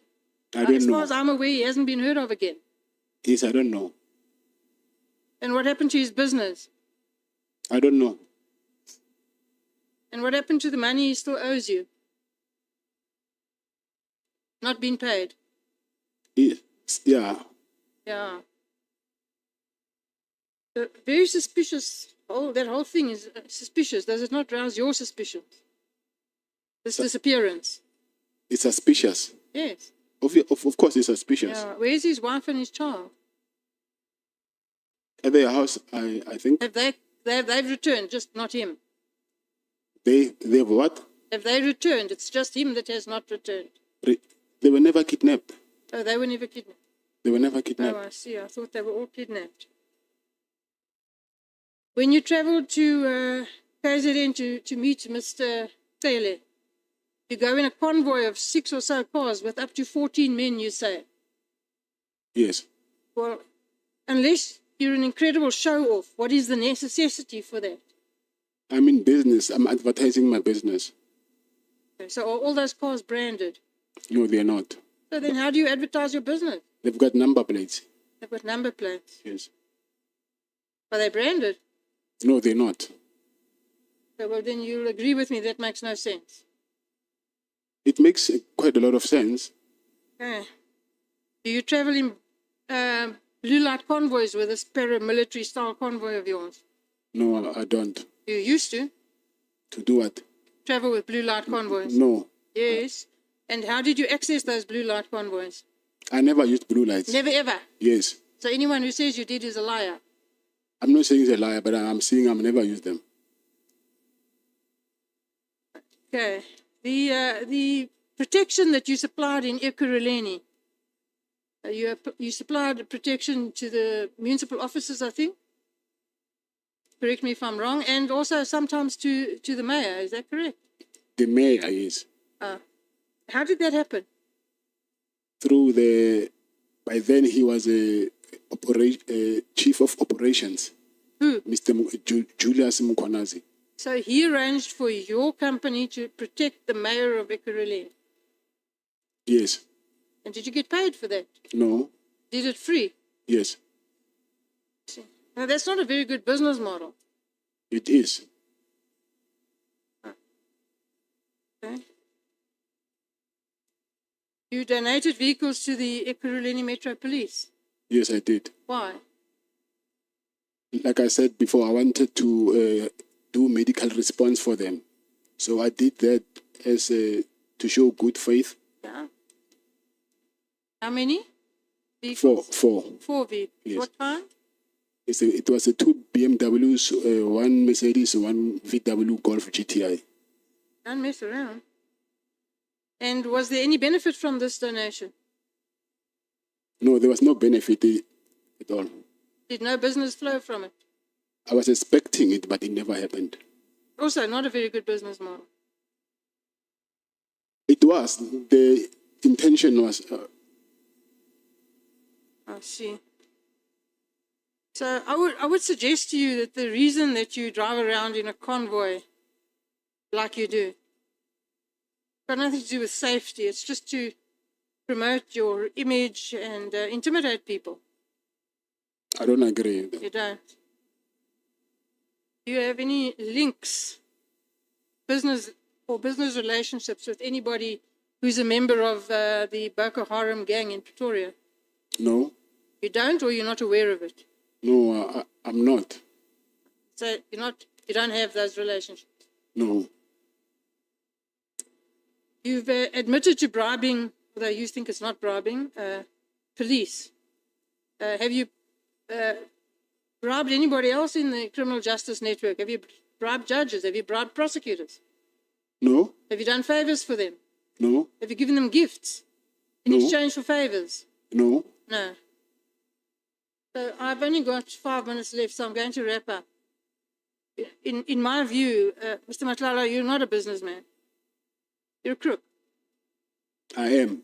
You're a thief. You're a fraud. And you're corrupt. And the problem in this country today is that people like yourself clothe yourself in the respectability of calling yourself a businessman when you are nothing but a dishonest thug. You make an illicit fortune by stealing from the poorest of the poor. It's people like you and your associates that have robbed generations of South African children of their futures. Shame on you, sir. I'm finished, Chair. Mr.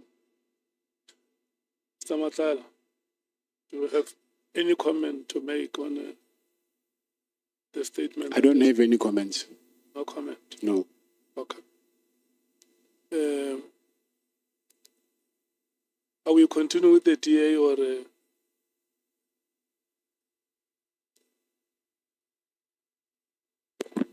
Sorry, Chair, it will be the ANC next, but I wanted to check if there's any follow-ups that you are allowing on Honorable Breitenbach's question. I'm not going to allow follow-ups now. I want us to run at a later stage. We can determine if we take follow-ups.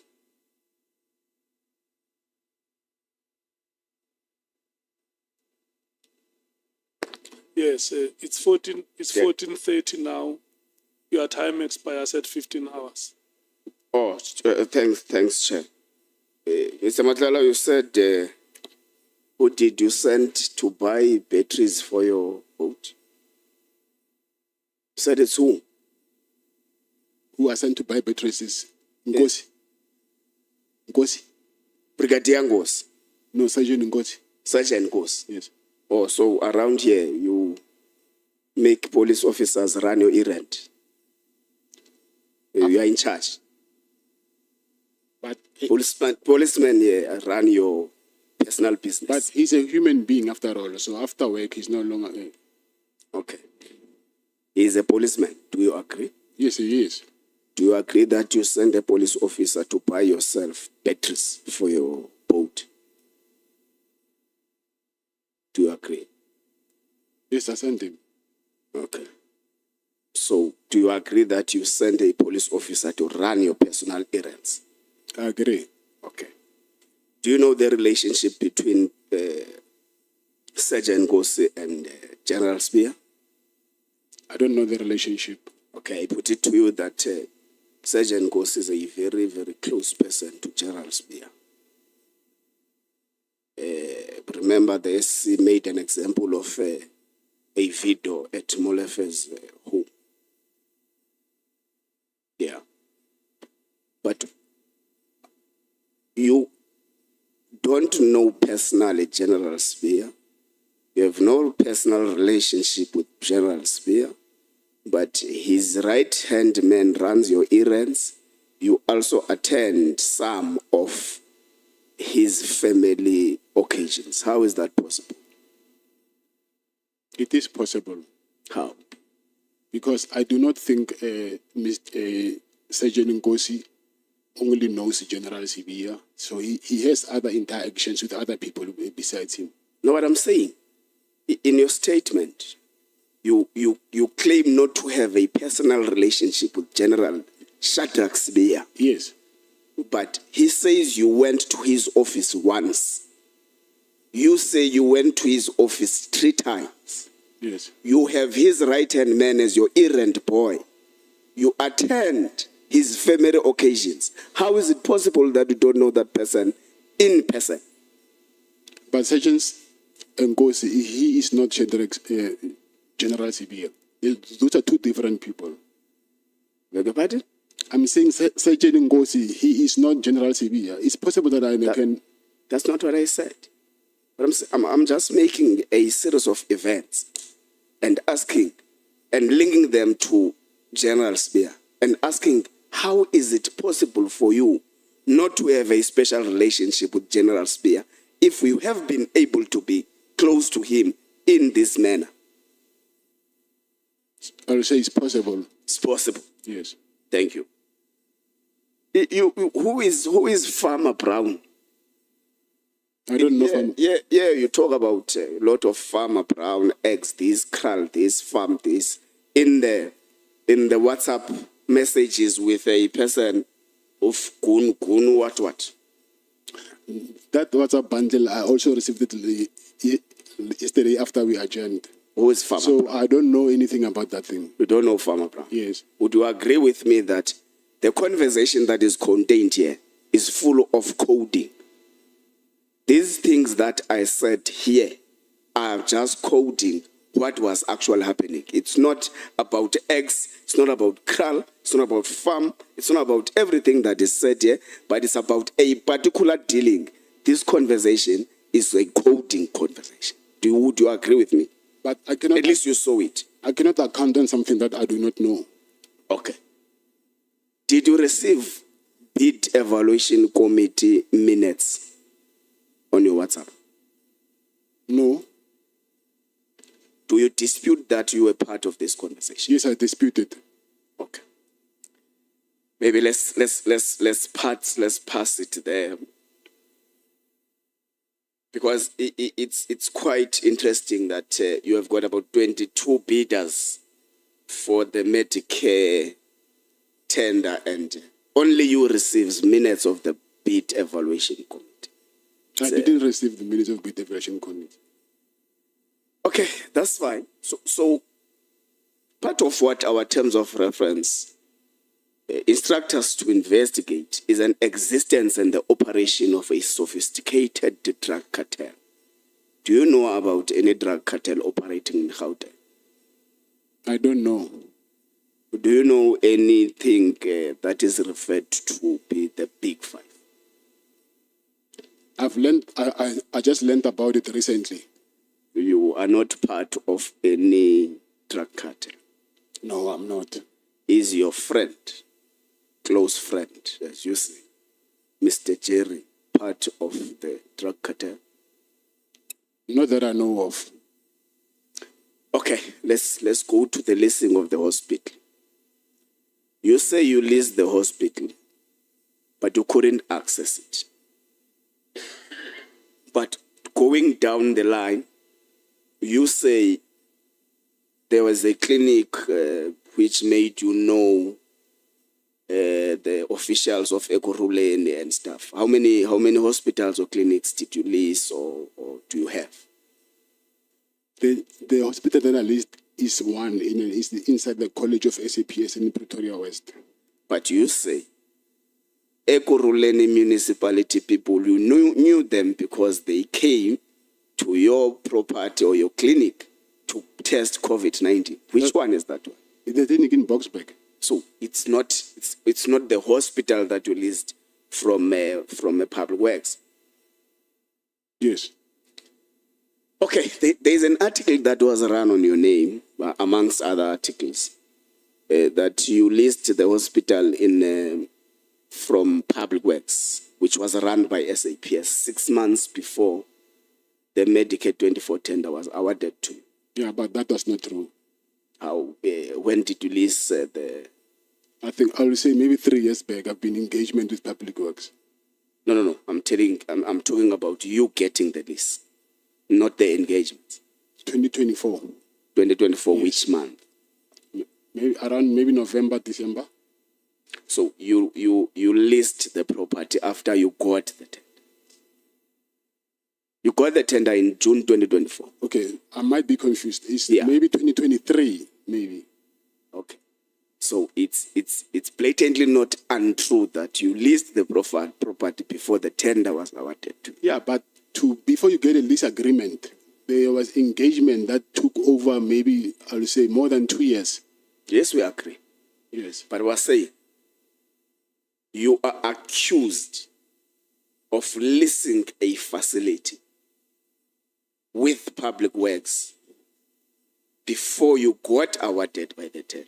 Yes. And you are accused of having been a tender prophet.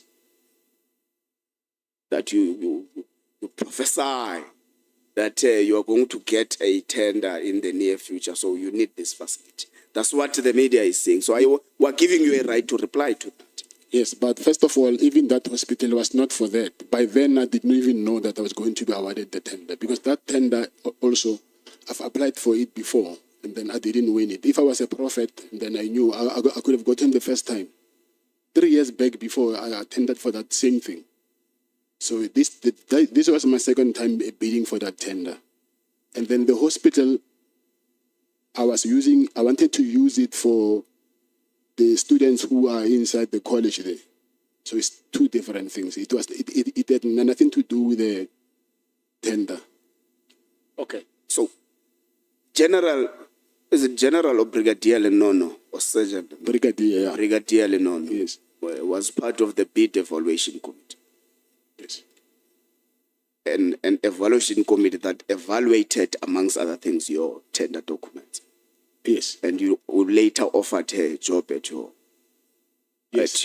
company. Yes, that's true. Why? She resigned from SAPS, and after she resigned, she went to join Metropolitan, the same company that was rendering services for the same thing that I was doing. But no questions were ever raised about that. So after Metropolitan, she came to me. Now it was a problem. So I did not know why there must be double standards there. And anyway, if you talk about association, the head of HR, she went to a wedding of a Metropolitan executive. Here's a photo. I didn't attach it there. I didn't have time. So why she was not... Who is the name of the head of HR? General Nkua. General Nkua. Yes. General Nkua is the head of HR that was coordinating the project that was run by Metropolitan in SAPS. And attended the wedding or what? The wedding of a Metropolitan executive. Yes. General Nkua. Yes. Okay, we have registered that. Thank you for that information. So, why was the tender later cancelled, in your view? I would assume that they wrote you a letter. Yeah, they wrote me a letter. What reasons did they provide to you? They said fronting. Are you a fronter? No, I'm not. Okay. You're not fronting for anyone? If you're fronting, I'm fronting for you. I don't think you'll allow me No, you'll never front for me. No, don't worry about that. I'm giving you You're not allowed to front for me. I'm giving you an example. Okay, sure. I'm saying when I'm fronting for you, I don't think you'll allow me to also take control of your finances. Oh, yeah. Okay. So I wouldn't... So you dispute that? And even the shares, I own 100% shares. I do not know how that can be fronting. Okay. Then the next one was what?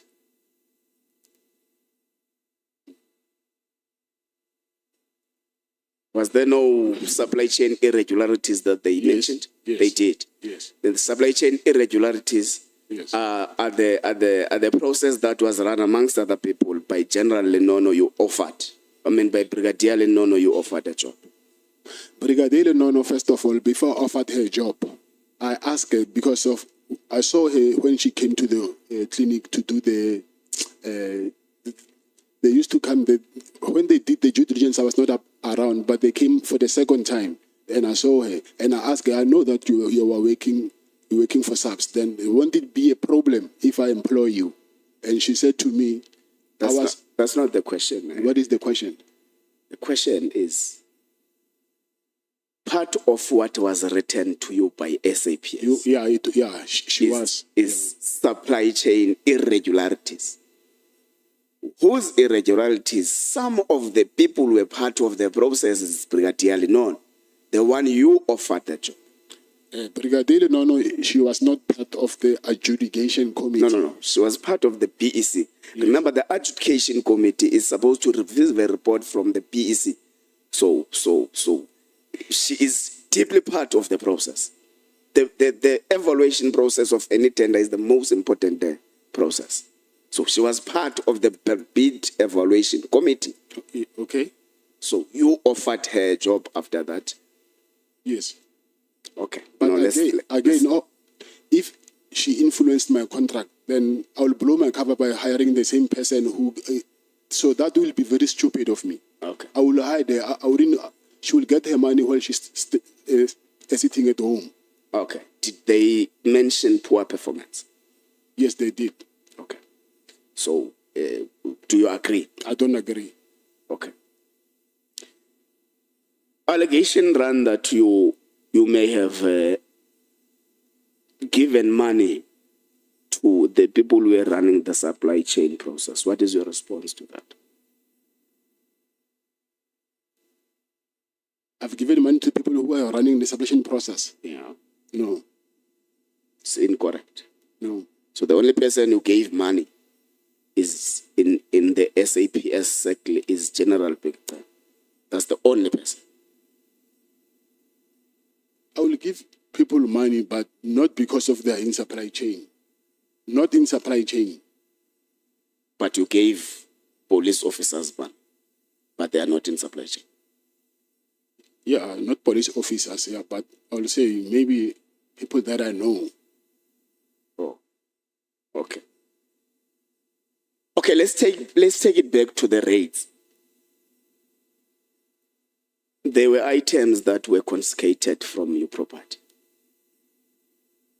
There is an allegation that has been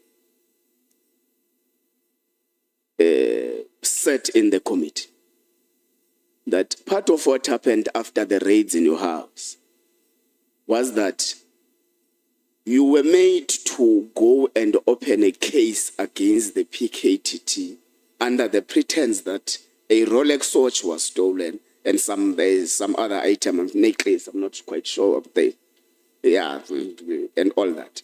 But it was alleged in this committee, in this setting, that was a pretense. There was no such a thing. You're made to open a fake case and all that. What is your response to that? That is not true. It's not true. Yes. Tell me why, if you believed that robbers entered your house and took items, you only went to the police station the next day. Why? It was early in the AMs. I went the first thing in the morning. Okay. They enter your house. They harass you, as you claim. They steal from you. They have paraclavas. Then they leave. It's only the next day where you can be able to go to the police station. Not the next day, the next few hours. Okay, that's fine. So, Brown Mokhotsi pretended to you that he's from the minister's office. He said he's doing what then? He just said he's working he works from the office of the minister. He didn't tell me his job description. So you didn't ask us? I didn't. Okay. Because usually one would call and say, I'm so and so, I'm this and that in that particular office. So with you, you didn't even bother to check or verify whether the information you are given by this person you claim to not know is correct. Yes. You just moved with the flow. Yes. Okay. Don't you find that funny? No, I don't. You don't? You say in your paragraph 29, you got disturbed by all this when you were starting to pursue a legitimate business. What do you mean? What do you mean you were starting to pursue a legitimate business? Paragraph 29.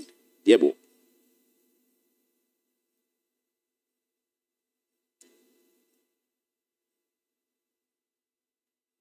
Is it on page 9? 29. Paragraph 29. Yeah, but on page 9. Yes. I don't see what you're talking about, you. Yeah, then it may have been changed, if that's the case. But let's leave it there. Did you say to your lawyers that this process has caught you when you were trying to pursue a legitimate business? I don't remember. Can't remember. Okay, that's fine. That is not a bad denial. You don't remember.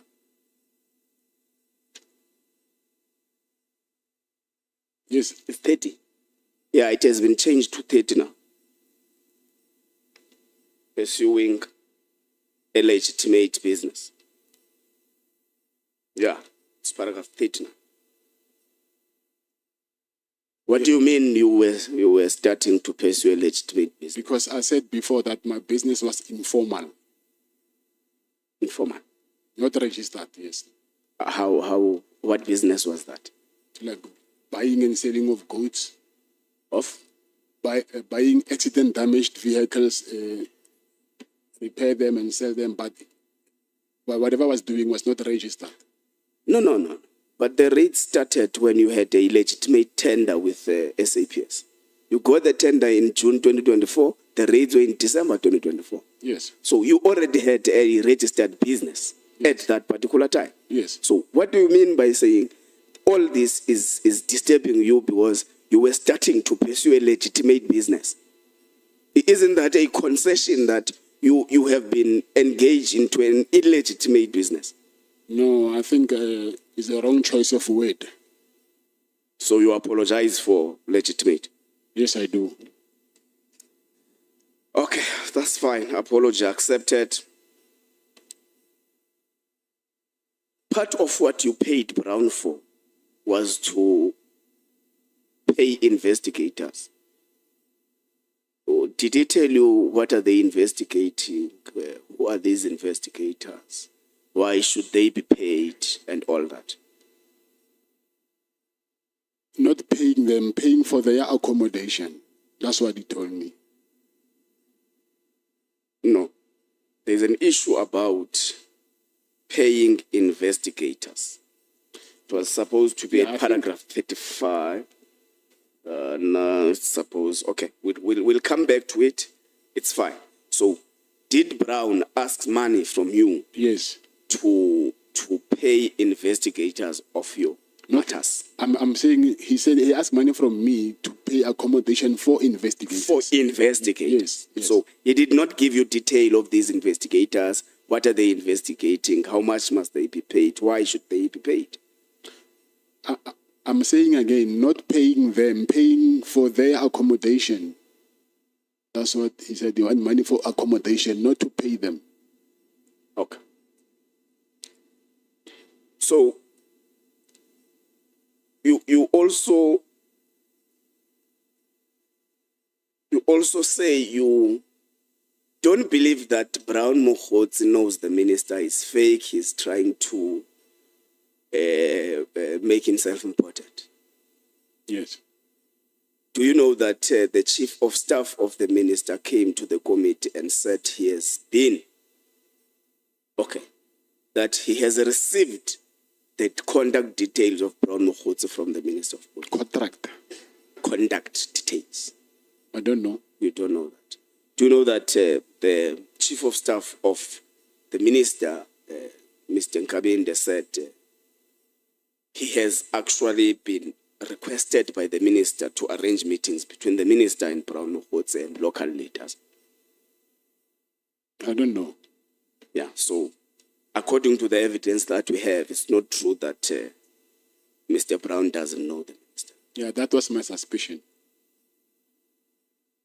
Okay.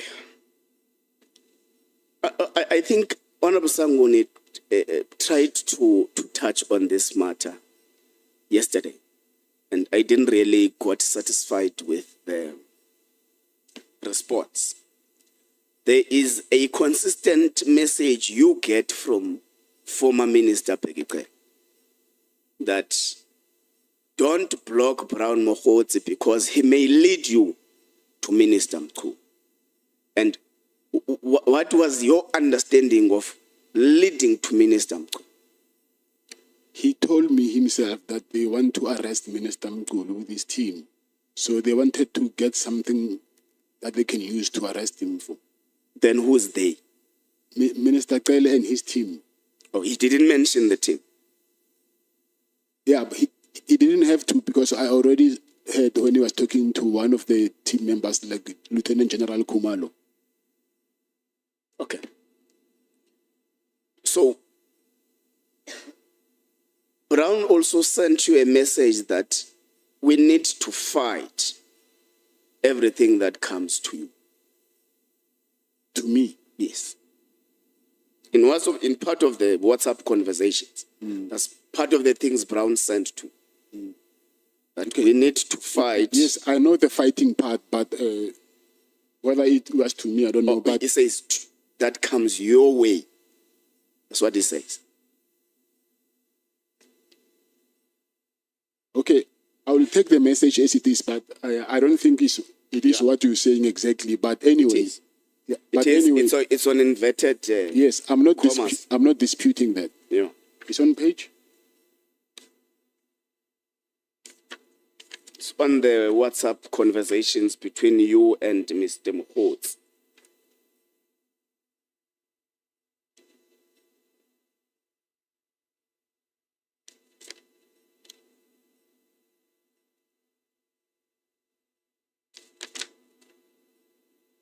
Okay, we'll check it because there are many Yeah, but, texts that are but reflected. anyway, we don't have to check it. I'm not disputing that. You're not disputing it. Yes. Okay, that's fine. What was coming your way?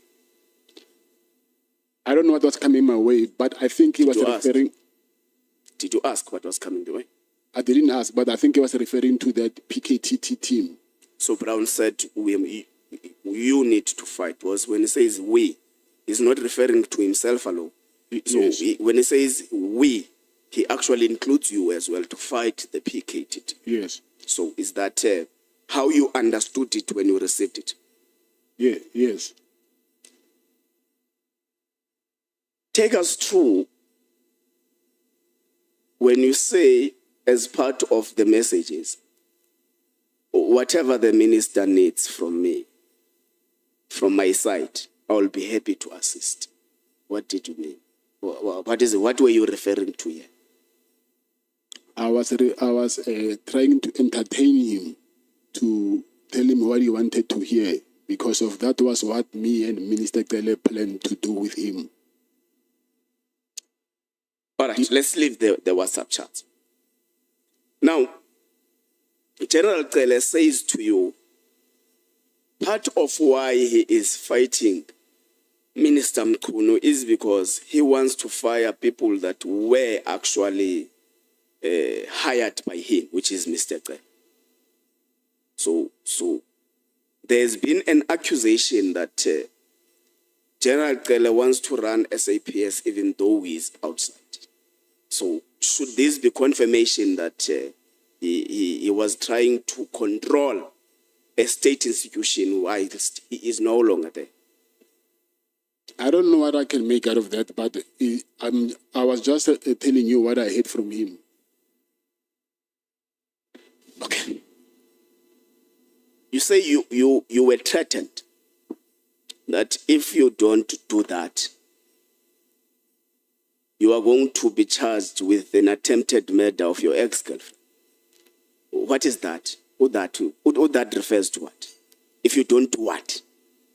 What is it that was required of you to do if you don't want to be charged for your ex-girlfriend's attempted murder? I was supposed to convince the person that Minister General Mkhwanazi and his team tortured to withdraw the charges against them, and also tell him that he must say the person who forced him to lay charges is Minister Mkhunu and General Sibia. But who are these people who were threatening? It's General Mkhwanazi. In the meeting that was in Paris? Yes. So he threatened you there? Yes. And you have got a witness of General... Yes. Yes, Senona. General Senona.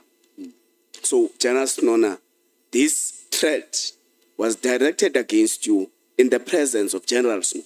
Yes. If called to this committee, he can actually collaborate with what you are saying. I believe so. You believe so? Let's take the chair. I think let me try to conclude. Let's take the issue of is it Nengi or Nengi who may have laid a complaint against General Mkhwanazi at IPD. Is it Nengi or yes, Nengi? Nengi. Yes. The person you know. the person that stays in your wood. Yes. So what was the complaint about? What happened? He's the one that I think I just said it now, that they tortured him. Who is they? Okay. He was arrested by I'm not sure whether it's the same PKTT or another unit, but it was in KZN. And then those police, and including General Mukonazi, I don't know where they were, somewhere at the farm. And then they were torturing him. Okay. Do you think you were arrested because you stopped giving General Keleman? I'm saying it might be one of the reasons. Are you angry against General Keleman? I'm not happy with him. You're not happy with him? Yes. Such that you can say anything about him? Yeah, but not lie. Okay. Thank you very much, Chair. Is it Honorable Cameron or Honorable Sokanyile? 15 minutes, quarter past 3, you must be done. At 3:15, you stop speaking. Thank you. Thank you very much, Chairperson. Afternoon, Mr. Matlala. Good afternoon. Mr. Matlala, do you have any businesses at Eswatini? I don't have. Do you usually go to Eswatini to do business dealings? Maybe go in there. Yes, I go, but I don't have a business. When is the last time you went to Eswatini? 19 April 2025. Came back when? 20 April. 20 April. Yes. So meaning that you have Eswatini or you have a passport? I don't have a passport of Eswatini. You don't have a passport? No, I don't. How do you enter Eswatini? With a South African passport. Okay. You don't have an ID that says Vusimuzi Dlamini? I saw the ID, but it's not mine. It's not yours? Yes. Even the date of birth that is there? Yes, I saw it, yes. You saw it? Yes. In one of the WhatsApp messages, there's a message that says you instruct your wife to bring the ID. Yes. You know that one? Of the Eswatini ID. Yes, I know the alleged message, yes. You know that, is it yours, that message? No, it's not mine. So it has been imposed. And then, do you know a person called Radovan Kresha? That He's name. in the same center with me. Huh? He's in the same center with me. Which here? Yes. Why? I'm saying he's in the same center where I'm being incarcerated with me. With you? Yes. So But the relationship do you with know him? Yes, I know him. We are in the same center. The same center, meaning the prison? Yeah, okay. I'm saying CMEX. I don't know what to call it. Oh, okay. Oh, it's immense. Do you know that one of your associates, the reports, they revealed that he was once arrested with the hitman? Yes, I know. Who's that? Is it Tabiso? Tabiso who? Tabiso Ledwaba. Okay. Not Kagiso. Kagiso, yes. It's Kagiso. Okay. Then yesterday, when you were introducing yourself, being asked by the senior counsel, then you reflected only about this conviction of buying and selling the stolen goods. Yes. Why didn't you reflect about the other offenses that Honorable Beltenbach has reflected? Those are not convictions. I was referring to a conviction.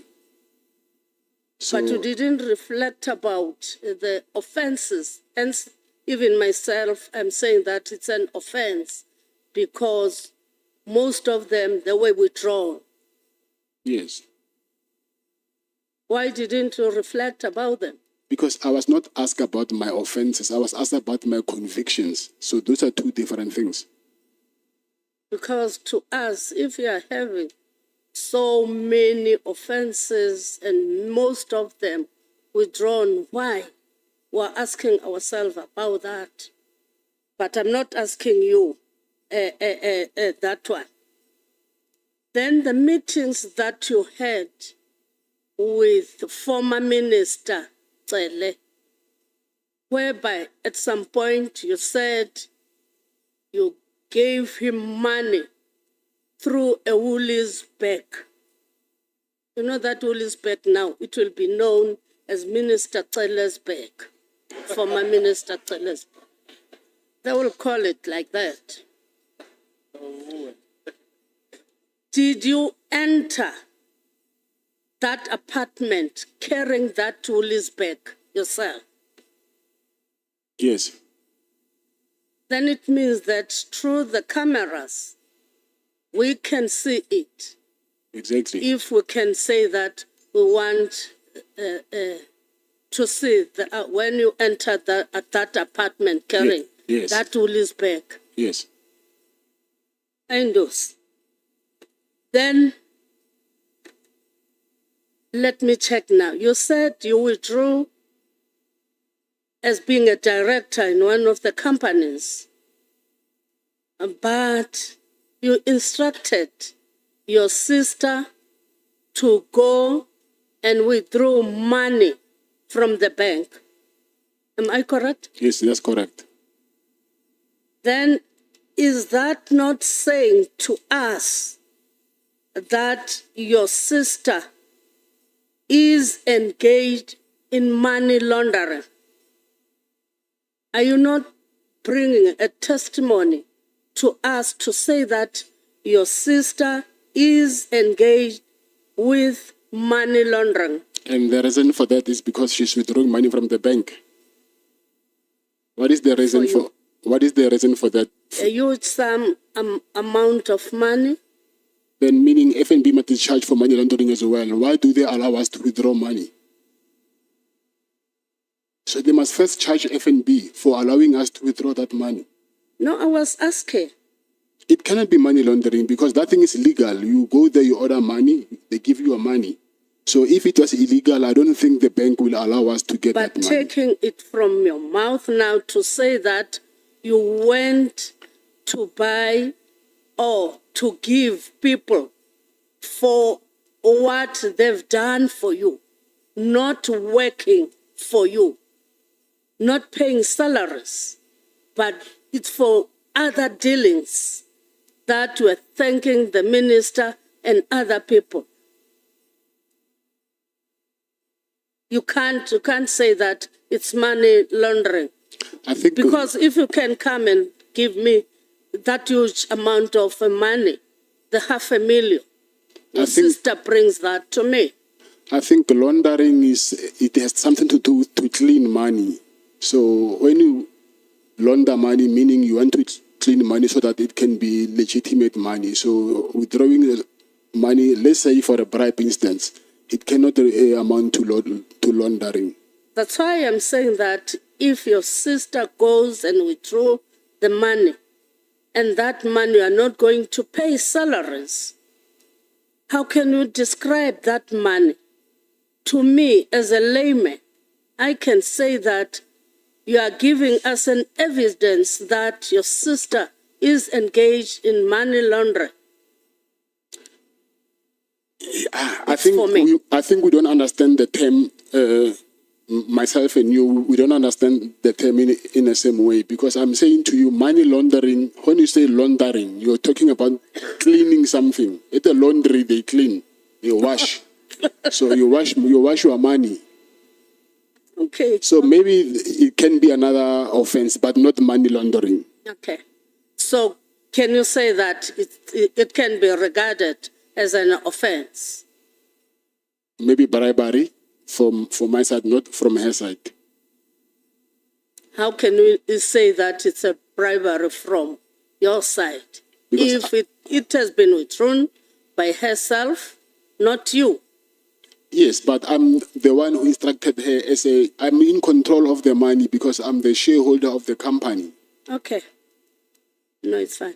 Are there other people whom you have given money, like former Minister Tele? Is it only Minister Tele that you have given the money? I've given money to my wife. No. I'm saying you can give your wife, your kids, and apart from Tele, and this... Yeah, these are some friends that I gave money to. Who are they? I have to remember them. Because Boshocha, you lend him that money. It was not given because former Minister Tele was not given that money. He was not given. He was given that money. Yes. People like what you have done to former Minister Tele, are there other people? Yes, I'm saying there are people who maybe they will ask money from me and then I'll give them money. Like the ones that they say are ANC people. Yes. Because Not those ANC are not ANC people who yes. can give other people Yes. some money. And do you know that there are political parties that can go to an ANC gala dinner, an ANC January 8th, just to copy what ANC does or what the ANC has said? Do you know that? I do not know about the affairs of the ANC. Of the ANC, or I don't even know anything about politics as it is. Good. I think maybe my colleagues, they were asking that. They were asking that because some of the people can go to an ANC rally just to look so that they can improve their own rallies. They can go there. Also, you said you met General Sibia 3 times. But looking at the WhatsApp messages with Brown Mokgotsi, it means that he was connecting you with with General Sibia, Lieutenant General Sibia at some point. No, he never connected me with General Sibia. Okay. In another message, you are very much disturbed to say that you sent a message to Mokgotsi, to Mr. Brown Mokgotsi, saying that morning, just to let you know that my contract was cancelled yesterday. I see you have been avoiding me, and you are saying that you are not going to let that thing lying down. You are going to be very much brutal. What did you mean about that? And to who were you going to base your anger? To Brown. I was frustrated and then I was angry. Then I took it out on him because of the cancellation of the contract.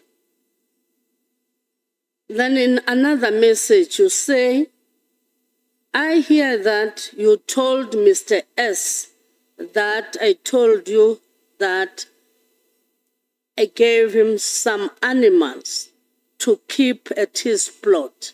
So I wanted to hear from you if is there any truth in this? Who's Mr. S? It's Mr. Sibia. Mr. Sibia. Yes. So you were talking with Brown Mufoti, talking about Mr. S, Mr. Sibia, and Yes. yet you are saying that he didn't connect you with Mr. Sibia. Yes, he didn't connect Mr. Sibia. You connected yourself with Mr. Sibia. But can you discuss with Brown Mufoti about Mr. Sibia? Because I heard a rumor that I gave him impalas to his farm. Then when I followed the rumor, I heard that the rumor was from Brown. Okay. No, thank you. Let me leave it like that. You are leaving many questions for me. Otherwise, that chairperson will kick me out. Thank you. Honorable Cameron, until 15:45. Thank you, Chair. Thank you, Mr. Matlala. Mr. Matlala, I want to move to the matter of the 6th of July. You were in possession of a contraband cell phone in your cell, weren't you? Yes. Who gave you that phone? I found it in prison when I got there. Who gave it to you? Some inmate who was there. Who's the inmate? We call him Naka. I don't know his real name. Were there any officials from prison involved? He's an inmate, not an official. But were there any officials that knew about the phone or that were involved in the phone? No. Did you have any other contraband in your cell? That cell is small, so it does not have enough space for other contrabands. It can be small phones. I want to go to the matter of senior SAPS officials. We've heard a lot about it today. I want to speak about your contract with the South African Police Service. To secure the kind of deal that you did, I want to know, who did you pay in order to get the deal done? No one. So you went through the normal tender process? Yes. And despite it not meeting all the necessary requirements according to the supply chain process, you still got rewarded the contract? When you said not meeting all the necessary I think there were requirements, 12 requirements according to supply chain management that that internal audit found your contract didn't meet. I think that they should have picked it up in the adjudication. Yeah, they should. That's why I'm asking who you paid. No one. Because it's there where the big problem is. You know Lieutenant General Fani? I know him because he sent us a letter, I think last year, December. Have you ever met with him in any way No. individually? No. I would understand Lieutenant General Paglane. Have you ever communicated with him? Yes. Have you ever met with him? Yes. Can you tell me more about those meetings? What were they about? No, it's just casual meetings. It had nothing to do with business. So you met with the previous acting national commissioner and it had nothing to do. It was just a social. Are you friends? Yeah. Come again? Are you friends? No, not friends. So what were you meeting about? I know him through someone else. Where did you meet? Maybe in February, I think. Of 2025? 2025, yes. Okay. Did you ever pay any middleman or do any kind of a transaction that benefited General Paglane? No. Not at all? No, and no one acquainted to him either? No. Tell me in terms of other payments, I did touch on this yesterday as a point of clarity. Are there any other senior police members that you have gifted or paid in any way or lended money to? No. None? No. And anyone that you assisted like you did with ex-Minister Cele? Assisted? Well, assisted, bribed, paid, not bribed. Not that I know of. So there's no other corrupt relationship with anyone in the South African Police Service? Corrupt, no. Did you lend any money to other South African Police Service members? No. In terms of your relationship with Minister Becky Cele, why, explain this to me. I mean, we've heard your different theories today, but why would any legitimate businessman, as you call yourself, hand over R500,000 in cash to a, let's call him an ex-government official, if it's not a bribe? I know the Honourable Breitenbach touched on it, but explain to me in one sentence why would any legitimate businessman do that? Because I was under very serious harassment from the same police.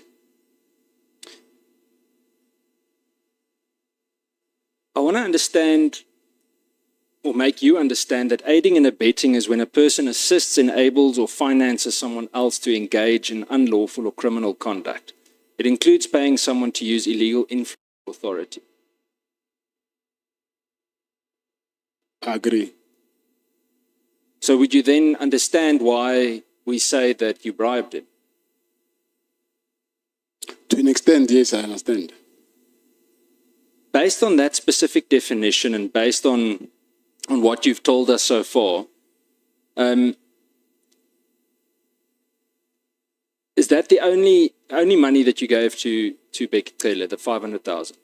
Yes. There was nothing else, no other cash, no Woolies bags.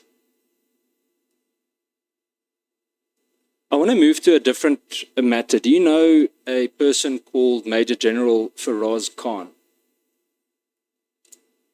I know his name, yes. How do you know him? Do you know his name or do you know him as an individual?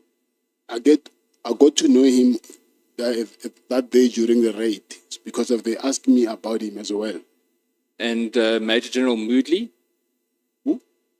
Never mind, you definitely don't know him then. Do you know a Major General Mzwandile Tio? No, I don't. Not. Okay. And do you know, or have you had any contact with other senior members of the Crime Intelligence Division? No. And none of them ever did you any favors, or you contacted them to assist with any kind of work? No. Have you ever given money to anyone in crime intelligence? No. Why did you hesitate? I'm not hesitating. I'm trying to think when you say crime intelligence, which unit is that? But I get it. Okay. Is it correct that you have cottages situated at the back of one of your properties in Pretoria? Yes. What are those cottages used for, Mr. Matlala? For staff. And have you ever availed them for police members' use? No. Did police rent them, or did they use them for anything else? No. Not. There was never a rental. Did you ever receive any internal documents from SAPS, documents that you weren't meant to have, anything that's classified or considered top secret, any memos, registers, anything like that? I think while I was in prison, because NPA came here in prison and they asked me to sign for a search and seizure. And when they went to my house, they got some of the documents, and then they found some of the documents, I think they're from SAPS, from my house. What documents? SAPS uniforms or equipment or identification to individuals that don't belong to SAPS? No. Not. Did you ever receive any uniforms? I know we touched on the blue lights, but did you ever receive anything of that kind? No, I didn't. And then the last few questions, Mr. Matlala. You accuse multiple ministers, SAPS generals, crime intelligence, I believe some of or you mentioned the IPID complaints, and investigators of wrongdoing, correct? Harassment, as you call it. Yes. Yet in every instance, you're... That is not true. No, So he was lying? No, I don't think he even said that. It's impossible. My company is protectors. Is that person, that woman, also a protector? No. One of your companies. You have many companies, right? The healthcare company. No, I'm saying you have many companies. I don't know which specific company, but you have many companies. I think this thing comes from what I heard, that there's a woman. This thing, I think, is the second time that I hear it. But I think they're confusing the companies. It's also a security company, but it's not mine. I think she's a director somewhere in the security company. I heard it somewhere. I just forgot from who. So it's not your company? No. So you are confirming here under oath that 100%, there yes. is no ex-partner of No, Mr. no. Sibia No. that works for your company? No. Okay. Now, the health risk contract gets terminated in May 2025, correct? Yes. When did you resign as the director of the Medicare? It was in December 2024. December 2024. Yes. In May 2024, after the termination of the contract, you wrote a WhatsApp message, correct? 2025. 2025, my apologies. You wrote a WhatsApp message to Brown Mohosi, advising him that the contract has been terminated, correct? Yes. Now, you were writing this message as who? Come again? Were you writing this message as who? You were writing the message to Brown Mohosi telling him that the contract has been terminated between Medicare and SAPS as who? Because you are no longer the director of the company, correct? Yes. Now, when you say, and you went to an extent of threatening him, yes, that if he doesn't fix this, then heads will roll. I'm not quoting you verbatim, but I'm saying in terms of what you said, I view it as a threat. Now, the question is, as who? Because you are not the director of the company. Yes, but I still own it. You still? I still own the company. Who is the director in terms of the CICP document? The director is just an appointment, so you don't need to be a director to own a company. So you can own a company even when you are not a director on paper? Yes. So the director is just there, is just a person, you are fronting with that person? No, I was not fronting. What is the role of the person who appears as the director? What is his role in the company? Executive role? I mean, practically, how does he contribute to the company? What responsibilities does he have in the company? Like the CEO will report to him or to her. So the company is yours? Yes. But there's nothing on paper that says the company is yours? There's something on paper that says that. What is that? The shares is the shareholding certificate. So you are a shareholder? Yes. So how much shares do you have in the company? 100%. 100%? Yes. Okay. So how many, have you ever provided any security services for politicians? It's only Minister Kele. I mean, Minister Kele was not paying for it, correct? Yes. I mean, politicians who were paying for such services. I think the government supplies them with protection. No, I mean politicians, they can hire their private security. Politicians. Politicians or any leadership, either MPs, politicians, members of the executive and so on. No, that I know. But if I'm wrong, maybe you'll remind me, but I can't think of any politician.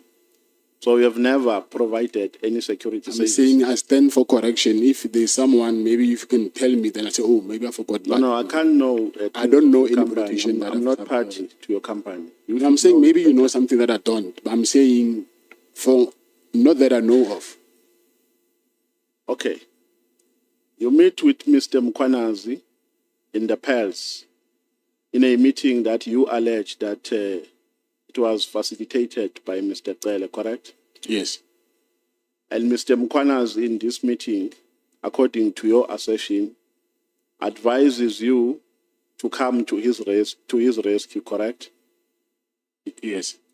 To influence IPIT, not to continue, I mean the lady to withdraw a complaint at IPIT, correct? Yes.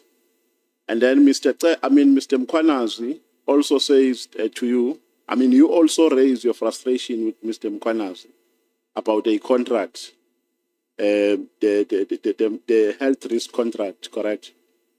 Yes, that's correct. And then Mkwanazi, after that meeting, he does not return to you to give you progress report with regards to an undertaking that he made, correct? Yes.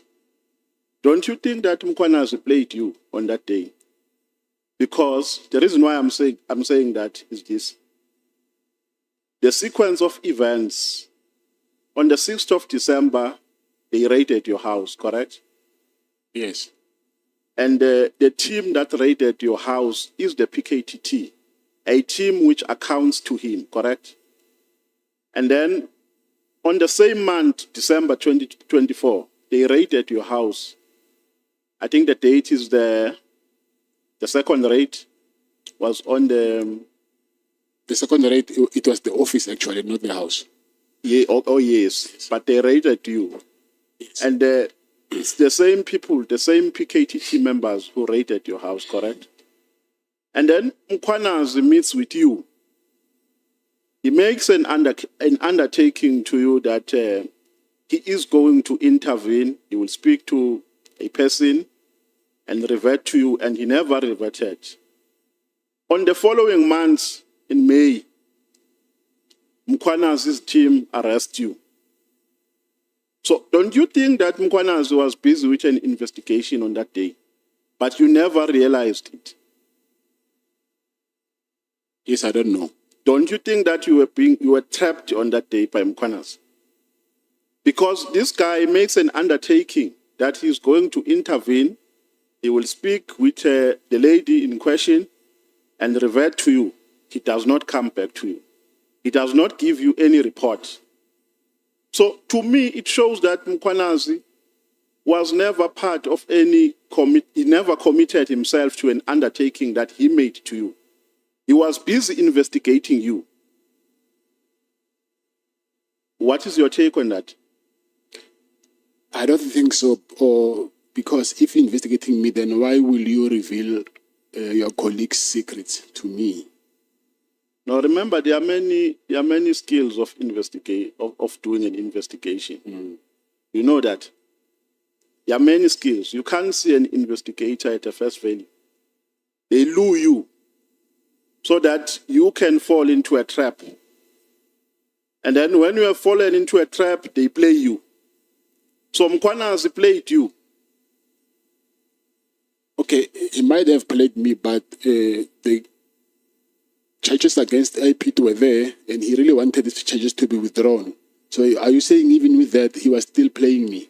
No, I'm saying there are many ways and tactics. What if I convince that guy to withdraw charges? No, but I'm saying there are many ways, or there are many strategies and tactics that you use to catch the mouse. That I understand, yes. Yes. So I'm saying that my observation here is that Mkwanazi undertakes to rescue you, but he does not come back to you to say, Mr. Matlala, this is how far I've gone in addressing your matter. I suspect maybe there was a change of heart because there's a lot of things that happened during that period. Because on Tuesday, also, I got a cancellation letter from SAPS. On Wednesday, I sent them a letter of demand, and then the following day, I was arrested. So I will say... Yeah, because this person is heading a team which raided your house twice. And even after you met him, they still continue to arrest you. Because if he expected a favor from you, he was going to stop his team. He was going to use all the tactics to stop the arrest against you. But because in my assertion and in my proposition, which I'm putting to you, but because Mkwanazi is still and was investigating you on that day, but you never noticed that, they arrested you. So it might happen that on that day, you gave them what they want. And you didn't notice that. No, I do not agree with that. Yes, you can continue. On what basis are you not agreeing? Like I said before, he asked me to convince this guy to withdraw charges. If I succeeded, and that guy really withdrew charges, so was he going to say, no, tell him to reinstate the charges? I was investigating you. Let me move on, Mr. Matlala, because I'm trying to save my time. When you were responding to a question here, you said you are honest. I think you were addressing the chair because you were requested to be honest. So I want you to be honest when you respond to this question. Did you kidnap Jerry? No. Are you a loan shark? No. When you borrow people money, or let's talk about Jerry. When you borrowed him money, what were the terms? There were no terms. No, but you can't just give money to a person and say you can bring it back at any time. At least there must be terms to say, during this period, my money must be back. Friends don't do that. I can even tell you that whenever you have it, you'll give it to me. Pardon? Friends don't do that. I can So you even, just give money? Yes. And they will bring it back when they like? Yes. Oh, okay. So at the time when Jerry disappeared, you said he was owing you how much? I'm estimating at 100 and something, maybe. 100 and something. Yes. Okay. Now, let's go to Minister Matlala. You are saying, on a statement that we were using yesterday, you are saying on paragraph, on page 120, you say, open quote, my arrest on the charge is a direct consequence of my refusal to continue being extorted and manipulated. Now, before this question, who else extorted you besides Tele and Mokotsi? Because in your statement, the people that you pointed out to have given money is Tele and Mokotsi. Yes. Who else? Yeah, it's only them. It's only them. Yes. Now, this statement, if what you are saying is anything to go by, means that the reason why you are here today, you have been arrested, is because you stopped giving them money. Is that what you are meaning? One of the reasons. Yes, but I'm saying in terms of this sentence, yes, it doesn't say one of the reasons. This sentence says, my arrest on this charge is a direct consequence of my refusal to continue being extorted and manipulated. Now, the following question is, so Mr. Tele influenced your arrest and Brown Mokotsi? Not Brown Mokotsi. Mr. Tele? I suspect him, not Brown Mokotsi. Yes. Now, how do you suspect he influenced it? The timing of my arrest and me not ignoring his calls. No, but I'm asking, how can he do it? How can he practically do it? At least you have a leverage because you have worked with to a particular extent. You have worked with him. You are alleging that he made calls to Tumsani Kumalo. So you know his links, you know his network. Now, in terms of your suspicion, how can he influence your arrest? The same way he influenced them to stop my harassment. So he can use the same connection? Of course. Okay. Now, Mr. Tele gives an instruction to Kumalo that they must withdraw charges. And you went, in terms of of what you are alleging here in your statement, you went straight from Durban to Pretoria, and then you are saying here, open quote, you were given your guns without any fuss. So did that intervention by Mr. Taylor satisfy you at that stage? Yes, it did. You were satisfied? Yes. So that is why you never took the matter further, correct? Yes.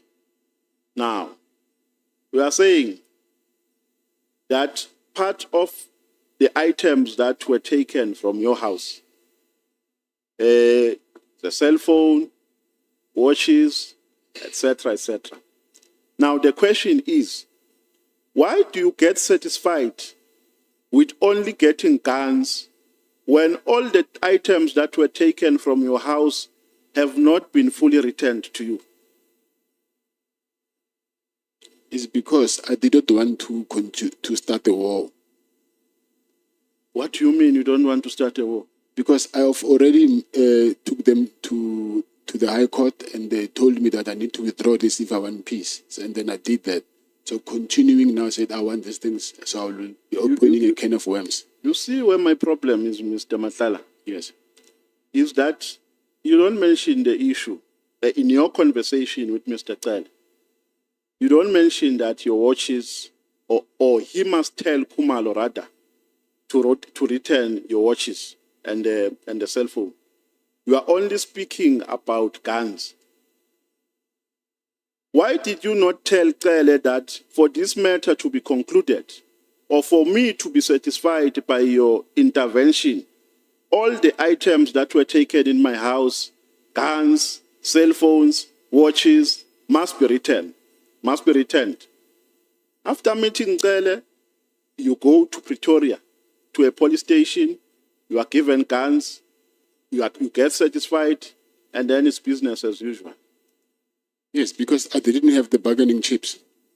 So, guns, cell phones and other items, except guns, they didn't matter.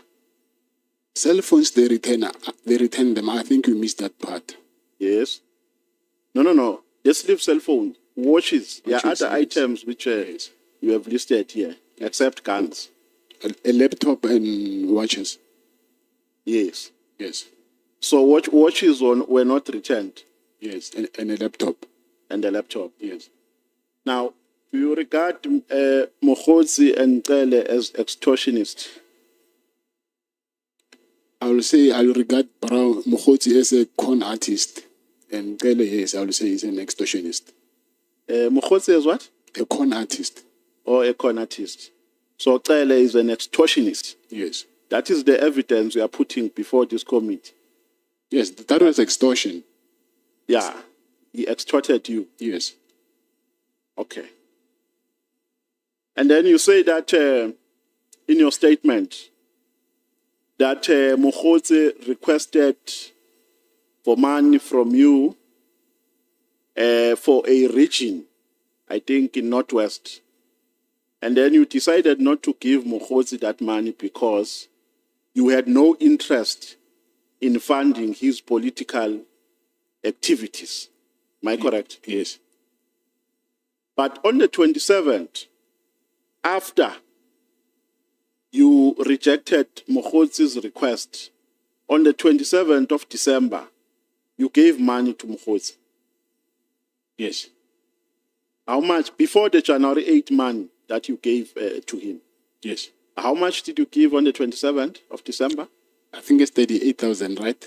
I need to go back and check, but I think it's 37, 36, 37, somewhere there. And you further say that the reason why you were not interested in giving him money is because you were only interested in funding affairs which are related to the minister. Yes. Correct? Yes. Now, was that money related to minister's affairs, the one that you sent to him on the 27th of December? When you say the minister, you're saying the former, are you referring to Minister Kele? I don't know whether he's suspended or he's on leave, but Mr. Mkhunu. Mr. Mkhunu. Yeah. Yes, anything that has to do with Mr. Mkhunu, that's what I was entertaining. That's what you were entertaining? Yes. Now, the money that you gave on the 27th of December, what impression, under which impression did you give that money to Mr. Mokhodzi? I need to check what's that money for, because I made different payments. So for me to answer you, I need to go back and check on that day what was that payment for. Maybe if you can refer me to what page is that payment in? Yeah.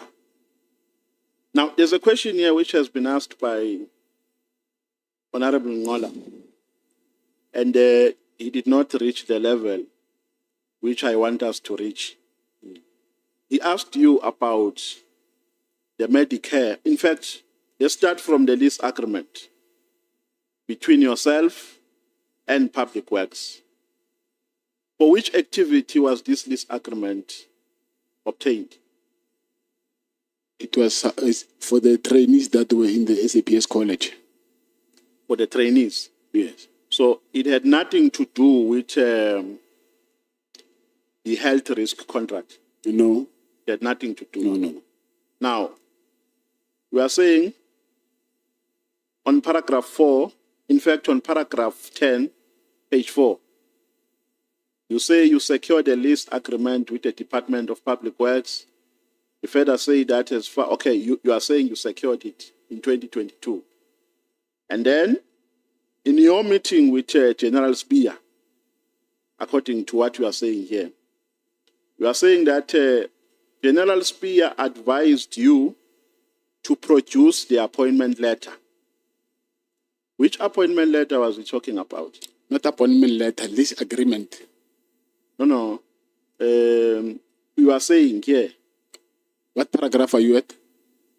No. You are saying, let me look for this paragraph. But you are saying, Mr. Spear advised you that in order for you to not confront problems with regards to securing the building, you must produce the appointment letter.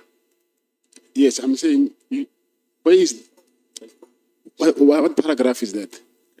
Let me look for the because paragraph. I think you No, let's go to lease paragraph. agreement. Let's go to paragraph 10, page 4. Page 4.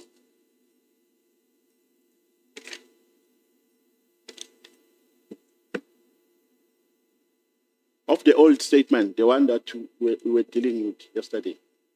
I only have a new one. Pardon? I only have the new statement, but I think it's the same. Oh, you only have the new one? Yes. Okay. Where you are talking about your meeting with Mr. Sibia under the lease agreement.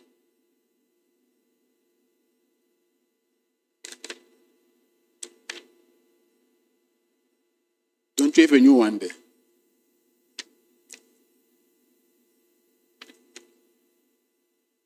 I've got a new one.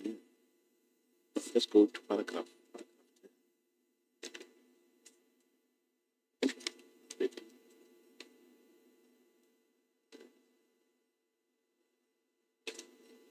Paragraph.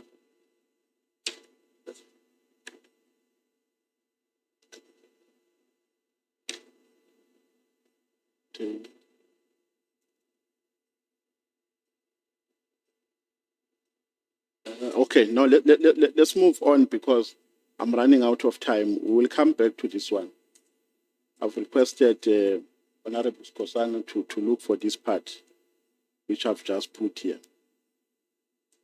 Now, but I'm saying here, so you are denying in the meantime that General Spear advised you to produce a lease agreement, the appointment letter, so that you are not going to confront problems with regards to the occupation of a building. But how can I be with an appointment letter? Remember, you get it after you've been awarded the contract. Yes. So I do not understand whether you're talking about the bidding. No, remember, this was in 2024. You're talking about what the... You had a meeting. Pardon? Oh, yes. Let's go to paragraph 15.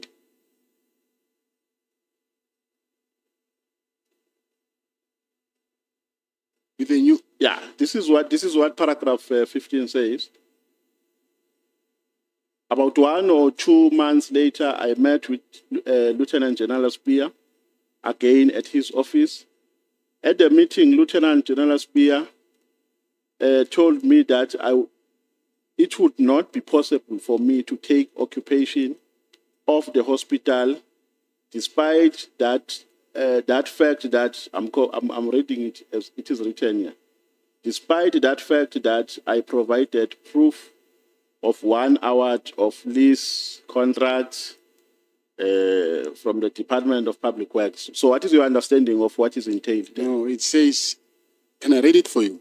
Yes, you can. It says, about 1 or 2 months later, I met General Sibia and at his office. And at the meeting, General Sibia told me that it will be not possible for me to take occupation of the hospital.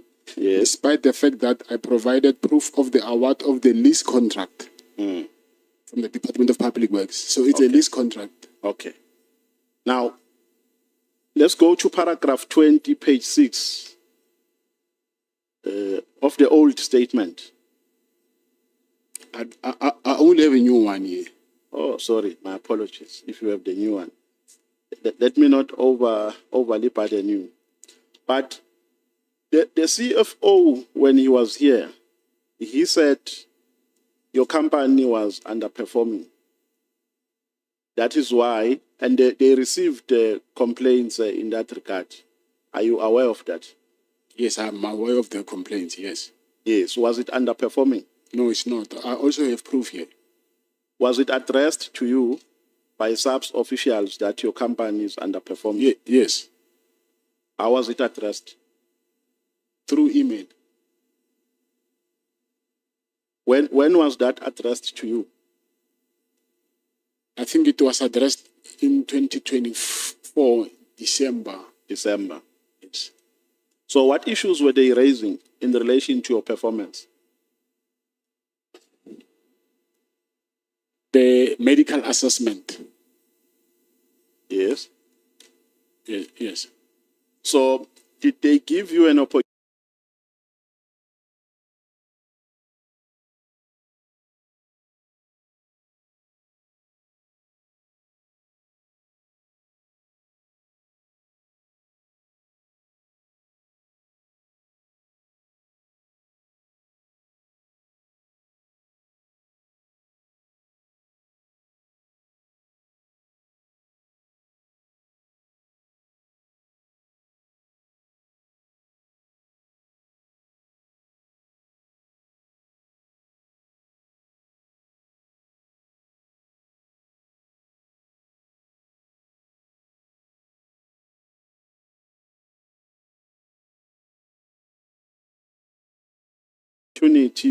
To cure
Zangabong. Yep. Oh, Mara.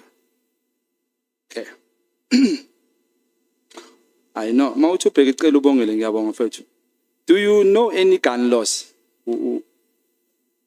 Sharp ngama gun laws. Yes. Do you have your competence? Yes, I do have. Did you like go for training yokodubula and all that? Yes, I do. Is that the reason why umkhotsi akubiza ngo John Wick ngoba shaya spam? I don't know. Maruzulu to Brown uthi wena John Wick. I heard that, yes. John Wick. I'm Vusimuzi. Uyashaya vele mfo. Ngiyenzani? Uyashaya. Yanemba ke mawudubula yadubula. No. Awudubula. Okay. No, uthi I'm asking because emamelodi bayakusaba mfethu. Kune ruma lokuthi ayawinsizwa udlala. Why do you think bakusaba kangaka? Wenzani lengaka? Mina ngazi ukuthi bangisaba ngizwa ngawe. Angizwa ngabantu namfethu ngiyisithe ikhona ora yikho ngokwazi kwakho. Yaqala ukuyizwa. What would be a reason yokuthi uhambe ngesecurity engaka at some stages? Is it because unama enemies or khona abantu oxabene nabo or you were involved in some businesses that put you at risk? First of all, is because of business to advertise your business. That they need to see it to operate kanjani. Okay. That is the main, yeah. What is your educational level? Metric. Metric only. Yes. So if ngabuyele kasi Hotman, you advise intwana ezifuna ukuba uwe because yabo uyakhinda bra wami idlupho yalihlaba awudlali imshana malume indwangu yayishaya strong. But that inspires a lot of kids. Ukuthi Hotman igcoka kahle and all that and is successful.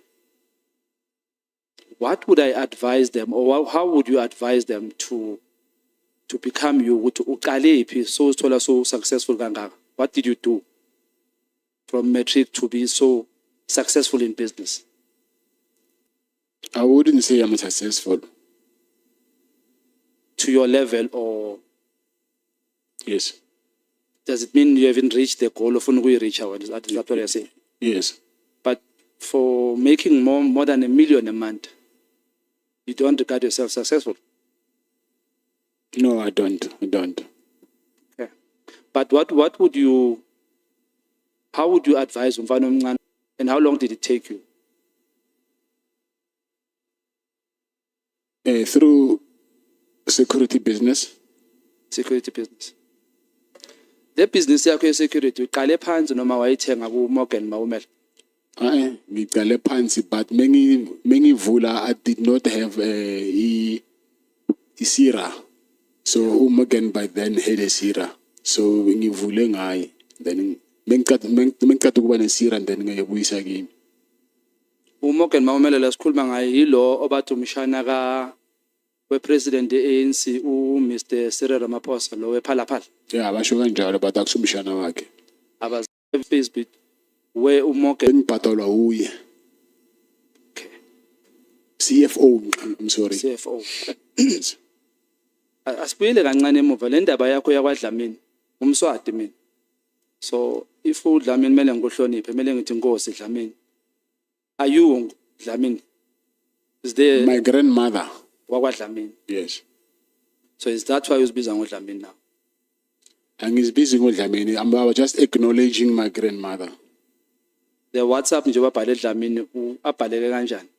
It was, sometimes you just feel good to okay, I'm eating. No, nyabuzwa. So, sorry for that. I want to establish ukuthi from Swati to Swati, intwana yasekasi to Hotman lasekasi. So it was for me Hotman ukuthi angeke yenzeke into yokuthi according to ama specs afunakalayo for one to get a tender of that magnitude, with what has been said about the company yakho at certain stages it didn't qualify. Certain? At certain stages of qualifier for this tender, it didn't qualify, but you ended up getting the tender. And kasi tukas in fact what I as a hambas nombori masjid. Does it mean bakuhlanganisele somewhere Hotman? Lento leyo ayikho leyo angibelieve leyo. Futhi uthole content liqondile. Yes. But manje mase baliflega bathi khona into ezingahlangani kahle kuwe kuthini lokho. Into nami ngizibuza na ukuthi why lento lo bangayibonanga mebayenza ama evaluation wabo. Did you do a follow up yokubabuza ukuthi ebafethu nishaya into yami kanti yini niphasisile and nithe ngiya qualify? Yeah, inama letter maningi la. Ngizowashare nani. Abuza lezi zinto lezo. Ublame abani kulento yokuvala kwethenda lakho ucabanga ukushayeleni? Bani okushayisa? Grandgranny ubani wena nekwali naye? Ubani lokuhlasela kanje bra? Mina honestly I think abanikazi bale tender they want it back. I-Metropolitan le. Yes. Uthi wena i-Metropolitan the tender ilithole kayi-3. Ngoba even now bayithumela kubo futhi as we speak. Ibuyele back kubo. Yes. I-owner ubani le Metropolitan? Ngisaba nokukhuluma igama. Mfethu. Ngeke kwenze next usesimex bro ngiyakutshela kugeneki la. Nama ngikhona ugena.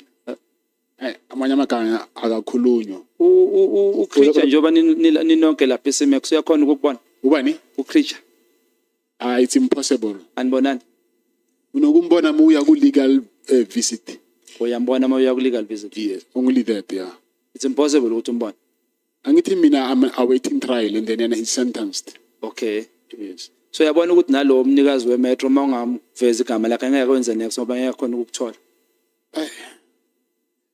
That thing is easy. You can check it on Google and check the shareholding. Ket Matlala usaba umnikazi we-Metropolitan bra. Yeah, ngiyamsaba. Hotman.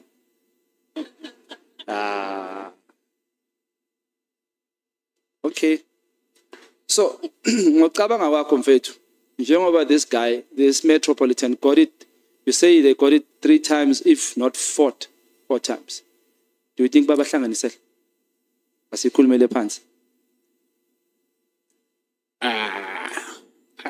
I think he's the preferred, I will say he's the preferred vendor maybe, but prefer yena. Ukuthi uyithole kanjani that I don't know, but into ngibona ukuthi ba prefer yena.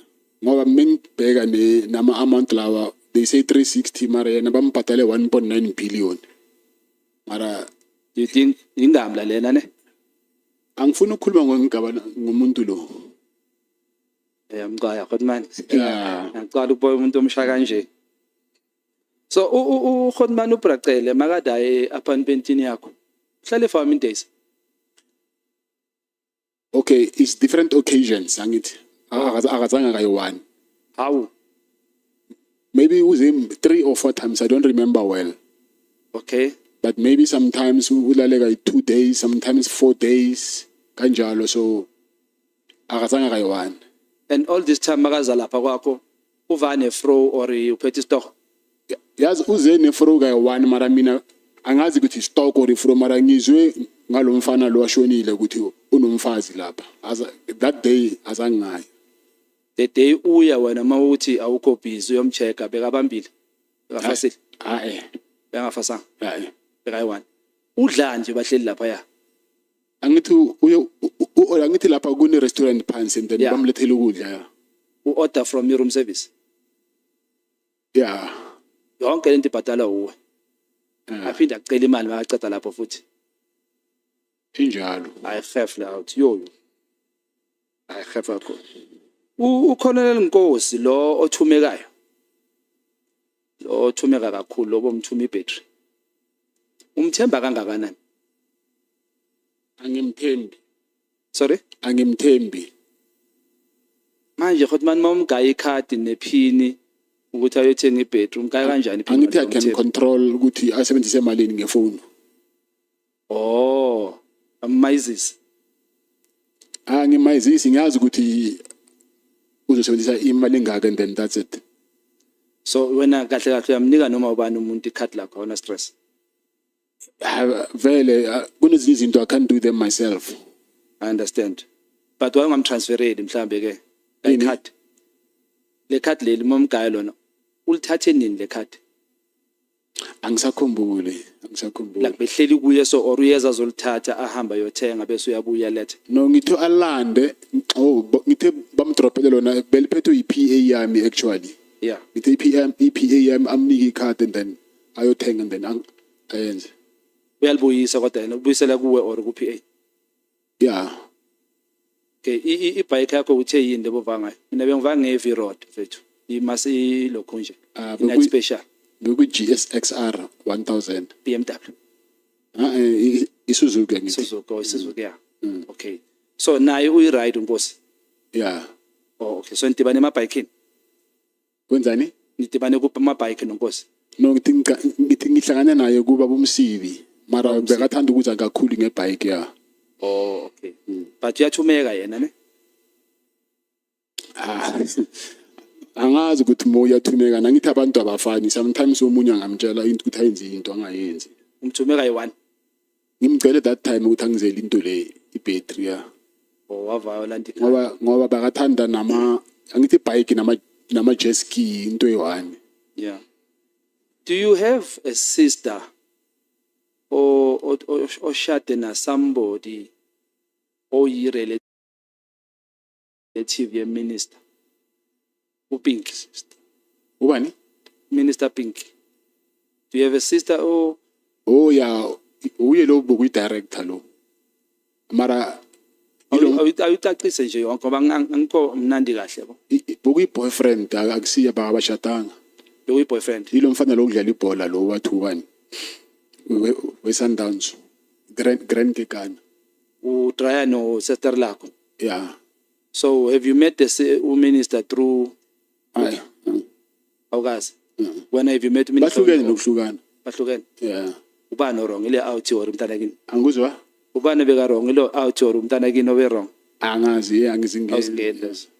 Anonyabuza hotman. No, mfethu lilonke mfethu. Ubhlungu ukubona umuntu omnyama wakithi ehuqa ama chain njengawo mfethu. It's very painful ukubona udonsa ama chain gcoke kahle. I would have wished ukuthi umuntu omnyama abe as successful as you are. I hope impilo yakho mfethu iphele makuwukuthi bayakusukela bonke laba bakusukelayo sidile nabo.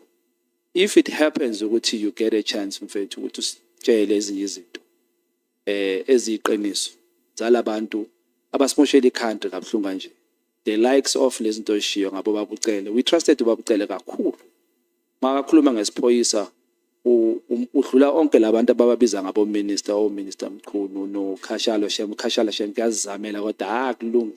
But we want you mfethu ukuthi empilweni yakho kule gasi yakho ushiyele iqiniso eliyosilungisela iCountry. Ngiyakuphaphatha mfethu ukuthi ingane zakho nesibongo saka Matlala nesodlamini ingathi ungasebenzele ekuthenini makubukwa wena kubukwe emuva kuthiwa no ekugcineni le ndoda yaliphakamela iCountry la kubo yayolungisa yabaveza abamoshayo ukuze silungise singazitholi siyiCountry eliphelele.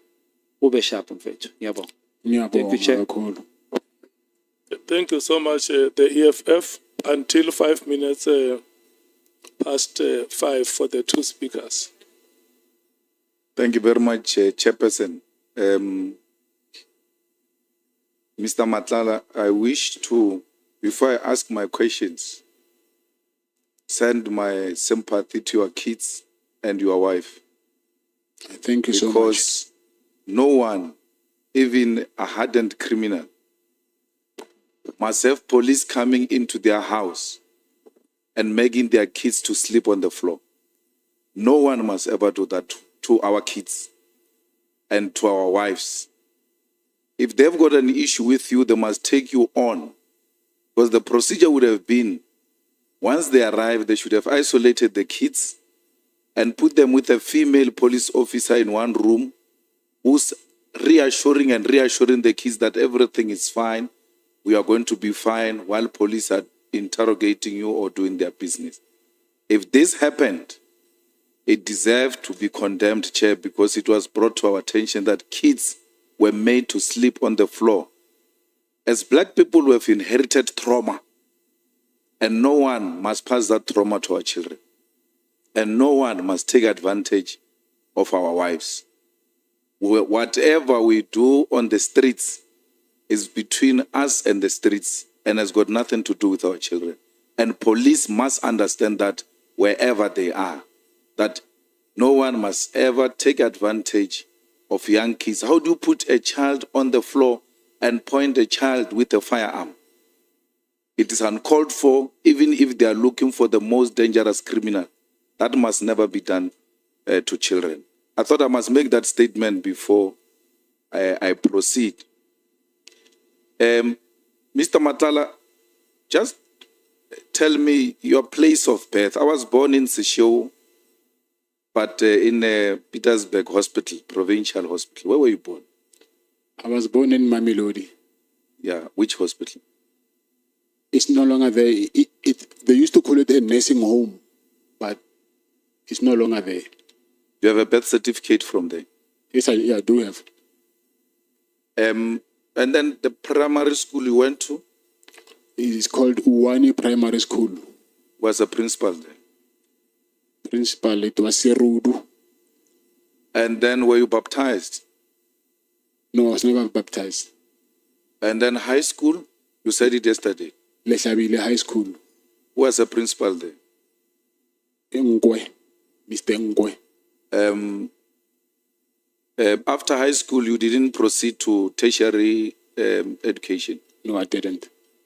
And then you never worked in any formal employment or? No, I never had any formal employment. So from high school, that's when you engaged in informal trade? Yes, I will say before even high school, my mother disappeared on me. Then I had to raise myself. I was actually a street kid. So I grew up in the street for a very long time. So I just realized after when I grew up that my mother passed away, but she was an albino. And I heard later that she was raped because there was this myth that if you can rape an albino, then you can get cured for whatever. Then that thing traumatized her a lot that she disappeared. And when I found her, she was terminally ill. Then I think it was 2002 when I found her through her friend.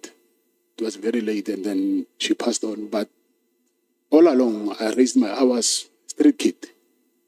I'm sorry to hear that. Now, Dlamenis have got some roots in Swaziland. Yes. And you said to us your grandmother is from, is a Dlamini. Yes. Did they have a place in Swaziland or was she originally from there? No, KZN. So you don't have any relation whatsoever with some people in Swaziland? No, I don't have. So when you travel to Swaziland now, what were you traveling for? What purpose? I was invited to the king's birthday. Oh, so you know the king? And the queen mother. Yes. But yes, I was invited by the queen mother. Oh, so you know the queen mother? Yeah, but it was the birthday of the king. But I went there through the queen mother? Yes. You were a guest of a queen mother? Yes. So this ID that has got your picture and the ID number that is similar to yours and all of that, what is the story there? I don't have an ID for Eswatini. So that thing was fabricated so that they can deny me bail. Yes, but in the judgment of the appeal or something, it looks like that judge didn't consider that as the grounds that must be used to deny you bail. Because he says police did not produce the original ID. Yes. If I'm not wrong. Yes, on the judgment they said that I've traveled to Eswatini using that fraudulent ID, but which is, is impossible. You cannot pass a border with an ID. That thing is not a traveling document. So they said that, and another thing is when I came back, unfortunately, they didn't stamp my passport.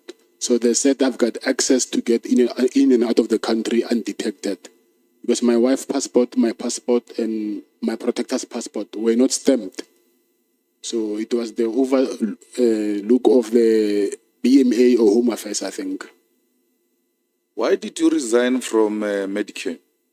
It's because of the allegations that were surrounding me at that time. They said I gave they didn't know by then that she's my sister. They said, hey, I gave him a contract to a slay queen. And then also there was these allegations about me, which I did not think that it will be a good image for the company. So I just thought by then, let me just resign and put someone until.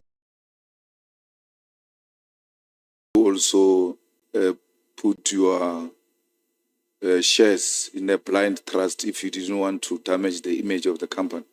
Yes, that's what I did. The shares, that's why I said I still hold the shares.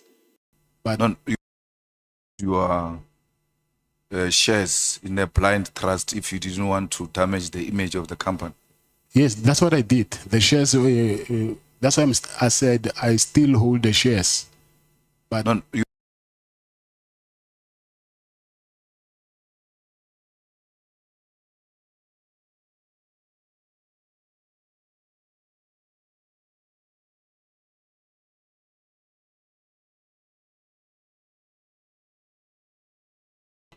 I was just avoiding me being the director of the company.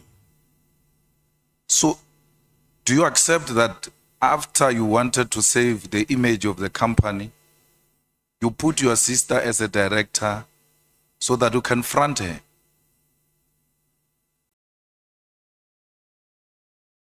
Business reasons. You relinquished because you want to face some challenges and someone must be holding the fort for me. Well, I'm still fighting, but effectively I'm running it. I can call money on it. She can't say anything. I can tell her to do this. It's effectively you doing it. She's just a front. Yes, I agree. Sister, so it's not like I was using her. So she's family, and then it was only for the time being until I clear myself. I clear my name. No, once you are fronting a person, you are using a person. You just agreed with me that you are fronting her. You are using her. But she was getting salary. Yeah, even if she's getting a salary, she's not the owner of the company. You are using her. But she was getting salary. Yeah, even if she's getting a salary, she's not the owner of the company. That's what you did. And in the empowerment of women, it defeats the whole purpose, because if she walks around with the image of a person who has got a tender of 360 million and therefore does not need any kind of empowerment or an assistance because she's got all this tender to herself. But in reality, there is a man behind her who's controlling this company. Do you accept that is wrong? Yes, I accept that is wrong. Mr. Matlala, how does the cell phone goes, your cell phone, you see this one? Yesterday I left with this honorable member to a meeting, and when we were on a podium, I left to a bathroom and I left my phone. When I came back, she food and goes to a prisoner inside here, and when you come in here, you find it in a cell. When I came back, she said, I was extremely shocked that you left your phone because you go everywhere. The cell, for you to find it in the cell. NAC, you found it with NAC. You're given by NAC. No, it's not the same cell phone. Or it's a different cell phone? Yes. So it's not your cell phone? No.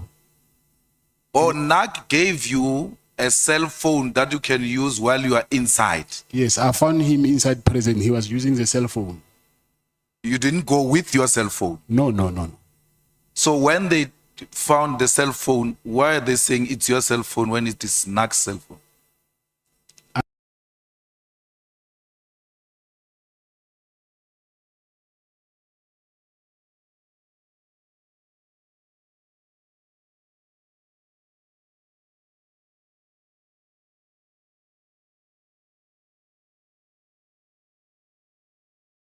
Process.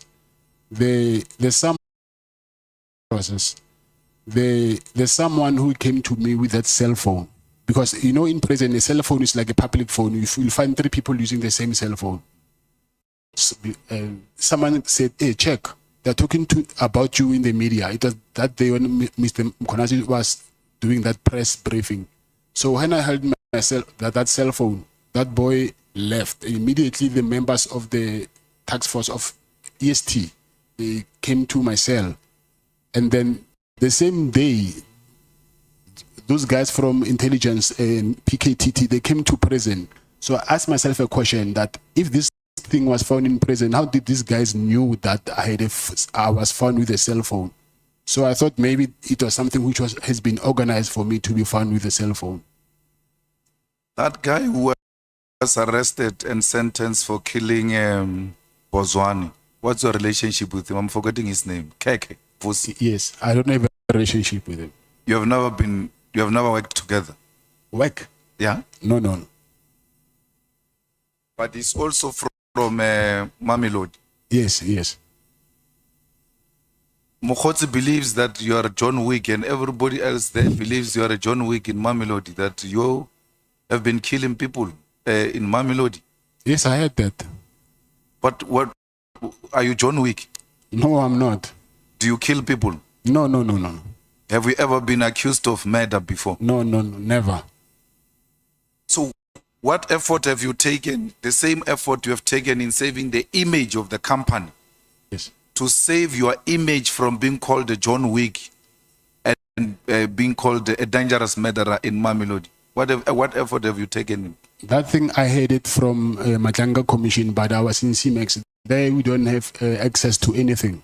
So there's nothing I can do at this moment. My main focus now is to fight to get myself out of this place. No, but you were called John Wick before you came here. No. I don't know about that. You are not called John Wick before you came here. Now, in your detail of 14 security or personal protectors, how many are former task force members? It's not task force, it's from the defense, it's special forces. Yeah. Yes. No, I'm asking about the task force, the police task force. Oh, task force is one. It's one. And then the special forces? I'll say maybe 8. 8. Yeah. Out of 14. So it's special forces, 8 plus 1 task force. 9. That is paramilitary. It's not VIP protection to have such dangerous, the highest form of defense of the country in one unit. How much does that cost per month? I was paying them 100,000 a month each. Yeah. So what is your personal security detail budget per month? Because remember, it's food, it's petrol, it's convoy, it's hotels, it's all of that. My budget is 2 million. No, you said the security company makes 2 million. You can't budget 2 million. So the whole 2 million, when it gets in, it goes to those people. Yes, but I don't have one company. Oh, so you source from different companies to maintain that lifestyle. I've got a message. Jerry's mom called me and asked me that I must ask you to return her son because she believes very strongly that you kidnapped her son. Yes. And she cries in tears because she says she knows you. And she has given you a plate of food to her, you are a child. If we were to talk to her now, as she's listening, what will you say to her? I will say that they are misleading her. And I think the people who are misleading her are the people who put me here in prison. Because I think they even went and told this same thing before the mother to Jerry's wife. So I will say she's being misled because they know very well that I'm the first person who woke up at night there, and then I was the first person who was looking for Jerry everywhere. So when they say I kidnapped her, it's because maybe of my suggestion that rather let's tell the police the truth. And then they were not comfortable with that. And I said to them, it's either we do that or we never find him, because if you don't give them a clue, then how are we going to know, how the police, are they going to know where he is? So they were emphasizing that we need to save their image, his image. So me and them, we ended up not agreeing on one thing, because even myself, I was tired of looking for someone, but we must lie to the police on the other side. Yeah, but I'm saying I'm given some limited time and I'm allocating it to you. Speak to her. Talk to Jerry's mom. She's listening to you now. She's watching you. Talk to her. Her son has been missing for so long. Yes. And she feels very strongly that you took her son. The same way they felt very strong that you took AB's wife and AB's son. Yes. So before you speak to AB, speak to Jerry's mom. AB knows that. I think wherever he knows that thing he knows very well that I've never No, done leave AB. I'm saying Yes. AB, Jerry's mom is watching. Talk to her. I will say, Mama, you know very well, me and your son, we are very, very, very close friends. We've done a lot of things together, traveled together, me and his wife and my wife, and there was nothing that I will do to harm your son. Actually, your son was like a young brother to me.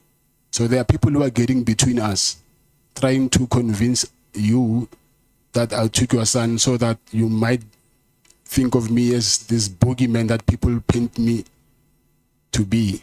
But from the bottom of my heart, I've never and I will never, ever do anything to harm your son or your family. Thank you, sir. I'm sorry.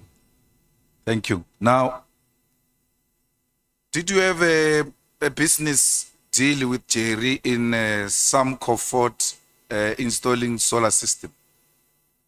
Yeah, but it was his business. But I'm the one who got it for him. So you worked together, and whatever the monies that you were supposed to transact at that level, Yeah. you sorted each other out. Yes.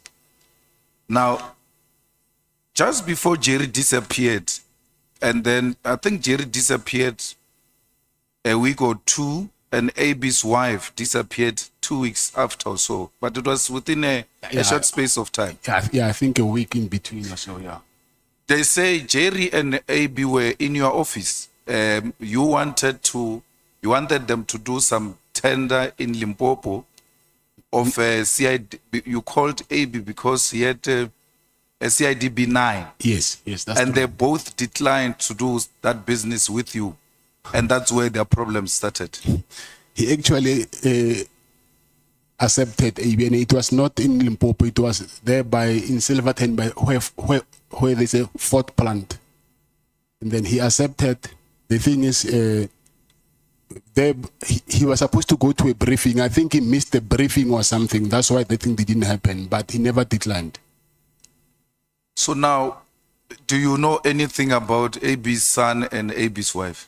No. But were you not involved in helping them to find the wife and the son? Yes, I was.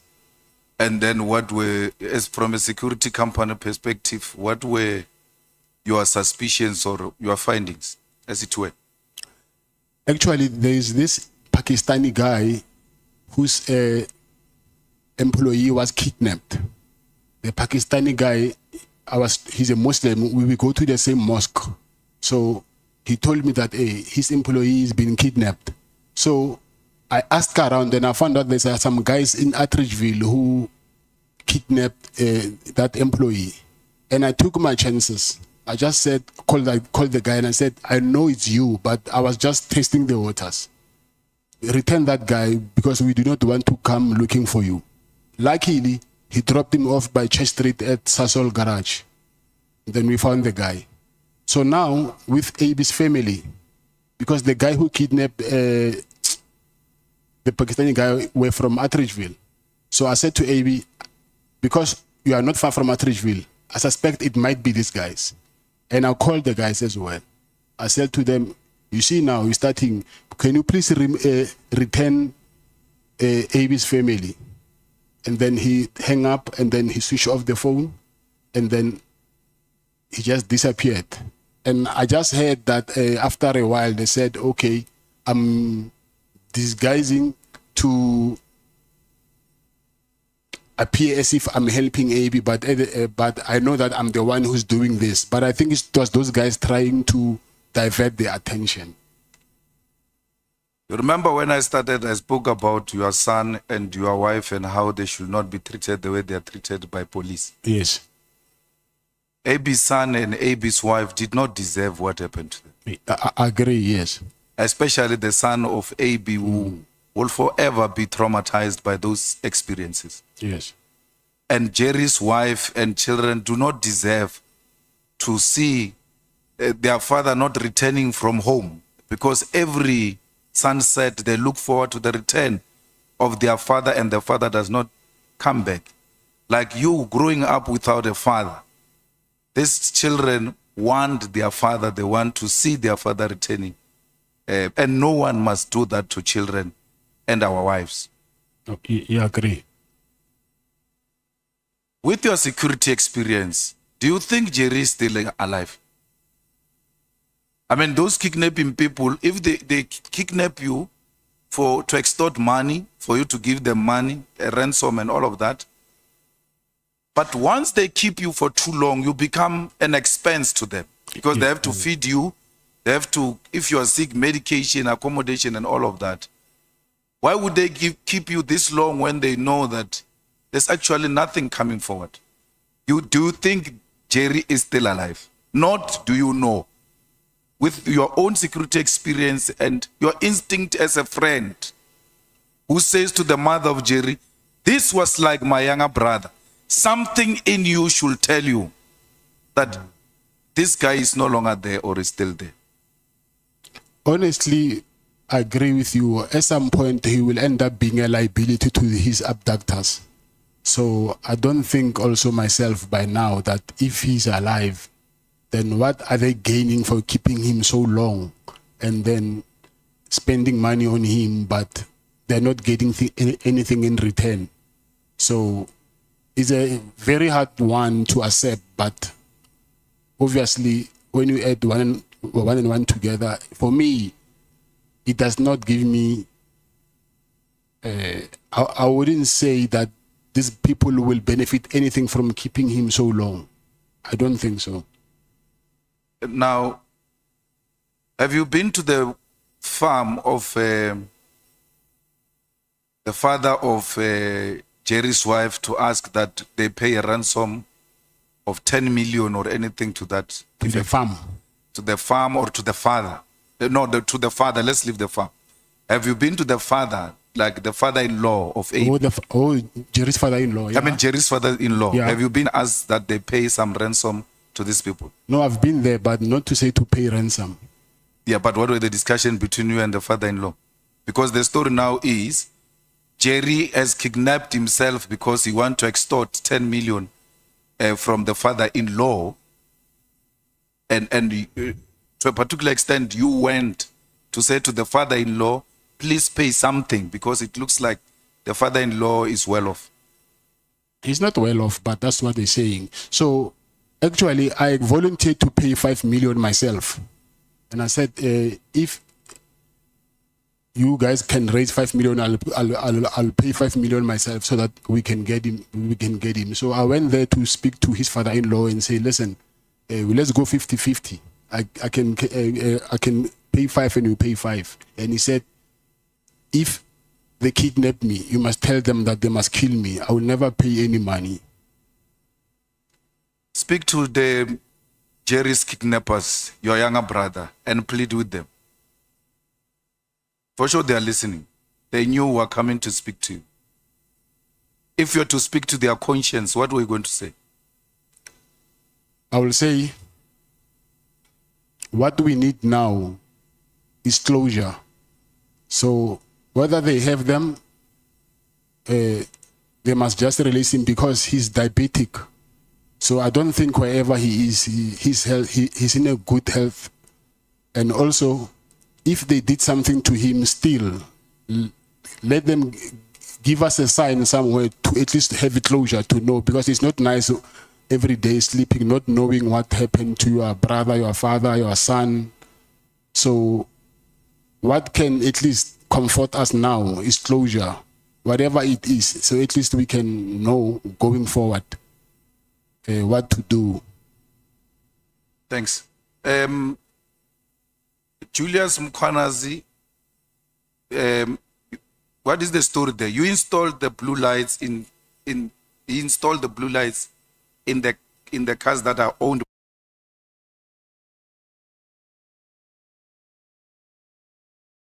Julius Mkwanazi, what is the story there? You installed the blue lights he installed the blue lights in the cars that are owned. What is the story there? You installed the blue lights he installed the blue lights in the cars that are owned. I donated cars to his to EMPD to him. So they took them belonging to you. No. But there was a News 24 article that showed a lady saying Mama Cat is taking his kids to school in style, and they were playing with blue lights like they are playing with yo-yo. Yes, I'm divorced with my first wife, so I was not in relationship with my first wife. And Mama Cat is the media saying that. It's not her saying Mama Cat. So she's living her life, and then I don't even, and those are not my cars. So my cars are BMWs. I think everybody knows. I use BMWs. So those. So she's got cars also with blue lights, without your involvement. She don't have cars. Maybe she sourced a security company or what she did. I don't know. Because me and her, we don't have that relationship anymore. We divorced. What is your relationship with Julius Mukwanas? Julius Mukwanas, I will say, he was a friend. Was. Oh, so you donated because you had a friend who was in the position of authority? No, it's because I proposed to him when he was an operations manager that, listen, I want to donate the cars, but with conditions that we do brand awareness, and then I will also send proposal to... Protected by you? No, not by me. I went there when it was only once, and it was when it was state of the city address. It was only once. Yeah, but you went to fetch the mayor of the DA with your cars, yes, and they had blue lights. I don't know if they put blue lights on because I was not there. Was it not your protection that was driving the cars? Yeah, on that day. They came as backup. She had her own cars, so they only came. She needed backup. Or the DA mayor needed a backup from you? Yes. How does she need a backup from you when the Metro Police there is even as some sort of a task force? Yeah, sort of. I think Mukwanas convinced them that my guys are special forces. Okay. That recording we had about it in the thing there, do you say it's not legitimate? No, it's not. It's not. I even have proof of what happened. So you never gave Sibia money? No, never. You never said Sibia is a criminal? You stop speaking. But what if I'm taking a time? We pass the microphone to Honorable Matthys. I'm on, Chief. I'm in charge. No, yes, I'm the one who is running the meeting. But I'm in charge. Yeah. I'm the one who is running the meeting. I want to hear her speak. Honorable Matthys, this is our arrangement. We won. Honorable Matthys, it's your time. I see you speaking. Okay, Thanks. thank you. Now, she's fronting, Chair. She's fronting. What? I didn't hear that. No, the person who's saying you're fronting, they will never even speak in the presence of their president. You see now what you did to me, Chair.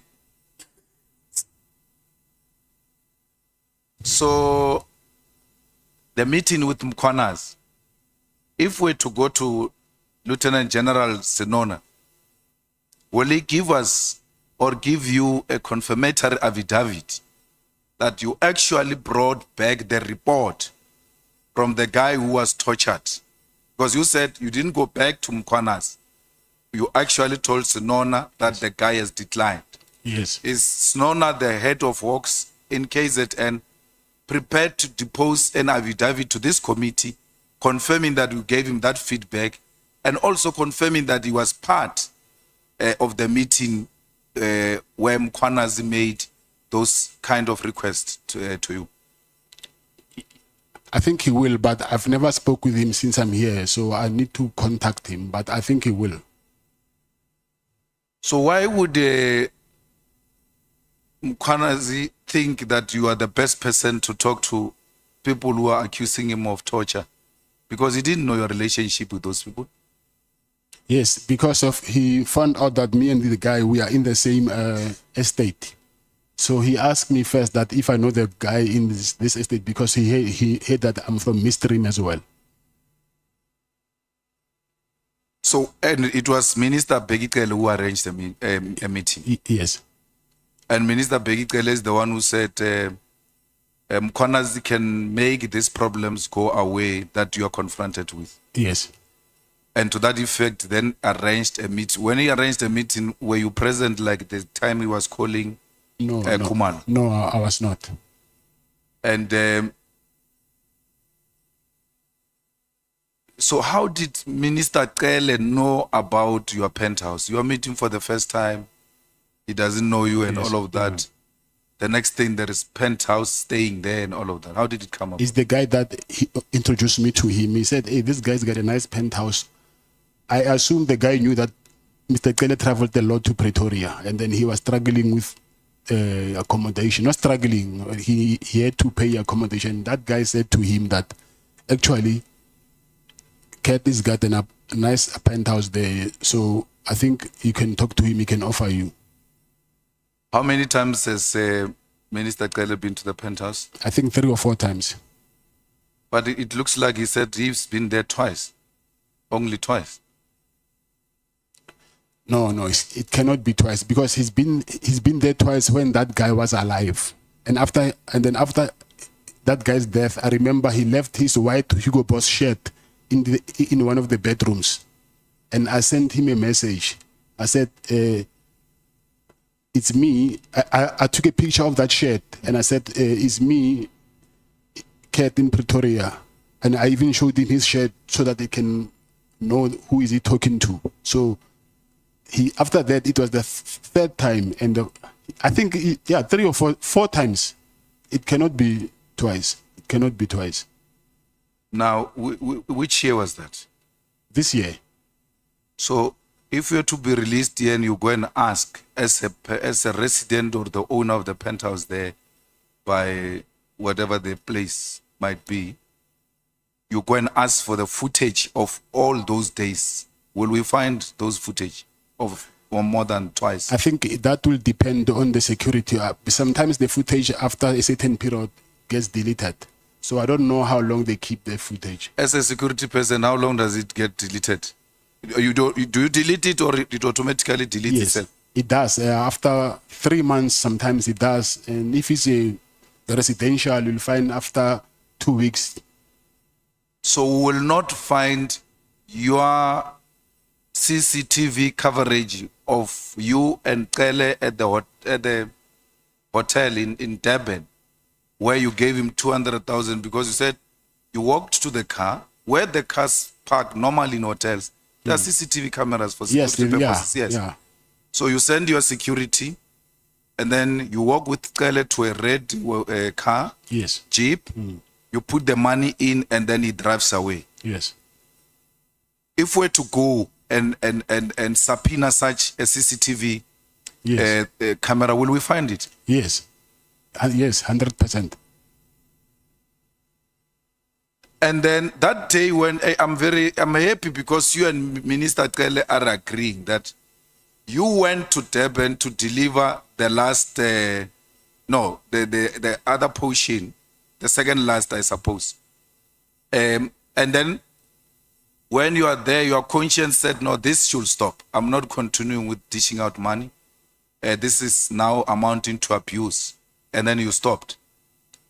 But he kept on calling you. So where you and him agrees that you were supposed to meet in Durban. Yes. That's why he gave you 20 calls.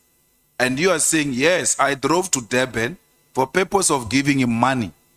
And that day, I took a decision, I'm no longer doing it anymore. And he gave you 20 missed calls. And we asked him, why did you call him so many times? He says, we were supposed to meet. Yes. So on the meeting part, you and him are agreeing.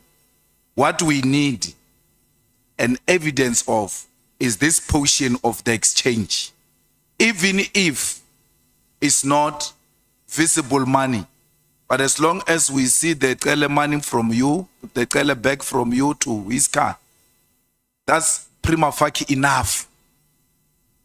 So, did he really make those calls on that day when you decided no more? I'm no longer answering his calls. My phone is, even now, is here with my legal team. His missed calls are still there. You can even see them now. And we need some, even if it's smallanyana evidence that demonstrate that you indeed exchanged money, because the problem is that Mabonga is dead. Yes. And the protector that went to fetch the Woolworths bag, is he still alive, and will he be prepared to dispose an affidavit that you send him in the presence of Minister Kele to go and fetch a bag?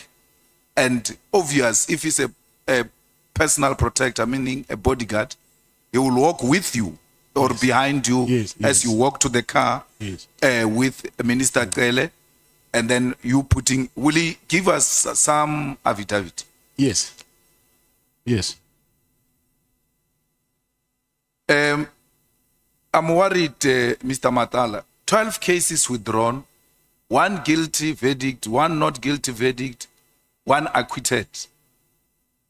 And you've got police around Pretoria here who are sent around as your eyes boys. Why would the police go and fetch a car to... Your story is actually making this...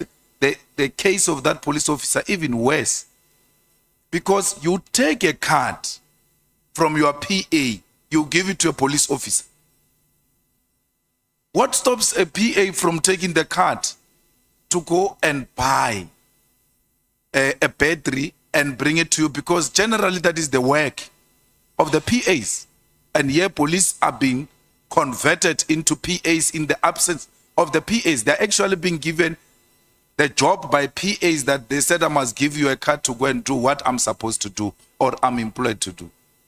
What should we take of this kind of a relationship you have with police, and the next thing, cases are withdrawn, and meaning the people who have actually complained in these cases have never experienced justice, because this will somehow, the reason we're asking you about this police officer is to determine your proximity to the police in this area, and to determine whether police are actually under your control.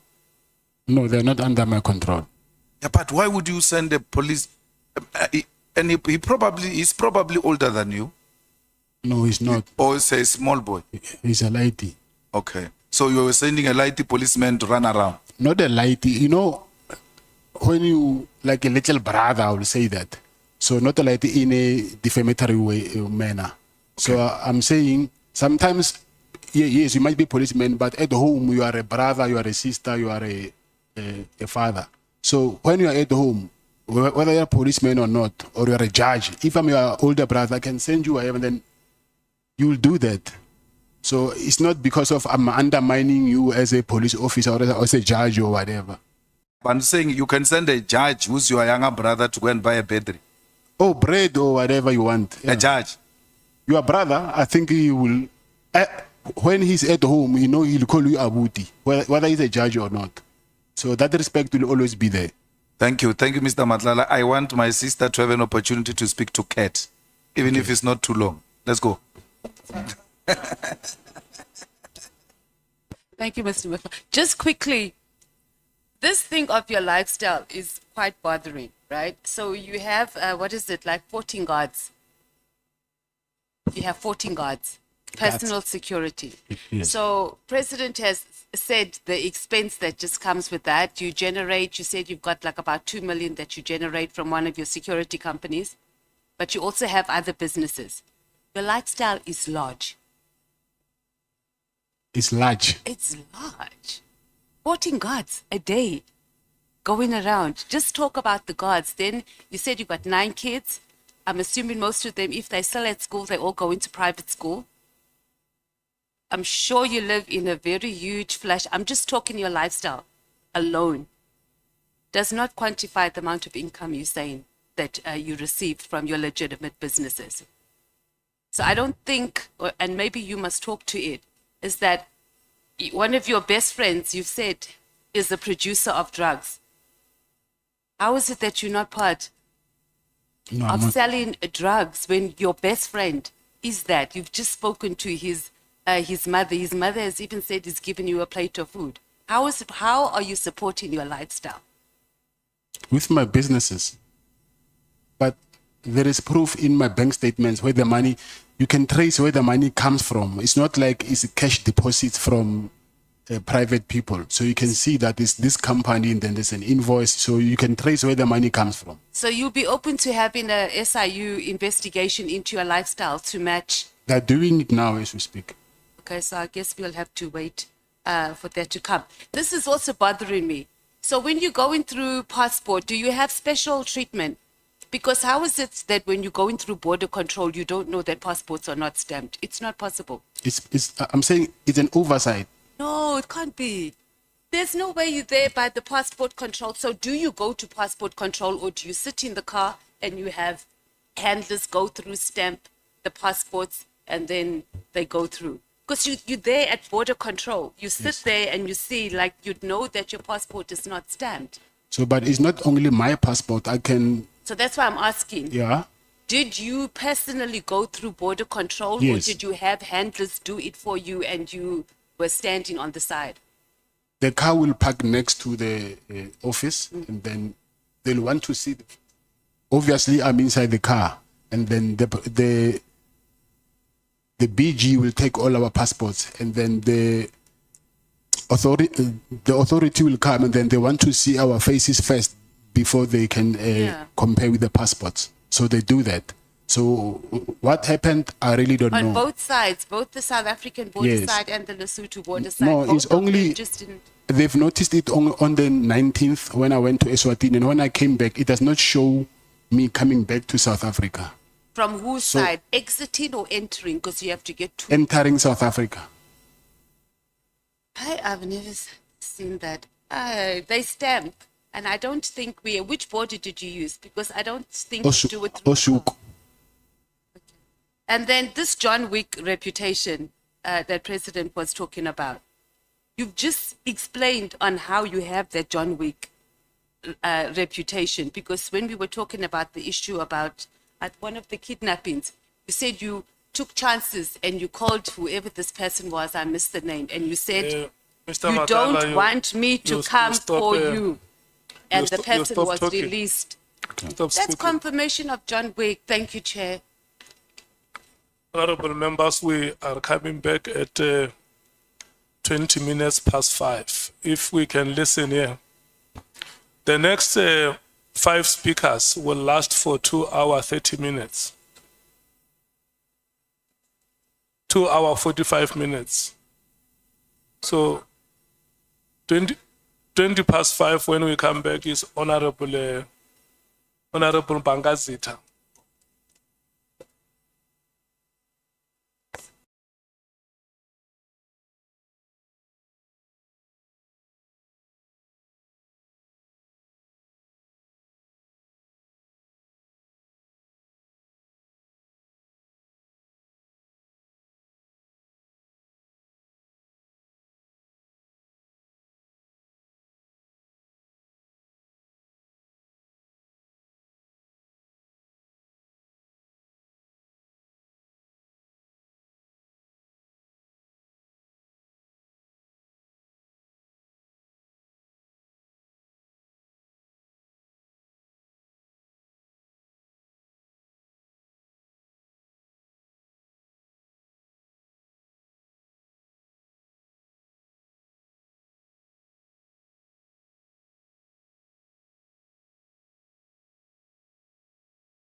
work as the Deputy National Commissioner.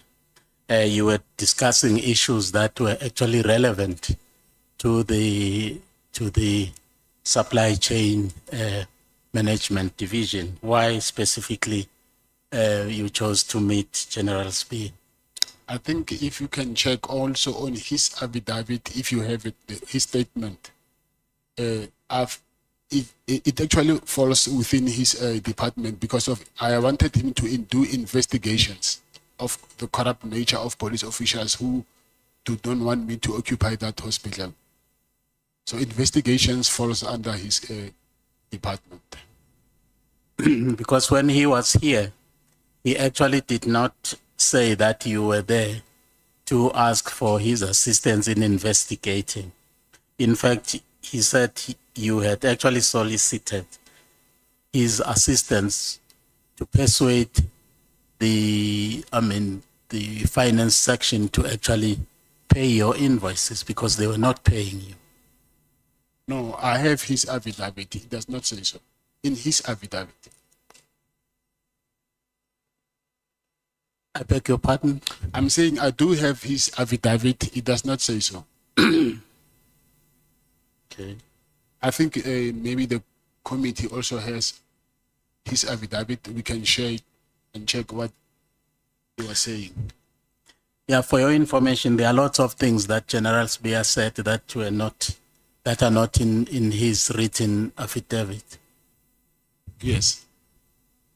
Yeah. But were you invited to the engagement party of his son, Karabo? No, I was not invited. Why not? When your wife was invited? Yes, my wife was not invited by him as well. Was the invitation specifically for your wife, not for you? No, I'm saying even my wife was not invited by him.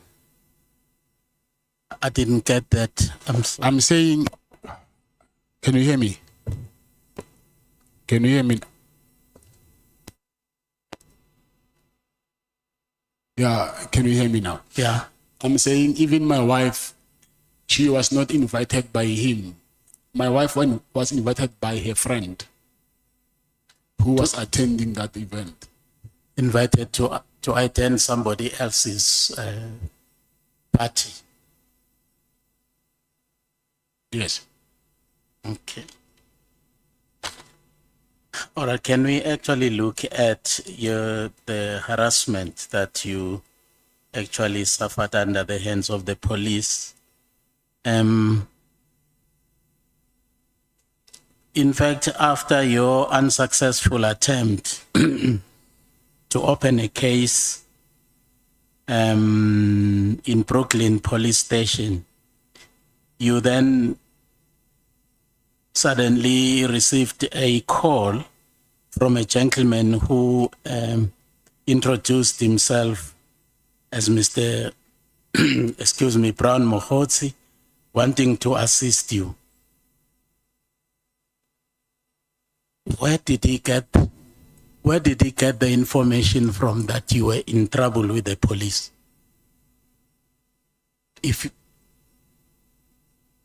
I don't know. Did you know him before? Before this call? I did not know him before. Why this interest in wanting to help you without knowing you? I think he, obviously from what I learned later, that he had his own disputes with the police, then he wanted to use me because he was also pushing the fact that I need to report the matter to IP a lot. So I realized later then that he wanted to use me to fight his own battles. And another thing is he also used me as his cash cow. Did you say in your affidavit that he said he was phoning from the minister's office? Yes.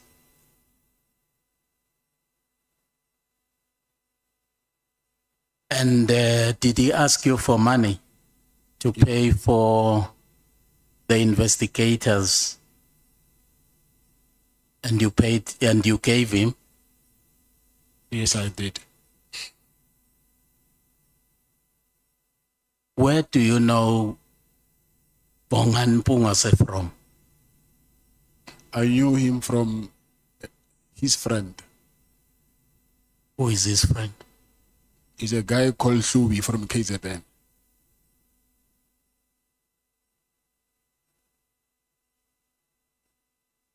And how did he know that you had a brush with the police? Because immediately after you have had a discussion about your predicament with Mr. Mohosi, he also came into the picture through a telephone call,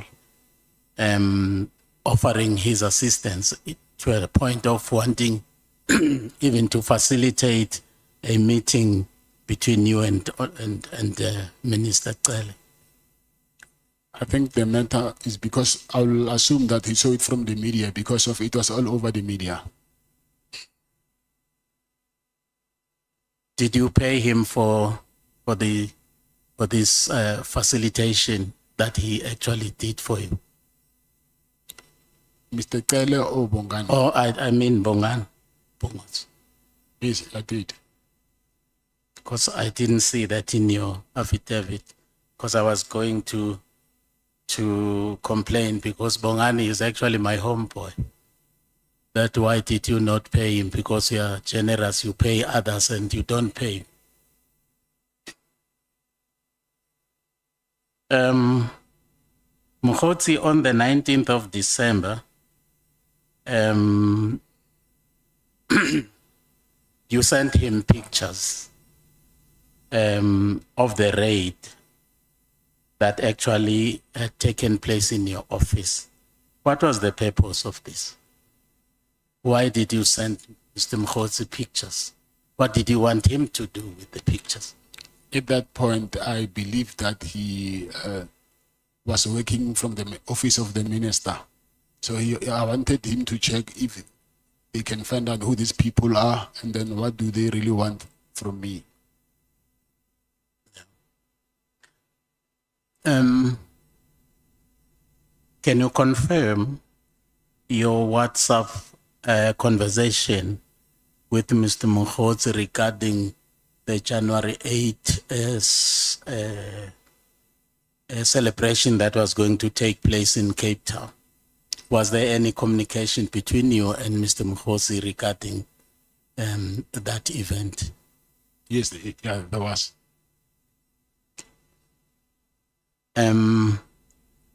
Mkhotsi actually wanted you to assist in actually providing finance for some people or a group of people who had wanted to attend that function in terms of transport and their upkeep when they were in Cape Town. How much did you pay for that? Because there is a certain amount of money that was actually bandied about by one of the witnesses. How much did you pay? Can you remember? Yes, I will. In total, I think I'll pay between 150 and 200,000. Okay.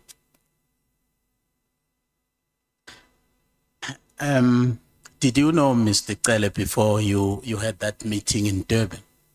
Yes, I only knew him as the police minister. Okay. Where was this meeting held? Was it in Beverly Hills or in Zimbabwe? In Beverly Hills. Sorry? In Beverly Hills. Beverly Hills, okay. And Mr. Cele told us that you had ostensibly wanted to see him because you wanted assistance from him to help you with the problems that you had with the police. That's one. Two, also to advise you what you need to do because you had been approached to fund a particular project involving someone who had actually some ambitions to become a president or a deputy. That is Mr. Tele telling us that those were the two issues that were on the table when you met. But here is the rider that in discussing that, you actually should never disclose that to one, Mr. Zuma, and secondly to, what's the second one? Or to Mr. Tele himself. Now, you defy that, you go along and have a meeting with Tele. Don't you think that your present predicament, the fact that you were arrested, actually emanated from the fact that you had actually met, you have disregarded the instruction that you should never come anywhere near Mr. Tele and Mr. Zuma? First of all, the name of President Zuma was never mentioned. So I don't know why is he mentioning President Zuma. And then even himself, because anyway, I've never met with Minister Mkono. He's the one who told me that he has presidential ambitions. So it's not me who told him those things. Mr. Tele told you, it's in your evidence in chief, that you were caught in a quote-unquote Zulu war or a big dispute. What did you understand him to mean by that? I'm saying that I'm a Zulu, I'm not at war with anybody. Yes. And now here is the Honorable Minister saying to you, you are caught in the Zulu war. What did you understand him to mean by that? I just understood the part when where he said, I'm caught up between a fight. But when he mentioned the word Zulu war, I do not understand what was he trying to say by that. Yeah. Why do you call Mr. Tele an extortionist? Because clearly your dealings were based on the principle of quid pro quo. You scratch my back, I will scratch yours. He made a phone call to General Khumalo to release your firearms. And indeed, he did that. And he instructed you to go and withdraw the case, which was actually coming before court the following day. You did that. And now you are calling him an extortionist. Why do you say that? Because that is the basis of your operations. Scratch my back, I will scratch yours. Because his demands were becoming very unreasonable. But his demands may be commensurate with the kind of service that he has actually been giving you. Yes, that I see, but like I'm saying, he started to want more. And giving less. No, there was nothing to give anymore. Because what I want actually happened, so there was nothing that I wanted from him. And Mr. Tele actually went on to advise you to keep entertaining Mr. Mkhotsi because it, and I quote, would eventually lead them to Minister Mkhun. Lead them. I would like us to look at them. What did you understand them to mean? Who is them? Is the team that he was working with, the PKTT. Oh, okay. Now, did you realize that Mr. Tele was actually recruiting you?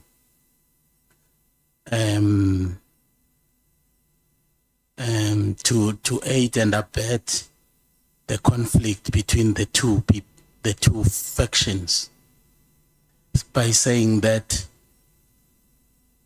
keep entertaining Mohotsi because he's going to lead us to eventually, to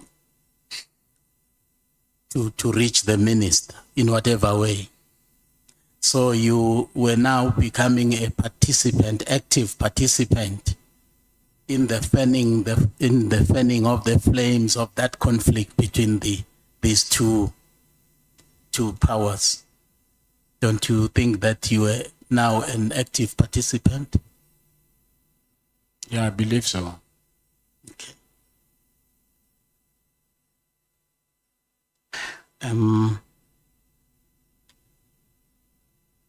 Now, Mr. Tele now told us he did not deny that he actually enjoyed your hospitality in your facility around here in Pretoria. And in fact, he told all of us that it was really nice. How many times have you actually extended that kind of hospitality to Mr. Tele to utilize your facility here in Pretoria? I will say maybe 3 or 4 times.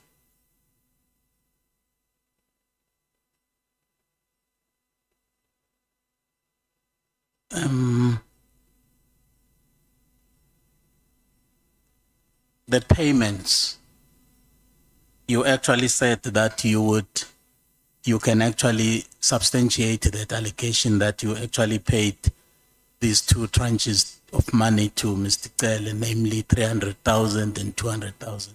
And then you said you would be able to substantiate that through production of some kind of documentation. Do you still stand by that? I said the bank statement. And also with regard to the list of people for whom you paid for their transport to the January 8 event, you said you were also given a list of people with ID numbers. Can you still make available that list?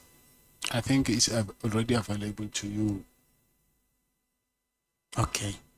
No, thank you, Honorable Chairperson. Thank you so much, Honorable Sols. Your time starts now and ends at 11 minutes past 6. At 11 past 6. Yeah. Thank you, Chair. It's 30 minutes. Yes, so much. Mr. Matlala, good Yes, evening. sir. Are you able to hear me clearly? Yes, I can hear you. Mr. Matlala, I think I'll start by saying that I had sight of the phone, your phone, based on what you said earlier. So I want to state for the record, I did see the library on the phone dated 15th May and screenshots taken on that day around 11 p.m. 11:30 p.m. Different screenshots from Brown Mohotsi messages.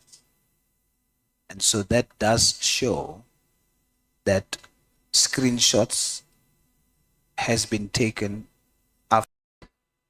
It still doesn't show me that WhatsApps has been fabricated that we have here. So I just want to put it to you that you must still prove that somehow.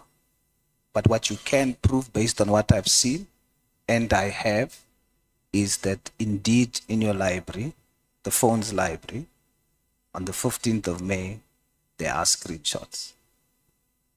Okay? Okay. Let's start with the questioning. How well did Mr. Cele know the gentleman that arranged the meeting for you, between the two of you? He said to me he was friends with his father. Yes, but how well did he know him? How well Mr. Cele knew Bongani? Yes. Yes, I'm saying he was friends with Bongani's father. Yes, but I can be friends with somebody's father and don't know the son well. So okay. I'm asking that for a particular reason. Do you think that Mr. Cele knew the son well, the late Bongani well? Yes, I can say that. Why would you say that? Because I couldn't sit with Mr. Cele for long because I had nothing besides what I came to talk about. After that, I would leave. I wouldn't have a casual chat with him. But he will stay long, and when he came to visit here in Pretoria, he will stay long with him, bring alcohol for himself, Bongani, and then maybe he will come with two of his friends, and then they'll leave at 10, 11. So I assume that for him to stay that long with him, obviously they had things to talk about, which I didn't have that relationship with them. So you are testifying that they had a very close relationship? Is based on what I'm just yes. Yes. Yes. And the reason why is because Mr. Cele testified that he didn't know him that well. He only knew his father. You testified that you sent a text message to Mr. Cele with a picture of his shirt. It was a WhatsApp message? Yes, it was a WhatsApp message. Did Mr. Cele reply to that WhatsApp message? No, he didn't reply. Did you and Mr. Cele ever exchange, apart from that text message that you sent, did you ever exchange text messages where you send to him in text and he replies to you in text? Yeah, I think he did once. Only once? That's what I can remember. Yeah. That I can say.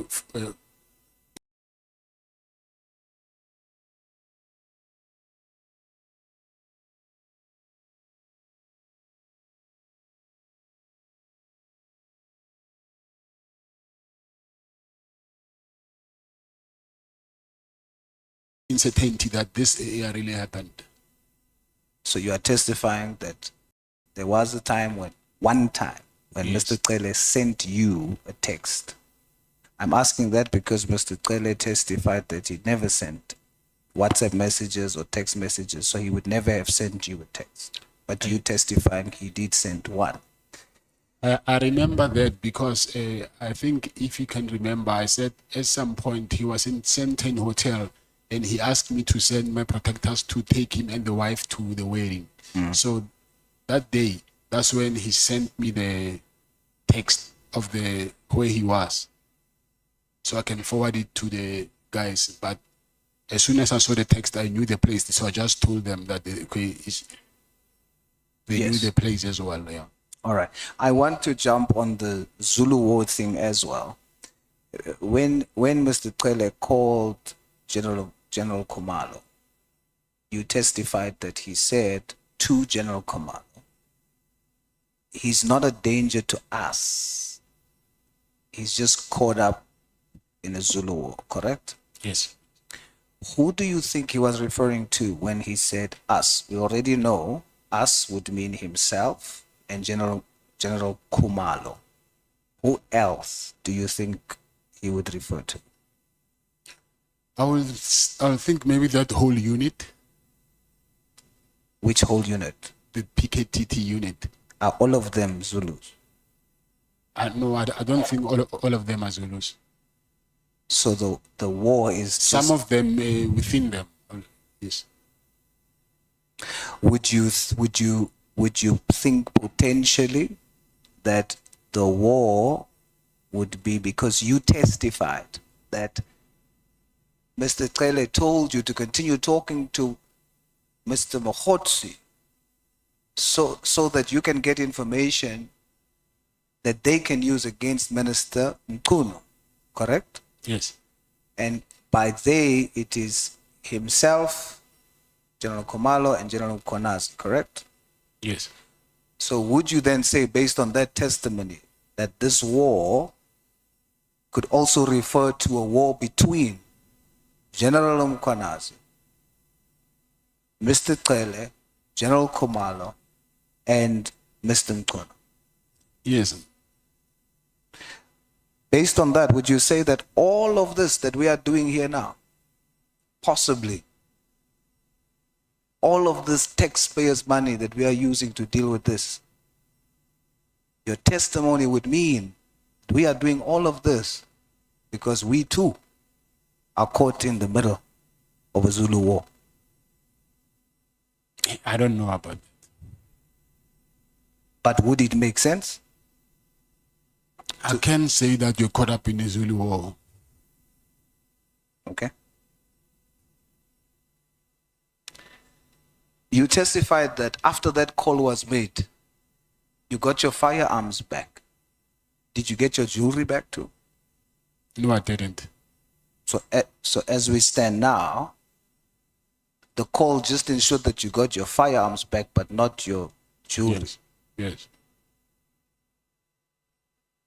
Why do you think it's that? Why do I think that I didn't get? You didn't get your jewelry. Didn't you want your jewelry back? I wanted it, but I saw that I will now start to irritate the guys that I'm fighting with. I see. Do you think that when the meeting between yourself, Mr. Trele, and General Mkwanazi, that meeting, do you think on arrival of that meeting, General Mkwanazi knew what your problem was? Yes, he knew. You think Mr. Trele told him about your problem? Yes, he did. And he agreed to meet? Yes, he did. So, Mr. Trele, at the time, had the power to instruct or call General Komalo, and he followed the instruction. And he had the authority to call and set up a meeting with General Mkwanazi. So both of them listened to Mr. Trele.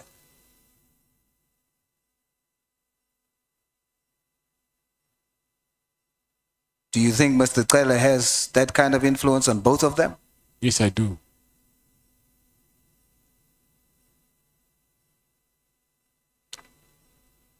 So we know that you were going to get something in exchange for what you were asked to do in that meeting, to go and speak to the guy that was tortured. In return, you're going to get your contract saved.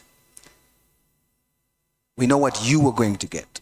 But the guy whom you went to talk to withdraw the case, what was he going to get in exchange for withdrawing the case? Nothing. So General Mkwanazi sends you, ask this guy, and the guy must just withdraw the case. He gets nothing in return. Nothing. Nothing.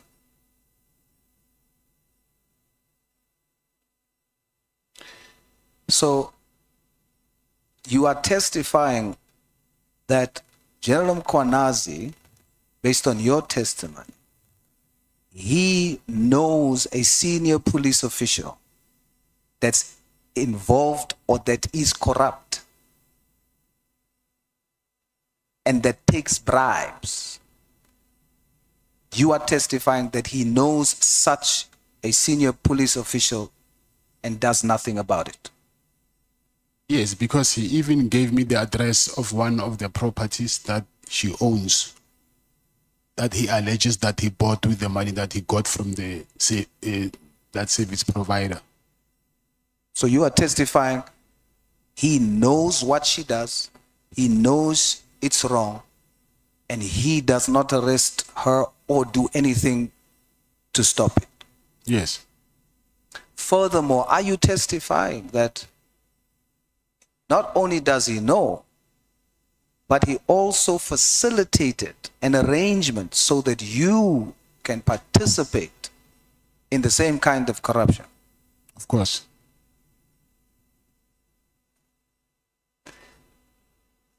Are you testifying that the request for you to go and speak to the gentleman who was tortured to withdraw the case, are you testifying that General Mkwanazi was asking you to defeat the ends of justice?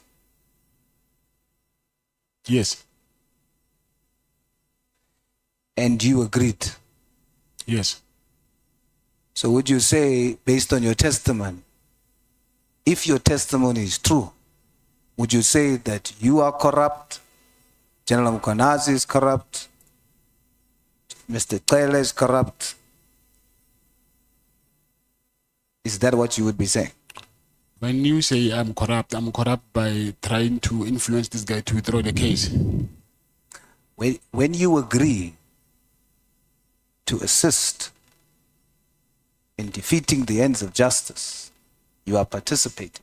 But I was not given much of a choice because he said he's going to charge me with the case of my ex-girlfriend. And it actually happened. That's why I'm here now, because of that case. In your world, yes. In your world, yes. You are found in a rock and a hard place. But in terms of the fact, you would be participating in defeating the ends of justice. Yes, in that context, I agree. So it's all of you. Yes. So then, when that didn't assist, when you didn't succeed in getting the gentleman to withdraw the case, when you didn't succeed, you are testifying that because you failed and because you stopped or refused to pay what Mr. Tele wanted, you are saying, are you testifying under oath that that's the reason you were arrested? I'm saying those two reasons. And also, the third one is I sent them a letter of demand after they cancelled my contract. So I sent the letter of demand on Tuesday, and on Wednesday I was arrested. So the answer is yes. Yes. General Mkwanazi testified that you are part of the Big Five. He only named two in his statement, yourself and Mr. Malife. And he says there are three others, but you are two. Are you part of the Big Five? No, I'm not. Do you know Mr. Malife? Yes, I know him. You know him? Yes, I do. Not personally, but you know him. How do you know him? I know him personally. You know him personally? Yes. Do you work together in this Big Five arrangement? No, I know him because he used to come and visit someone who was my client, and he was very close with that person. So when I say personally, I'm not saying he was a friend. I'm saying I can see him, I can be with him when he was visiting my client. So you are testifying that there's no such thing as a Big Five.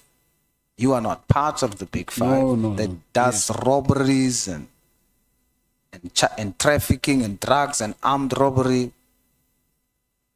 That's what you testifying. But General Mkwanazi testified that you are. So who's lying under oath? I'm not saying it does not exist. I don't know about it, the Big Five thing. But the fact that you are part of, you are one of them. Yes, I know that I'm not part of it. So who's lying? I'm not part of it. Who's lying? I don't want to use the word lie, but what I can use a word, because now I have to decide. We've got two versions of the same thing. Yes. We can't take both. So I need to hear for the record, are you saying that General Mkwanazi is lying, or are you saying you can't say he's lying? I'm saying if it's not a positive, then it must be a negative. So I'm saying I don't know anything about that. I'm not part of that. So he's lying. What he's saying, I don't know how. I think he's the one who needs to prove that. Based on your, is it untrue? Yes, untrue. Okay. Mr. Matlala, do you love money? Yes, I do. Sorry? Yes, I do. You know, there's a scripture in the Bible that says the love of money, not money, the love of money Yes. is the root of all evil. Do you know that scripture? Yes, but I'm not a Christian. Sorry? I'm not a Christian. That's okay, but you know the scripture. Yes, I know the scripture. My religion says that we must enjoy everything that God has put in on this earth, but legally and in a way that we don't tend to be greedy about it. And I agree with that too. It's basically saying to you, stay away from evil. Yes. And now this scripture I'm talking to you about says, what is the root of it? What we see is the fruit, but the root of it is the love of money.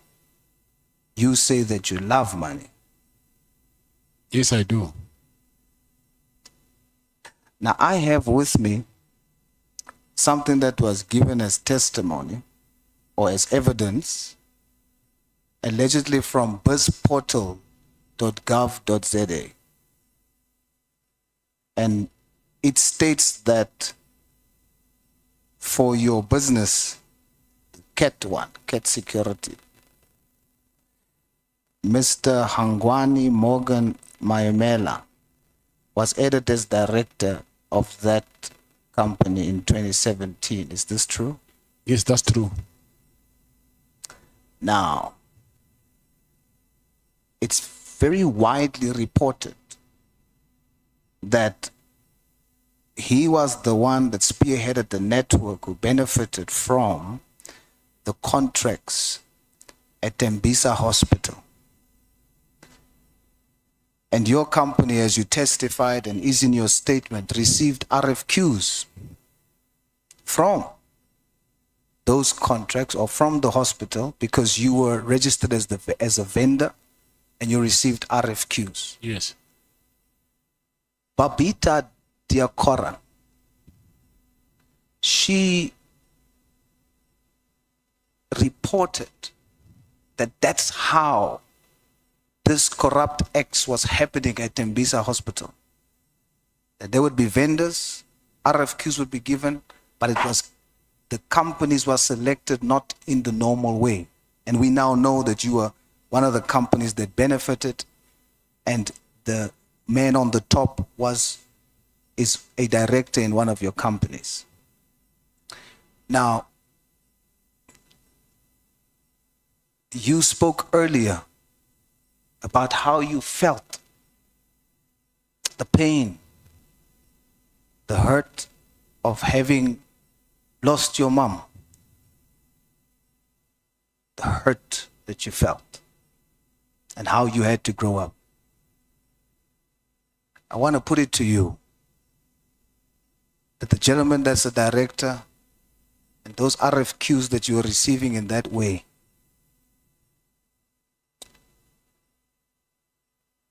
Babita was shot 12 times in front of a yard. You see that feeling that you had, or maybe still have? She has a 12-year-old daughter who's now going through exactly the same thing.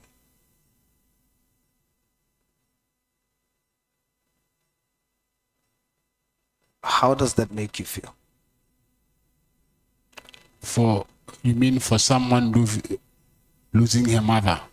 She lost her mother. Yes, that's a very because of the kind of way this business contracts was done at Tembisa, and her mother exposed it. and she was shot. Now that's evil. Yes, I agree. And do you know why that evil took place? You might not have been there that day, but that evil took place that her mother exposed because all those people, including what you participated and received benefit from, was due, the root of that was the love of money. That evil, the root of it is the love of money. Mr. Matlala, I respect all faiths, even yours. And one thing I know, Allah Akbar, God is great. And I tell you today as I close, God has entered the ring. God has entered the ring to fight this evil in our country. All of you are going to lose. See what you see here? It's not just personal vendettas. It's God entering the ring. You know, scripture speaks of the number 12. And you see my colleagues making fun of it. But I put it to you. That child is 12 years old. Was 12 years old at the time. She was shot with 12 bullets. The number 12 speaks of a new governmental order. Babita, her blood is speaking from the ground. There's a new governmental order coming. All these whistleblowers that are being victimized, they are going to win. And those involved in evil is going to lose. Are we?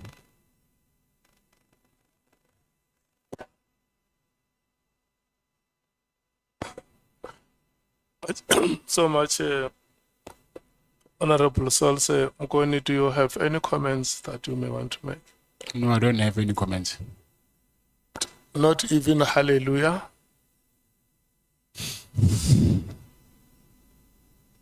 Okay.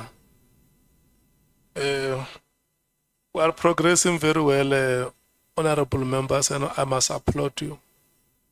Honorable James, your time starts now. 6 minutes past 6, 21 minutes past 6, you should be done. Mr. Matlala, I listened to your testimony yesterday in which you claimed that firearms, cell phones, gadgets and similar items were taken from your property during the raid on the 6th of September and again in a subsequent raid, right? I would like to clarify the following. When you received your items back from SAPS, how exactly did you collect them and what did you collect? I went to the police station and I went there with my protectors. And then they said I must go to the, at the back, there's an SAP 13. And I found a gentleman there at the SAP 13 and then who said I must produce my ID document to confirm that it's me. And then I showed him and then he took out the register book and then he booked them out. Okay. You are saying he booked them out. That means you took many things. I put it to you, I visited Brooklyn SAPS. I went to verify and I tested what you told us yesterday. I'm just back from there. I went yesterday and I went again today. You only took one item out of that SAP 13. One item? One item. What is one item? You took. I put it to you that you on that day, you only took one firearm is what you signed That for. is, That is in the SAP 13 book. I'm saying that's a total lie. It's impossible. I had got all my firearms. I personally checked the records this afternoon and they indicate that you only collected a single Beretta pistol. Is that correct? It's not correct. It's a total lie. And I'm starting to have worries now. Why did you not correct all the other firearms? That is Because a on lie. the first raid, I think they raided and they took about 5 firearms that was there with ammunition. The second raid was probably about 20 firearms that was recorded in that book that I saw today. That is a lie. It's a lie. It's a lie, yes. I put it to you that the person that signed for those items is a lady. A lady It's not collected. a lady, it's a guy from Northwest. He speaks Tswana. You see, that is something You that I didn't don't collect understand. it, sir, but you didn't collect your items. Someone else collected those items on the 31st of December. It was me. I remember very well. Even my VIP car, it was broken there outside. They had to fetch me with another car. I was there myself. I'm saying to you, I sat in that office earlier on when I left this place. A lady collected the remainder of those items on the 31st of December. I put it to you. You claimed that your watches were missing. You claimed that your laptop was missing. You claimed that SAPS has stolen from you. Yet you did not open up a case for your watches, your Rolex, your laptop, and everything else. You didn't open up no case for that because that wasn't recorded in the SAP 30. Raising your voice because of this. Because I'm You not are fighting lying. with you. Because you are worth me raising my voice to. No, you are also lying because what you're saying is not true. I saw. So you are saying that I'm blind. I'm saying that you are not telling the truth.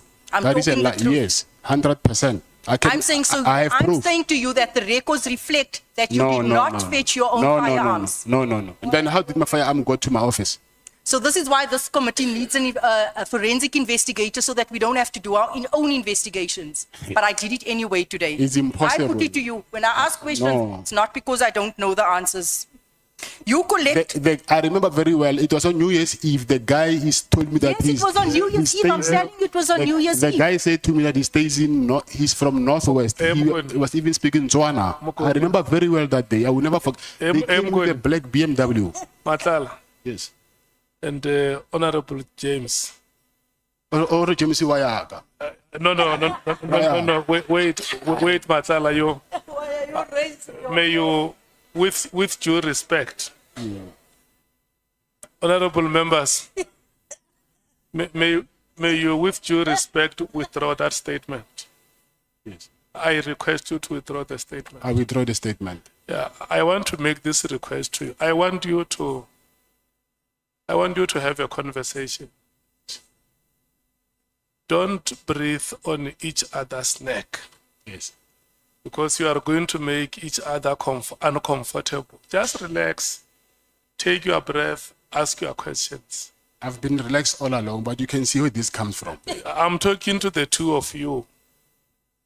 I have made an observation. That's why I talk to the two of you. And I want to make this request to you that please have a conversation. You can proceed, Honorable Chair, James. I came here because I was invited and I've honored the invite. So I don't appreciate when someone is raising a voice at me. Whether she takes my testimony or not, it's okay. I understand that. But there is no need for her to raise my voice. I'm not a child. I don't even think she's older than me. But even if she is still here, we treat each other as equals. So I don't think she's got the right to raise a voice on me. That I'm not comfortable with. Mokodi. You are not my equal. You are definitely not my equal. Say You can't say we treat each other as equals. We are sitting on two different sides of the Honorable fence. James, Honorable James, listen. You know, let's tell the South African public that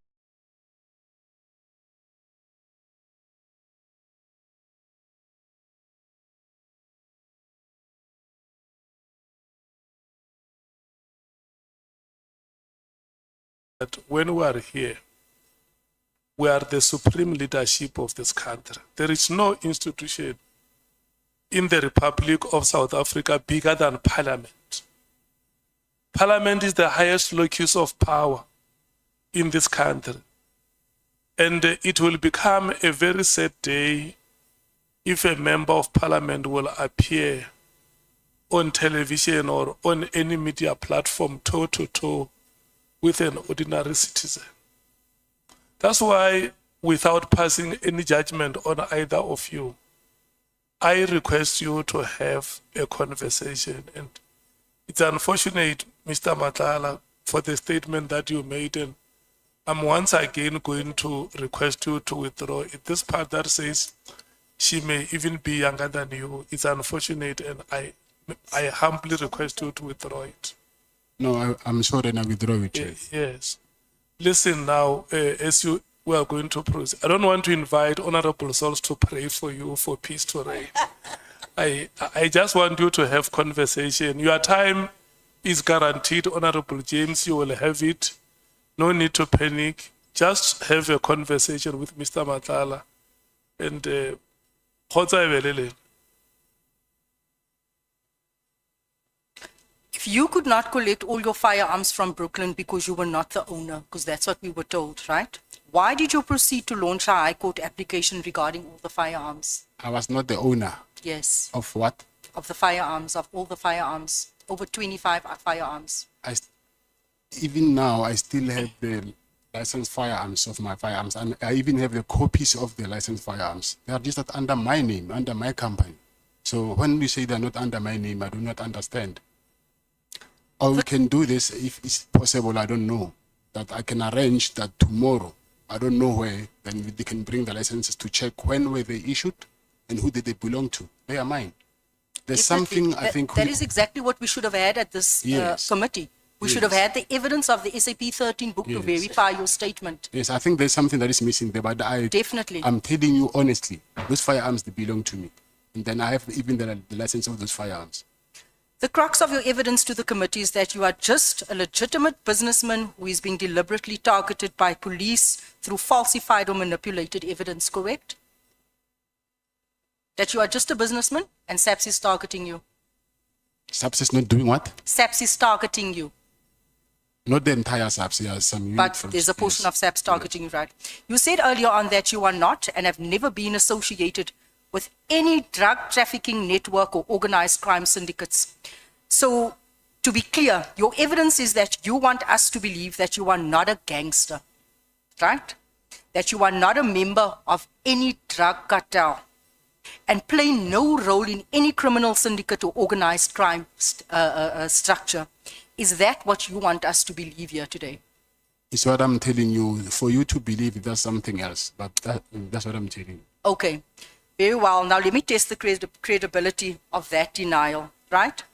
You refer to Jerry as a close friend and confirm that you never questioned, you distanced yourself from or passed judgment on his involvement in drug trafficking. Is that true?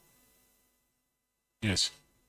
Can you tell Jerry's mother also today, can you tell Mama that Jerry was a drug dealer, a drug kingpin? Did you tell her that? No. Do you think she needs to know that her son was a drug dealer? I didn't tell her that. I'm saying, do you think that it's time she gets to know that her son was a drug dealer? I don't know about that. You don't think that she must know that her son is a drug dealer, and when you destroy people's lives, ultimately this is what happens? Because Jerry's mom has nothing to do with us. She's a mother. She's a mother. Whether Jerry's a drug But dealer I think or it's not, time that she knows her son is a drug dealer. that's what you're saying.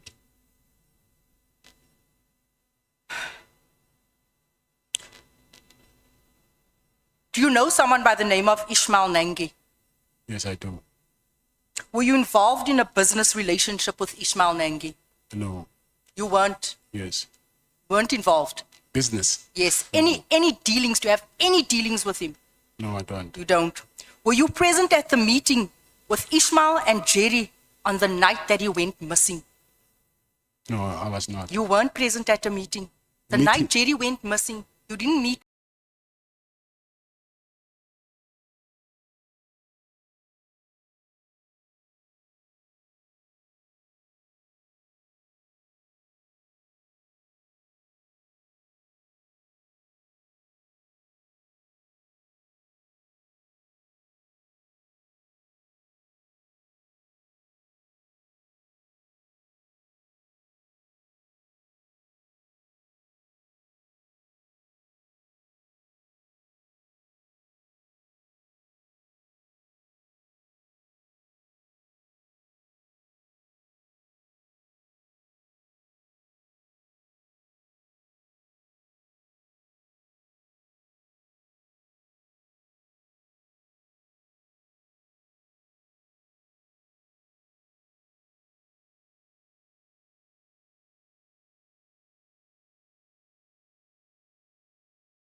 on Monday, I remember. Sunday, that Monday, he called me actually telling me that he was in the club on Sunday. So I was talking to Jerry on the phone, and we never met. But you never met with Ishmael and Jerry? No, Never? no. What would be your response if I put it to you that the allegation that you and General Sibia were allegedly involved in the sale of illegal drugs from stolen forensic laboratory to the value of 40 million rand, which was given to Jerry to sell, and that Jerry in fact owed money to you and Sibia and Nagy, and that was the reason for meeting him on the night of his disappearance?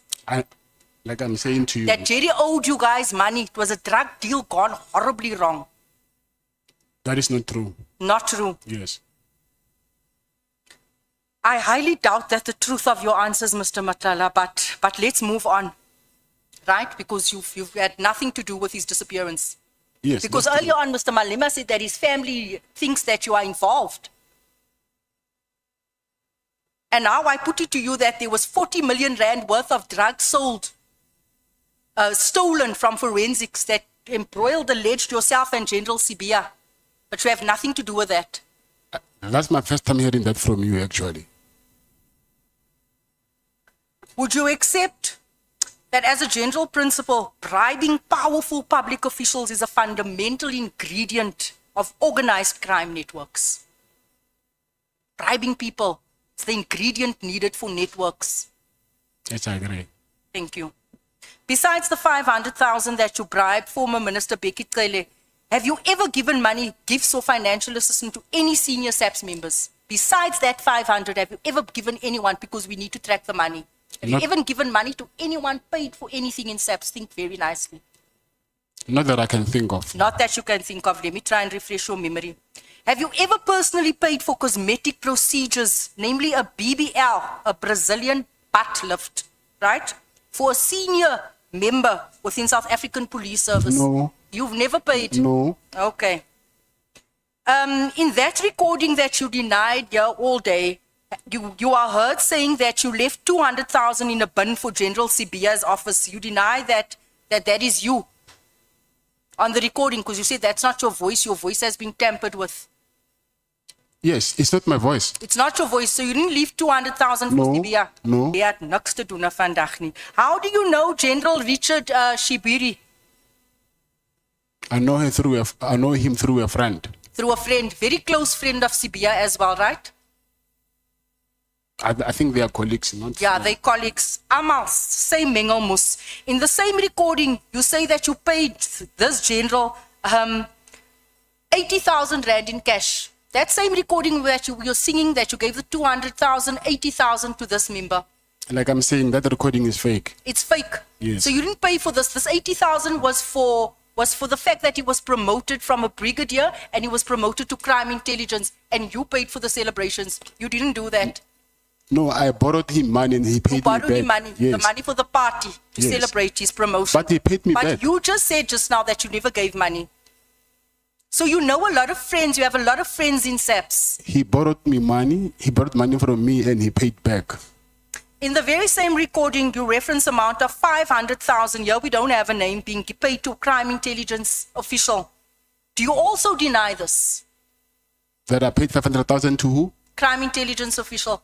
In No. the same recording that played, all this money, trailing of monies that you've paid to people in SAPS. Unfortunately- Not you, not your voice. No. Okay. Do you understand that the common thread in the evidence before this committee is that you were corruptly bankrolling and influencing senior police officials? Whether you deny it or not, you have admitted to bribery of a former police minister. So why on earth should we believe you that you didn't bribe any other officials? I'm not saying I want you to believe me. I'm telling you what I know. So whether you believe me or not, that is something else.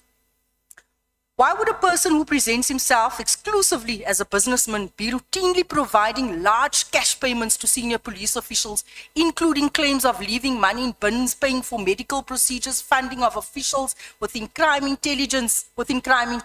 Why would you be doing all of this? I've never You got done your that. firearms back. Why do you pay? You have a history of paying people in SAPS. But the Like information, you captured SAPS. but the information you have is wrong. I've never And left. people are always borrowing money from you. It's always in SAPS. Can I answer? Are you finished? You may. I'm saying I never left any money in the bin.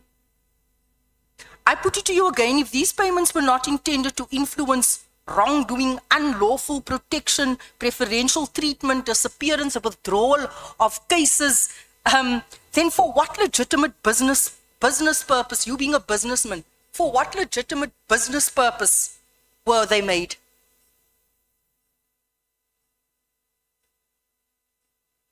You presented yourself as a businessman.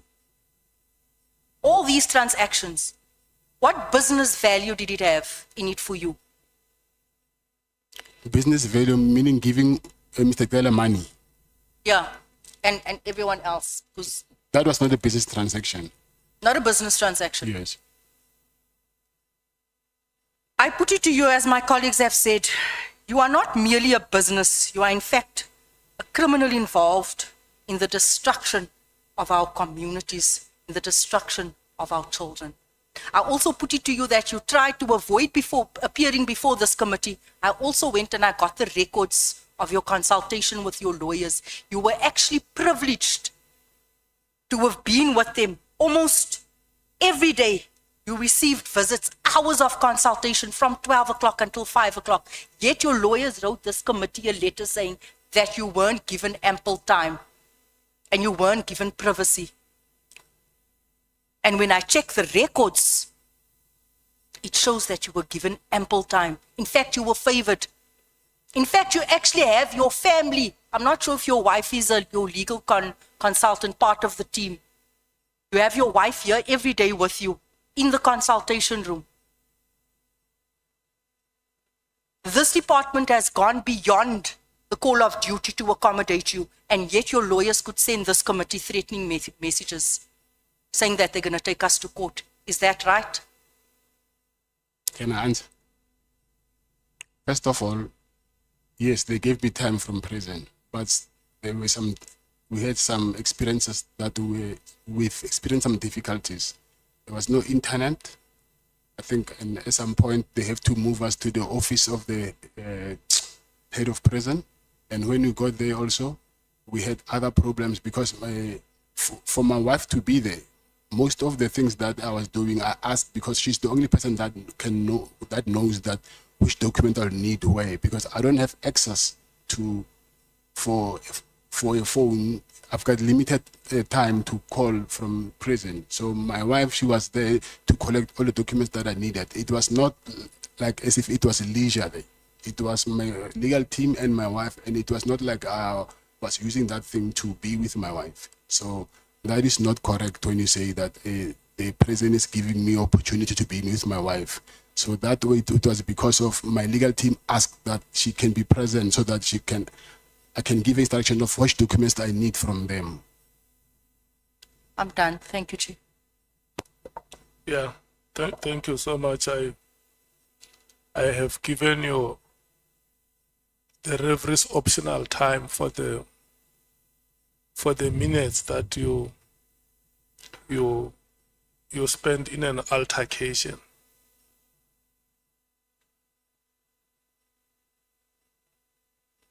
Honorable Chief Whip, Honorable Sangun, who is speaking.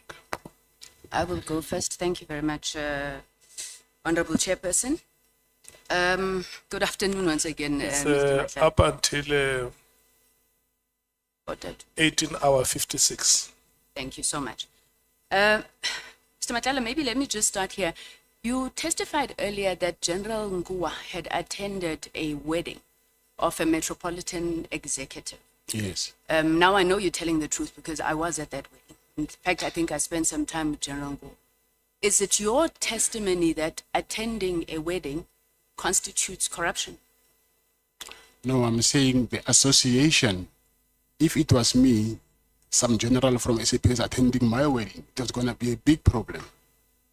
But because of she attended the wedding of their darling, nothing was ever said about that. Okay, I'll come back to that because you make some other claims around that. Mr. Matlala, are you an honest man? Yes, I am. You're sure you're an honest Yes, man? I am. Okay. Yesterday when you were testifying, you told us you had 9 children. Yes. Are these children with your wife? Yes, some are with my wife and some are not. Okay. After you told us you had 9 children, you then said, I take care of all my children. Is that true, Mr. Matlala? Yes, it's true. So why did Miss Dora Ledile Apo have to get a maintenance order for you to maintain your child? Because she was making some demands which I couldn't agree with. Okay, and the maintenance order was granted, right? Yes. Are you fulfilling the terms of that maintenance order? I can't fulfill when I'm here because of my bank is closed. No, but it was granted. You were supposed to start paying from the 1st of January. I was paying even You was paying until you got here. I was paying even upfront and I was paying even more. And then the child of Miss Lerato Kola, are you maintaining him? Yes, I am. Are you maintaining him? Yes, I am. Okay, so it is not true then when we hear that you told Miss Kola that she may as well just kill that child. You are never going to maintain the child. You don't see the child or anything of that kind. That is not true. I cannot say that with my child. So both Miss Papo and Miss Kola would not be accurate that you are not maintaining children. Say that again? Miss Kola and Miss Papo both would be able to testify that you are maintaining the children, Miss Papo, up until you got into You also testified that your VIP protection service only had one client, Mr. Msibi. Yes. Now, I went to the Instagram page of your VIP protection service.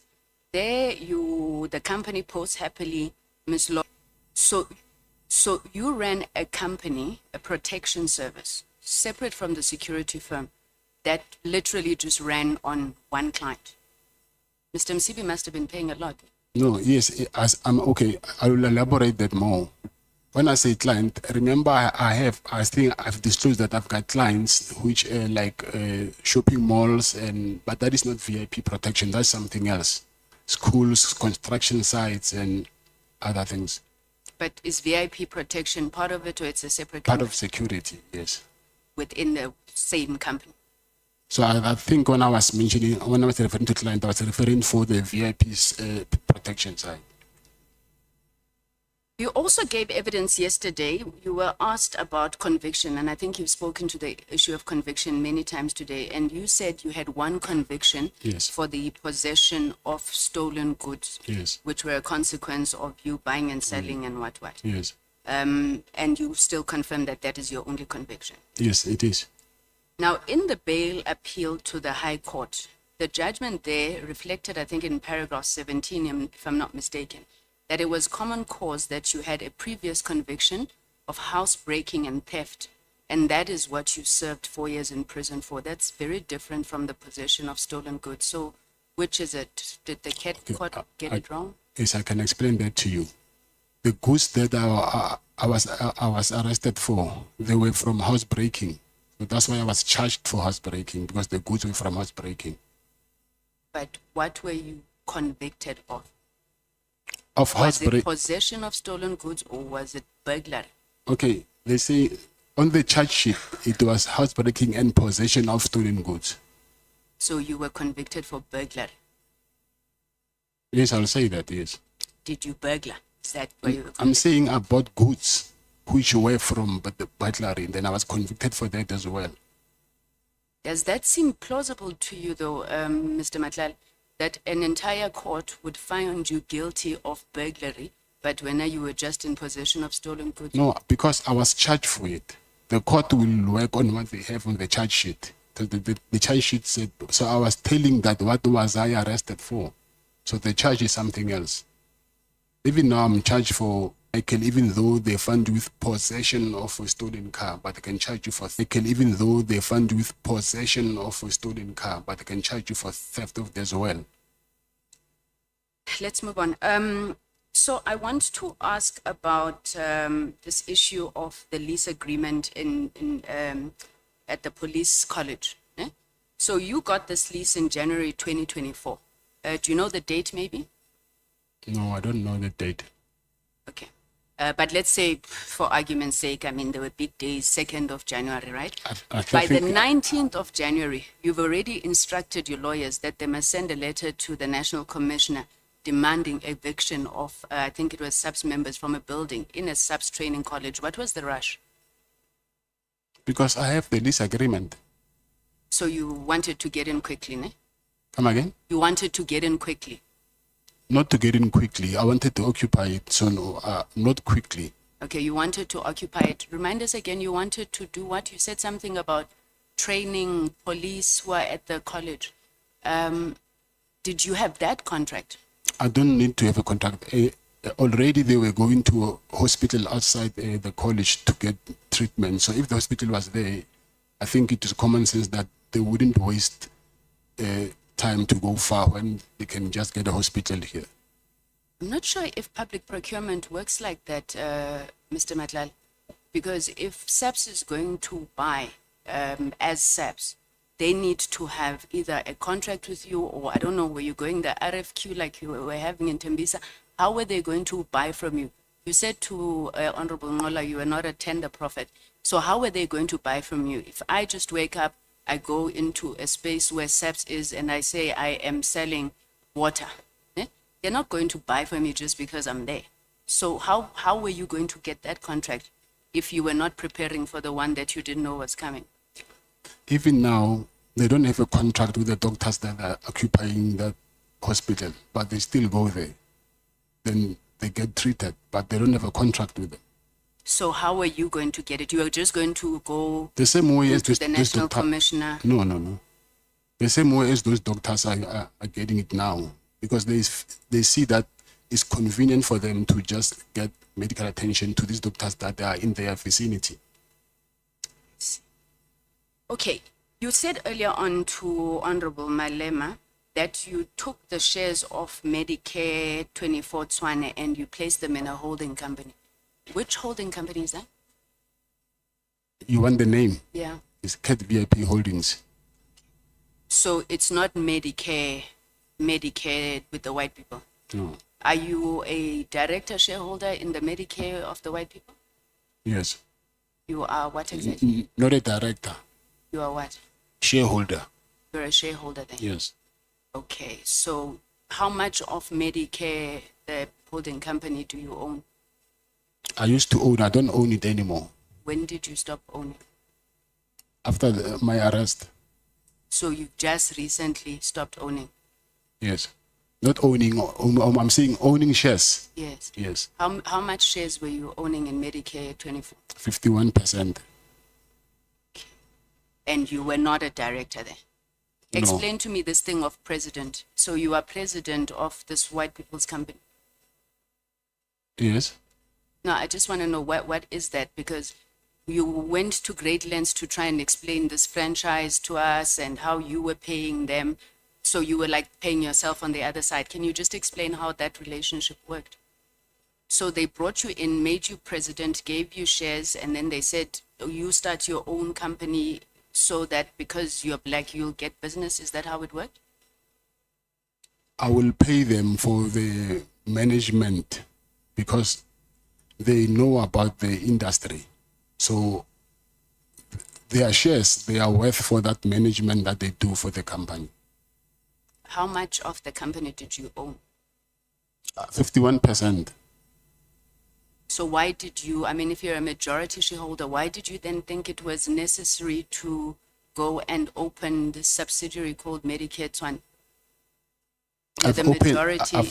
I've opened it before. No, I'm not saying it's wrong. I just want you to tell us why you thought you should do that. It's because of I wanted to have to explore my business on the side by myself. All right.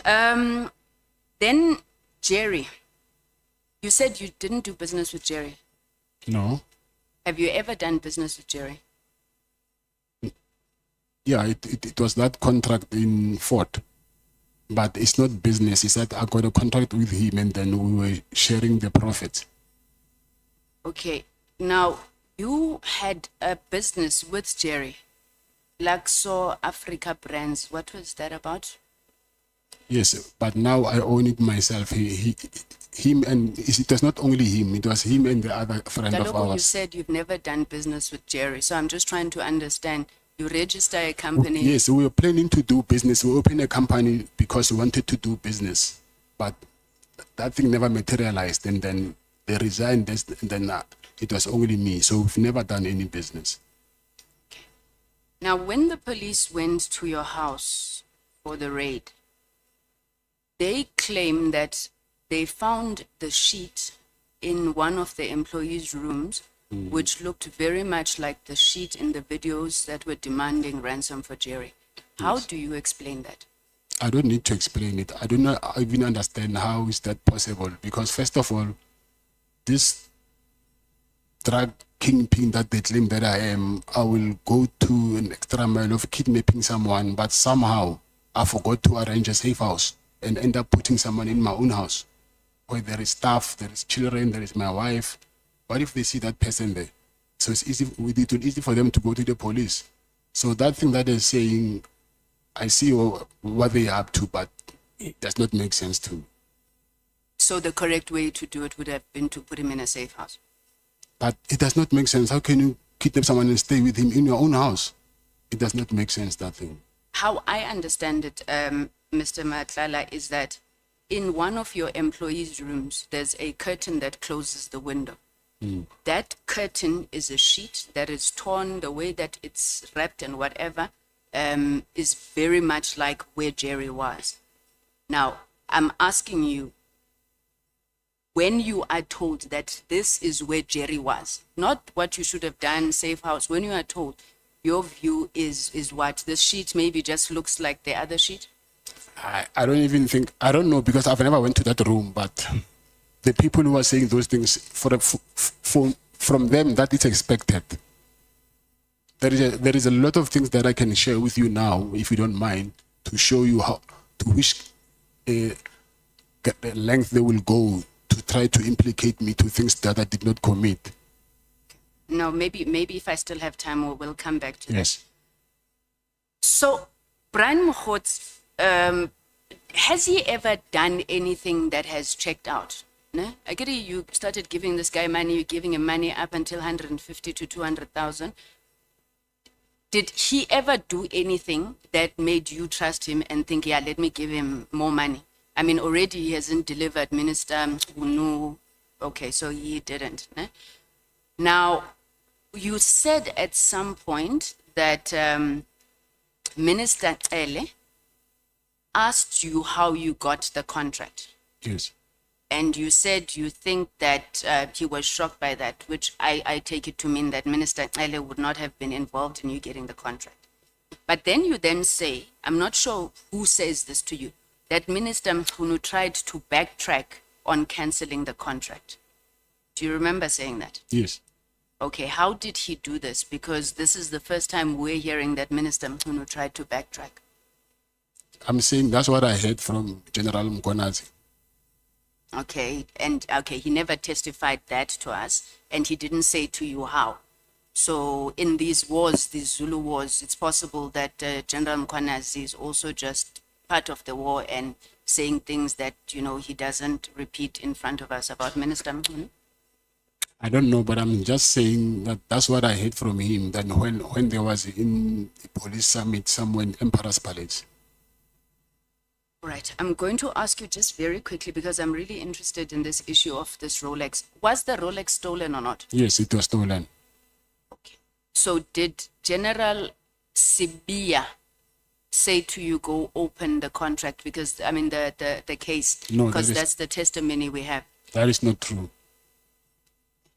So you didn't open this case about a stolen Rolex because General Sibiya said it, nor did General Sibiya write the affidavit. No, that is not true. When you meet with Lieutenant General Mkhwanazi at the Pearls of Mhlanga, why did you want the Hawks head Senona at the meeting with you? Because I just thought, because he's in KZN, and then they both work together, maybe he might be comfortable with someone that he knows. I didn't want to go there by myself. Who was supposed to be comfortable, you or General Mkhwanazi? I'm saying General Mukwana, I didn't want to go and meet him by myself. So I thought going with someone. Then I asked Mr. Tele that he must ask if I can bring someone, and then he asked who, and then I mentioned General Senono. So, what is your relationship with General Sinona that, you know, you would feel protected when he's there? He's like a big brother to me. So you get in there with General Sinona, you meet with General Mkwanazi, you tell him what your issues are. Then he says, oh, okay, no, the first thing that he talks about is that he needs you to, what? Okay, so you say on paragraph 128, Lieutenant General Mkwanazi said he'll help you with your contract flow, but you needed to cooperate, ne? Because he was very close to General Nkua, who oversaw your contract. So what did you understand by him saying you needed to cooperate? He explained further, but I understood that he said I need to give also them money so that they can work with me. So are you accusing General Mkwanazi of also seeking to extort money from you? Not him, I'm saying he said I must work with General Nkua. Okay, let me rephrase. Are you accusing General Mkwanazi of encouraging you to do corruption? I'm not accusing him, that's what he told me. Now, you then further, on paragraph 129, General Mkwanazi is still on General Nkua. You say that General Mkwanazi told you that General Nkua is possibly corrupt, she's got properties and things like that. From your evidence there, when you mention these properties that have been turned into B&Bs and what, would you say in Mklambi the value of those things is over 100,000 rand? Yes. So section 34 of the Prevention and Combating of Corrupt Activities Act, right, imposes a duty on certain individuals to report corruption, fraud, theft, forgery, artery, etc. if the value involved is 100,000 rand or more. This particular section applies to individuals in a position of authority who know or suspect that these offenses have been committed, and failure to report is a criminal offense. I'm asking you now, are you saying General Mkwanazi knew that General Nkua is corrupt, however, he did not fulfill his duty to report such corruption? I'm saying General Mkwanazi told me that General Nkua is getting money from the service provider that she was working with. And then she was even buying properties that she cannot afford. So arguably then General Mkwanazi himself is guilty of a crime of not reporting. I've read to you section 34 of PRECA. Yes, I hear you. Lieutenant General Mkwanazi withdrew an allegation he had made against former Minister Ele, that Minister Ele provided you with banking details. Because we don't know what to believe anymore now. Did Minister Ele at any point provide you with banking details for the payment of any monies? No, he never gave me any banking details. On the 7th of February 2025, I'm just not sure where it is in the witness bundle, you sent a message to your friend, Mr. Mike Van Wyk. It's one of our friends, from our Mlungus from Medicare, Mr. Mike Van Wyk. You said when? 7th of February this year. Okay. You sent a message to Mr. Van Wyk, which contained extracts of an article about the arrest of the National Commissioner and Lieutenant General Kumar. Mr. Van Wyk then responds to you by saying not good. And then you respond by saying, it's actually good. My person is going to be the National Commissioner now. This is something that also General Mkwanazi had testified about. Now, just to be sure, because your phone was tampered with, do you remember these messages? No, I don't. So are you disowning these messages? Yes. Let's assume that these messages are there, because I'm interested. Who would have been your person in this instance? No, I don't know that message. I cannot even assume. You cannot even assume. Okay. Maybe my final question, Mr. Matlala. Okay, I've got 4 minutes, so I'll ask this one very quickly. Ekurulen, your friend there, Mr. Julius Mkwanas, you said you donated these cars. When was this? I forgot the period. I think 2023. I think 2023 or 22. I'm not sure. I forgot. What was the process that was followed for the donation? I sent a letter of donation, and then they accepted the letter, and then that's when I donated the letters. Did the municipality acknowledge, did they declare in their financial statements the donation, anything of that kind? There is a process. Did they accept, did they send you a letter accepting the donation? Yes, those letters actually, they are with IPID because they came to my office to do the investigation. So we can confirm that with IPID. So there are letters Yes. accepting. And also the rejection letter when they said, no, you need to fetch your cars back. Just send me a letter. Okay. And who wrote those letters? Would it have been the From city Ekurhuleni. manager? I forgot. So you testified that you've got special forces and task teams as part of your entourage. Do you have any other policemen or women on your payroll? Payroll meaning You pay who regular. works for me. That you pay. They don't, yeah, they would work for you in different ways. Do you have other policemen that you have on your payroll? Who are still in the police force or who works for me. I want to understand that. Who are still in the police force that you regularly give money to? Okay. Let me stop there. Thank you very much, Chairperson. Thank you, Mr. Matlala. Thank you.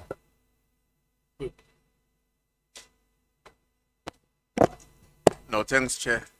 Until 20 past 7. Until 20 past. Thanks, Chair. I think, Mr. Matlala, I want us to start by dealing with what appears to me, and I'm sure maybe other South Africans, as very strange coincidences. You know, coincidence is possible, but some of the coincidences become very strange when they assume a particular pattern. I'm going to enlist those coincidences and ask you to comment on them. The first one is that you have a problem with your tender, whatever the nature of the problem was. And then you decide to Google the details of Lieutenant General Spear. And you get hold of him and you arrive, the man is an acting national commissioner. That's coincidence number one. The second coincidence is that your wife attended a party that you don't know. You don't know he's going to the party. And then suddenly she becomes unwell. You decide that she says, please come and fetch me. I mean, you are a highly guided man. You are followed by a big entourage. But you decide on that day, I'm going to Uber. Never mind my security situation. I'm going to Uber and get to the place where my wife is. And in your statement, you are saying your wife had said, please come because I'm not well after having taken some few glasses of champagne. But when you got there, she said, no, don't rush. Don't rush, baby. Let me finish my other glasses. And you stay. And upon you staying, you then recognize that, by the way, this is a party of a General Spear's child. What a coincidence, again. And then the other coincidence is that you get a contract, a brigadier Netengwe, who happens to have participated in the BAC as well as the other committee of adjudication. A day after you are awarded, he walks into your company. And then he says, you know, my niece is in deep crisis. Please employ my niece. You employ the niece immediately. All of these things, what message should they be communicating? How do you explain these coincidences yourself? This is just a God-given situation. It could have happened to anyone. And in this case, it was me. How do you explain this coincidence in a rational way that South Africans can understand in the way that I suppose you do? Okay, the first one is I didn't have a problem with a tender. It was a lease agreement for the hospital. It was not a tender when I went to meet him with General CB. So it had nothing to do with the tender at that time. So, and then he was the head of the detectives. So I don't think it could be a coincidence because of you'll only find one head of detectives. So it was him. So whether he was acting as a national commissioner by then, it didn't change that he was still head of the detectives. And my wife, when I said I went to fetch her, it was very late. So my protectors were already knocked off. To call them to come back, I think for me it will waste time. So that's why I just decided to take an Uber to go fetch her. And Mr. Natengwe, I wouldn't even mention him in my affidavit if I had something to do with me, if I'm the one who initiated to hire his niece. So I mentioned it because of also, it came to me as an instruction more than a request to hire his niece. Why would it be an instruction? I'm not saying it was an instruction, but it appeared to me as if, not in directly, but it appeared to me as if I'm telling you that you hire my niece, but not in like, someone will tell you things, but not in so many ways, but you can pick up between the lines that this guy is saying something.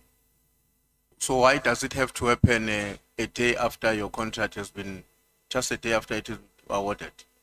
So it's coincidental that this instruction came to this brigadier on that day. He was the contract manager. I think he still is. The point I want to drive home is that this exemplifies a particular coordination in which you and these other police officers are engaged on. That's my own conclusion, because I cannot understand very well the coincidences, the way in which they have occurred. Yes. Now, when you went to give a lift to your wife on the Uber, she was not well. Not well, sick, because I'm saying she had too many glasses of champagne. Okay, so the reason why she needed to call you was because she didn't want to drive back herself. By herself, so that she drives with you. Yes. So that is the reason why when you arrived, you couldn't immediately leave. You had to stay because she needed to take a bit of other classes. What would you say to the person who says, the main reason why you had to remain was because another coincidence was about to happen, that Spear was going to walk in. You had to wait for this coincidence because you enter into a venue, somebody's party is taking place, your wife was not directly invited by the people who are responsible for it. You discover upon your arrival is Spear's son, and then the wife says, baby, don't leave. I want to take a bit more again. And while you are waiting, and Spear walks in. Is that a pure coincidence? How can that be a coincidence? Because that is his house. So obviously I will find you in your own house. So there is no way that you'll hide because of now I'm around. He was entertaining his guests, so he will be around. So would it be correct to conclude that you and Spear have a potentially stronger bond than what the South African nation may know? No, we don't have. Okay. Now, on paragraph 72, now this was a paragraph 72 of the unsigned version, so I'm going to explain what it means so that I don't have to worry, check on the new one. I'll give you the background. The point you are making there is that the allegation that you were funding a campaign for Minister Mchunu are unfounded because you couldn't have engaged on such an exercise given the fact that you had known who Brown Mohotsi for a very short period of time. Now, that is not my main issue. My main issue is that because you are demonstrating that you don't give money to a person or for a cause that you have met a person on a very short period of time. But from your own information, you met former Minister Cele, and in less than 3 months, money was paid. How do we read that? Because there was service delivery. Was a service delivery. You remember that you have told us that actually you were supposed to pay him R1 million. Yes. So you owe him $500,000. Now, why do you call him an extortionist when you have entered into a deal with him in which you are supposed to pay R1 million and you have only paid half of it? Because he was demanding for more than $1 million. But why did you not go to $1 million and say, no, Chief, we can't proceed now because the deal has come to an end? And then instead you're calling him an extortionist. That was a toxic relationship, what I can tell you. So from the meeting that I had with him, I could see that this is very toxic. So you decided to betray the commitment you and him had entered into? Come again? You decided to betray the commitment that the two of you had entered into? No, it's not betraying. I think the intentions was malicious because I came from a meeting where he coordinated and then I was threatened to be arrested and then I was not comfortable. There was a lot of things that are happening which I was not comfortable with. When you met with Mkhwanazi, you have led us to believe that the meeting with Mkhwanazi was initiated by former Minister Cele. Yes. In order to assist you. Yes. Now you arrive in a meeting and you discover that it's actually you who must assist Mkhwanazi more than him assisting. Did you go back to Cele and say, you have sent me to the wrong man? No, I didn't say that because at that point I did not know that what he promised from his side, he will do it or not. So I didn't But tell him. why don't you, is it not natural that you get into a meeting, you are told you are going to meet with so and this is the agenda, and the agenda is, you find this upside down? Is it not normal that you must go back to the coordinator and say, but Chief, what we have coordinated here is wrong? That should be normal. Why were you not doing it? No, I wanted to see the outcomes of it first. Never mind whether the agenda has changed. No, the agenda did not change. No, but you are saying here now, you went to Mkhwanazi to get assisted, only to discover that upon arriving there, the conversation was about him more than you being assisted.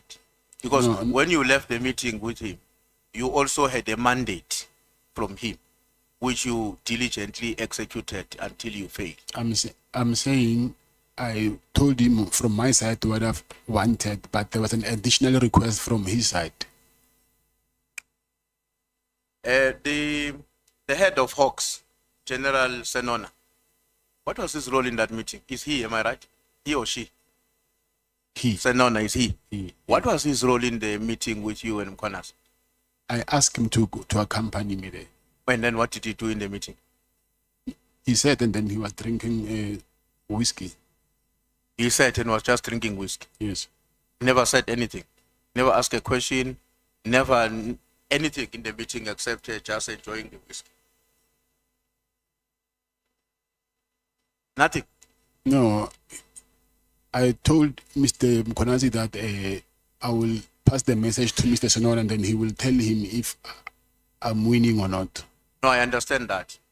But here you are in the meeting with the two other men who are not here. And the conversation is only between you and Mkhwanazi. The other one is just sipping whiskey. Yes. That's all. That was his participation until you left. Yes, yeah, he didn't engage, yes. Okay. How did your wife travel to the Spear Sunny's event? Was driving herself? She doesn't get driven by this big entourage of security you have. She was driving. She was driving herself. Yes. Now, you went to Zimbabwe in one of your meetings with former Minister Cele. That's correct. Yes. Now you get into the gate there, the code is required. Now I know that place, that when you get there, you need a code. You then decide that you are not going to call the person whose place you are going to use in the meeting, but you are going to call Hangwan. Why? To give you access. Because Hangwan is not there and you are not going to his place. No, I said I couldn't get access to the codes. I had problems getting the codes, and then I asked Hangwan because he also has a house in Zimbabwe to open up for me. Okay, where were you supposed to access the code? Come again? Where were you supposed to access the code? From my house. Also in Zimbabwe is your house where you were meeting? I've got a house, yes. So you were meeting in your house? Yes. Oh, I thought you were saying you were meeting at somebody's house. No. And then Hangwan has a house as well, but got the details from him. In paragraph 146, I'll summarize it as well for you. You don't have to go there. You are talking about a visit in CIMEX here, and where the police officers are said to have engaged in a wrong practice, from what you are saying. I'm paraphrasing. And then is the one who came to you to give you this report? No, after I heard that voice recording, I was complaining. Then I said, hey, you know, I heard this thing. And he said to me, hey, you know, actually, this is strange. There are people who came here, ask me how this voice manipulation technology works. And then Why? Have you had any dealings with him before? With who? Jamin. Dealings? Anything? Is a person you know very well and trust, and No, I know him because I met him there. so it's another prison. Yes. But only on this matter, because it's talking about you, you trusted him wholeheartedly. That those people who came are actually from the police. They are from the police? They are from the police? Yes. They are the people who are investigating my case. So I'm saying you took his word on that, or the police have also confirmed that actually we did come. No, they did not confirm, obviously, but I know, and I can give the date, and then if the committee wants to, they can go and check with the video footage from CIMEX. There's 24-hour surveillance camera there. Okay. The 5 million you were willing to pay as part of the contribution to get your friend Jerry out, who were you going to pay to? I was going to pay to Jerry's wife. So for her to pay to who? To the people who demanded money. So there were people who were in contact with the family? Yes. And looking for 10 million rand? Yes. Okay. Now, I think somebody asked this question, but I just want to further clarify it, help for you to help us to clarify it. Your knowledge of your friend being involved on something that has got to do with drugs, to what extent are you honest and open to each other as friends? I mean, under normal circumstances, my friends will talk to each other openly, including to guide each other away from dangers that may be visited on us as individuals as well as our families, because we should be having an ambition to grow up and to raise our families as well to the level at which it could be possible in life. So in that way, we should be treating each other in a true sense of being brothers and friends. And I wouldn't expect, I can't keep quiet when a friend of mine is involved in drugs. So how far do you go with your friends, or in this case, maybe with Jerry, on matters like that? I taught myself that I must not judge people. I will only advise, but if you want to do whatever you want to do, then that is up to you. So that is your own approach to how you engage with your friends. Yes. You leave them to do what they want to do. So are you not worried, Mr. Matlala? Because you know there is an understanding that at times people who are not close to us, they get to understand us better on the basis of the company we keep. Are you not worried that if you keep a company of friends, or one amongst them, who engages in activities that are not honorable, if I put it that way, that has an impact on your own standing and reputation? Yeah, but I do not understand. Is that a question? Yes. Are you not worried? My question is, are you not worried that the company you keep might have a negative impact on your image and standing? No, I don't think people who are mentally matured enough, they will judge me based of my association. Do you think so? Do you think that's how normal life works? Do you think that if I'm walking around every day, me, with the people who are drug dealers, they're my friends, the company I keep, we drink together, we go to clubs together, the population is going to say, the drug dealers are these other ones. This one, no, it's not.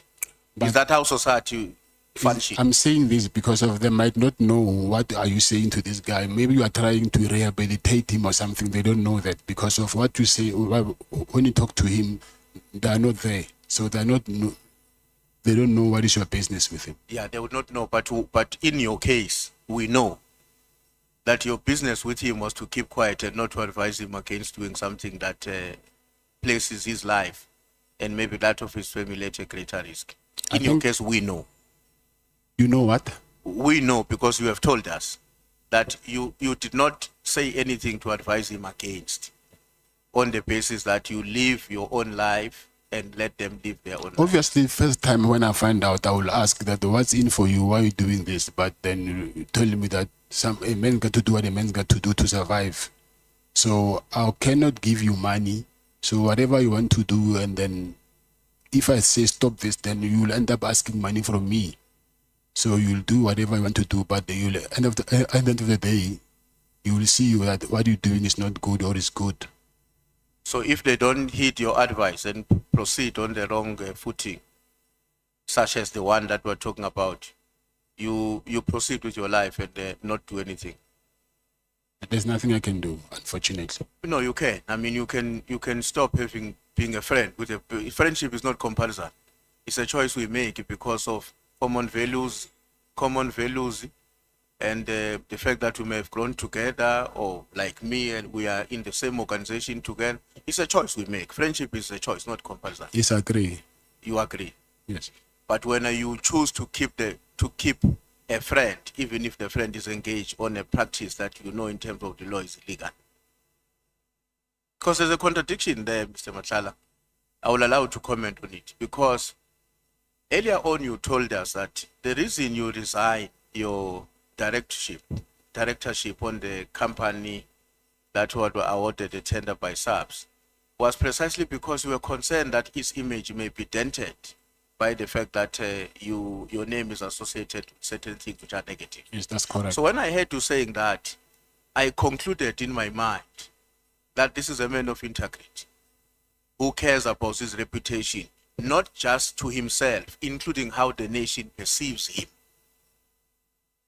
But now how do I reconcile that with the fact that the same man, same sentence, how do I square a cycle on that issue? Same man, same sentence, I will stay with you, my friend. Never mind your drug dealing, but you are my friend. But I cannot compare a person with an entity. Then an entity, I have a choice to resign and then sort whatever I need to sort out. But a person, I wouldn't say he's a bad person because of what is. Sorry. You can go ahead. Now I'm saying I wouldn't now want to judge you because of what you're doing. But my business, I have a choice that I can, because it's my business. But I cannot tell you that stop doing this, because of now you will tell me, okay, I'm stopping this. Give me the same money that I was making. And then that's not a good friend. The next thing I will say, I'm stopping the friendship. Because if we are honest to one another and we are good friends, we are family men.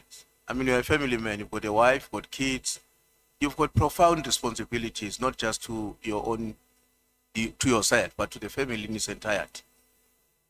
So it's incumbent upon you to say to somebody that drags your name into a direction that will endanger that future, to say, no, I can't stay with you.